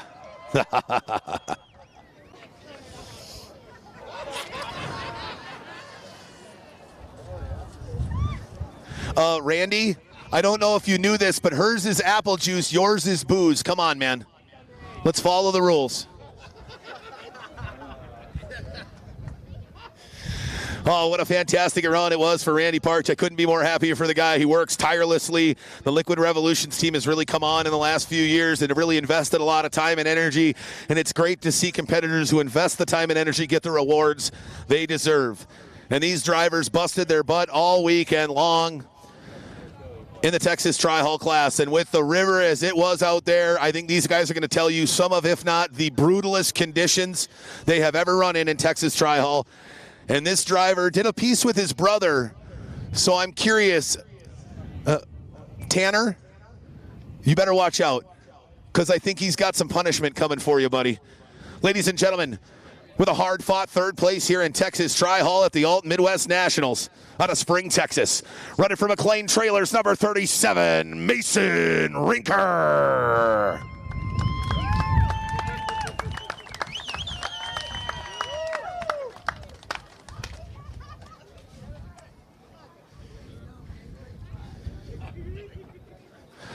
Oh, you can hop up over there.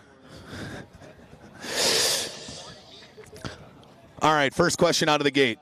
Based off of our lovely Rinker Bros interview from earlier, what are you going to make him do? Oh, I got some time to decide. We got a 12-hour drive ahead of us, so by the time we get there, I'll figure something out.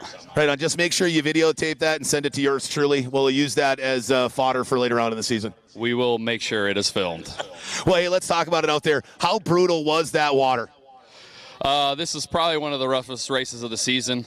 Going upriver was horrible. My roll cage actually completely came out of the deck, so I ran about 5 laps just getting the life beat out of me. Let's talk about that. Well, let's talk about that roll cage. We saw you hit you were 2.5 feet out of the water coming down the front straightaway, and you hit hard. It looked like you rattled a little bit loose. The 69 of Waring got by you. Did it take you a little bit to get yourself recentered so you could track him back down? Yeah, the motor took a little drink of water. Once it kicked back in, it was racing again, and it took me a couple laps. He's a good driver, but we were able to slide by him and secure third. Well, hey, fantastic. You are getting yourself there up in the conversation with the 2 guys that you're going to share the podium with here. 1 race to go. How good would it be to finish off the season with a top spot on the podium in Windsor? It'd be nice to continue it. I like being up here on the podium. I like the hardware, so hopefully we keep at it and get another podium. Fantastic. The Rinker clan continues to bring hardware back to Texas. Ladies and gentlemen, in third place, number 37, Mason Rinker. All right, this next driver, I'm going to keep the leash short because have you ever heard the saying, if you give him an inch, they'll take a mile? Well, this is exactly what this young driver will do. He has been in a knockdown, drag-out, slobber knocker all season long. He's representing the 4-stroke Mercuries in Texas Tri-Hall, taking second place here, running for Captain Jack's, number 6, Grant Schubert. I've been meaning to tell you.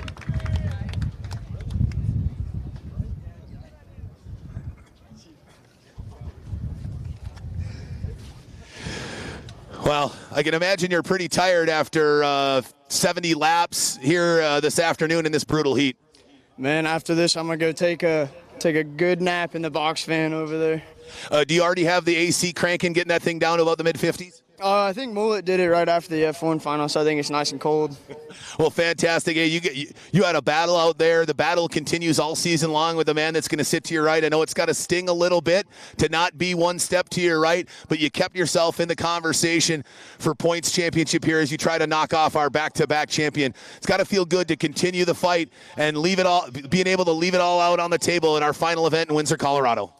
Man, I know everyone's tired of seeing Neil on top of this podium, but can't be mad at him because he's doing a hell of a job. Well, hey, fantastic, man. Hey, we'll let you enjoy this. Get back to that box fan so you can cool down and get a nice nap in. Oh, man, I'm ready. Ladies and gentlemen, in second place here in Tri-Hall, running for Captain Mark Seafood, number 6, Grant Schubert.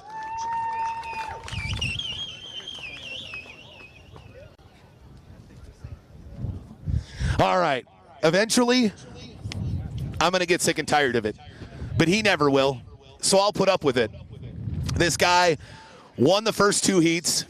The only reason he didn't run the third heat is because Cole Waring drove him all over the course. But it secured inside of row 1 in the final, and he did what the dude does best. He got out front and he ran that thing wire to wire, ladies and gentlemen, for the 3rd time in 3 races in 2024 as he looks to go back to back to back. Your winner here at the Alton Midwest Nationals, number 17, the dude, Neil Marsh.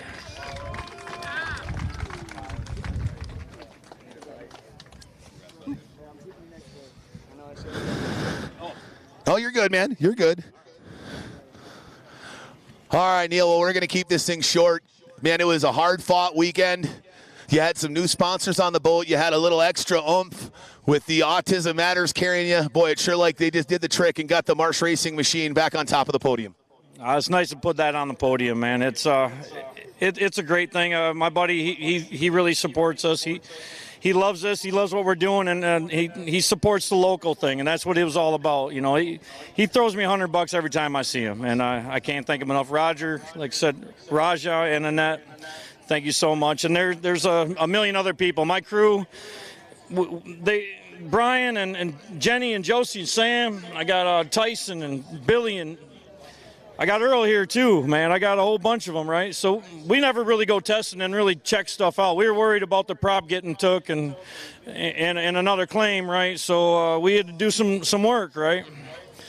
Absolutely. You did a ton of work this weekend. Boy, it was really rough out there. How brutal was the Mississippi River here for the tri-hulls? Man, I tell you, I thought Shreveport was better. It was way worse than Shreveport, dude. I mean, unbelievable. Give me a massage. I'm good, dude. It was. I can't even explain it, man. But if you could try to hit that buoy down there, that's how you made that corner. And Grant did it well, and Mason did it well, and that's why we're standing here right now. Well, hey, man, I'm going to let you and the rest of the Marsh crew that's down here in a larger contingency due to the shorter drive. Enjoy yourselves. Congratulations. You are the Alton Midwest Nationals champion. That's right. Thank you. Here she comes. Ladies and gentlemen, the tri-hull class.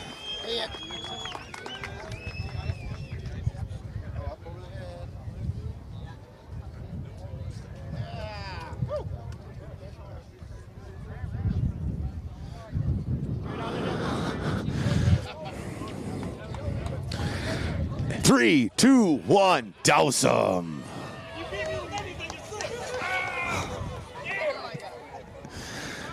You know what's funny is they always seem surprised that they're going to get wet. They always do. Did they get their picture taken before they did that? That's a very good, I have no idea. Probably not. I mean, they're tri-hull drivers. They don't think, they just do. Tri-hull, the offensive line of boat racing. We don't think, we just do. Well, these drivers in Formula One had to do a lot of thinking. They were all over each other from the jump. The wind picked up. The river was rough. There was debris. And it was an absolute battle for 38 laps. Coming in third and keeping himself in the season championship conversation, he got engaged. His little one got baptized at a boat race just like he did, and he's collecting some hardware at the end of the weekend. Not a bad weekend, I'd say. Ladies and gentlemen, your third place finisher in Formula One, running for Low Carb Products and Anderson Marine, number 17, Dylan Anderson.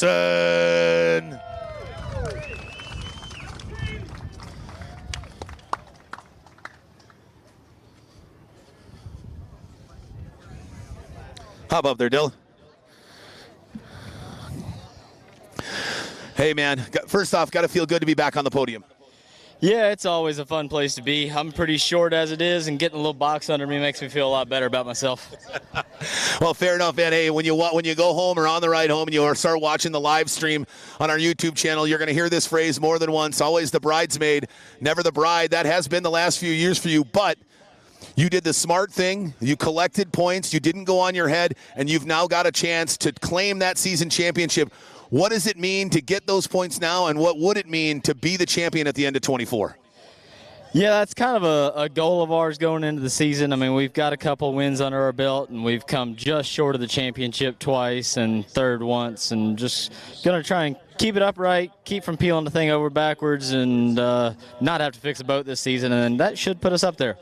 Right on. Well, hey, a fantastic weekend. Let's talk about what was it like out there on this 6-pin course here on the Mississippi River. A little bit different than what you're used to. Yeah, it was. The course was really fun. Very challenging for the boat to keep up. I can't thank my crew enough. Those guys, the only reason that thing stays out there. I mean, I hit 2 logs throughout the weekend. We fixed goodness knows how much stuff.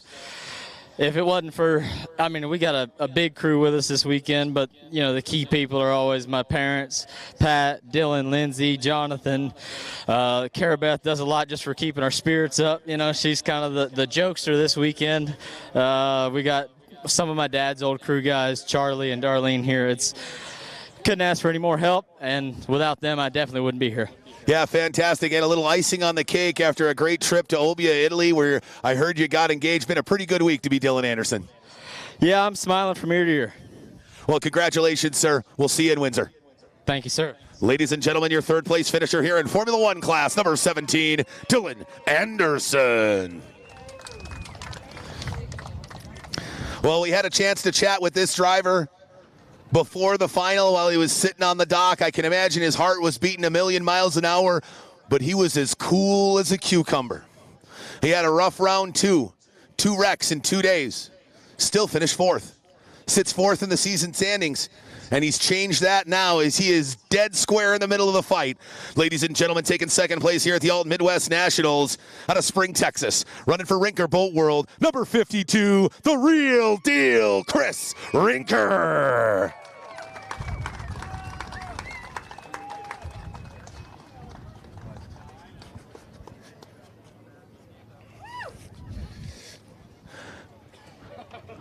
All right, Chris, I love how you're getting ready already. I appreciate that. But let's talk about it, man. We had a chance to chat while you were sitting on the start pontoon there. You seemed cool as a cucumber. What was going through your mind, truly? You know, honestly, in that moment just before the start's one of my calmest moments. It's hard to explain. You know, everything we could do to get ready is done, and you just got to get ready to roll. Take a deep breath and go for a ride. The calm before the storm, as it were? Calm before the storm. Hey, how was that for a show, guys? Oh, my God, what a run. That was incredible, man. I absolutely loved it. I mean, this guy was running me down left and right, trying to get a hold of Dustin, and, man, it had to have been – I can't wait to watch it when I get home.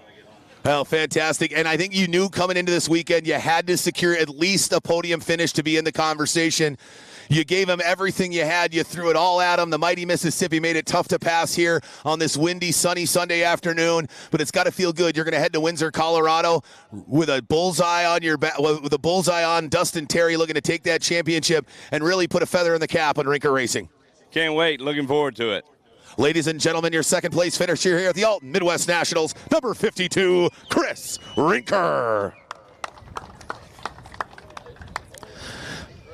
Boy, this next guy.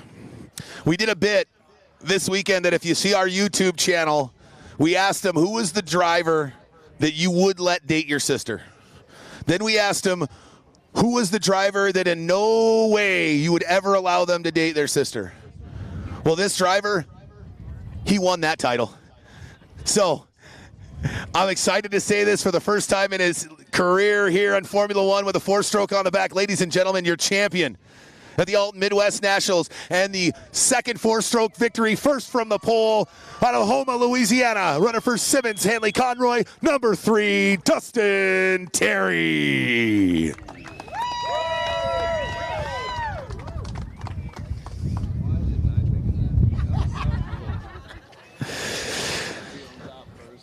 All right, Dustin. Well, hey, man, you've already had one interview where we asked you a lot of questions, so I'm just going to give you the mic and let you address the crowd and what it's like to win this thing with that four-stroke package on the back.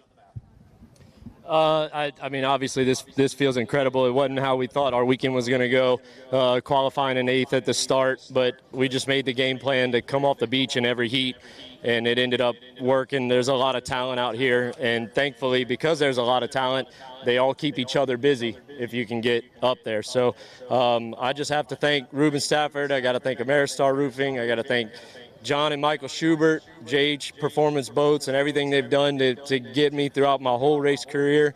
My wife and kids, to Sean, who's been coming, helping me out, the whole entire band of heathens out there, all those outlaws. I mean, on paper, it shouldn't work, but for whatever reason, it's working. We got a bunch of Neanderthals, and I love going to races with them, and I'm proud to be up here. Thank you to my competitors. Thank you to Alton. Thank you to F1 Powerboat Championship. Yeah, let's party. Right on. All right, ladies and gentlemen, let me hear you loud and proud. Your champion in Formula One, number 3, Dustin Terry. Ladies and gentlemen, the Formula One class. 3, 2, 1, douse 'em.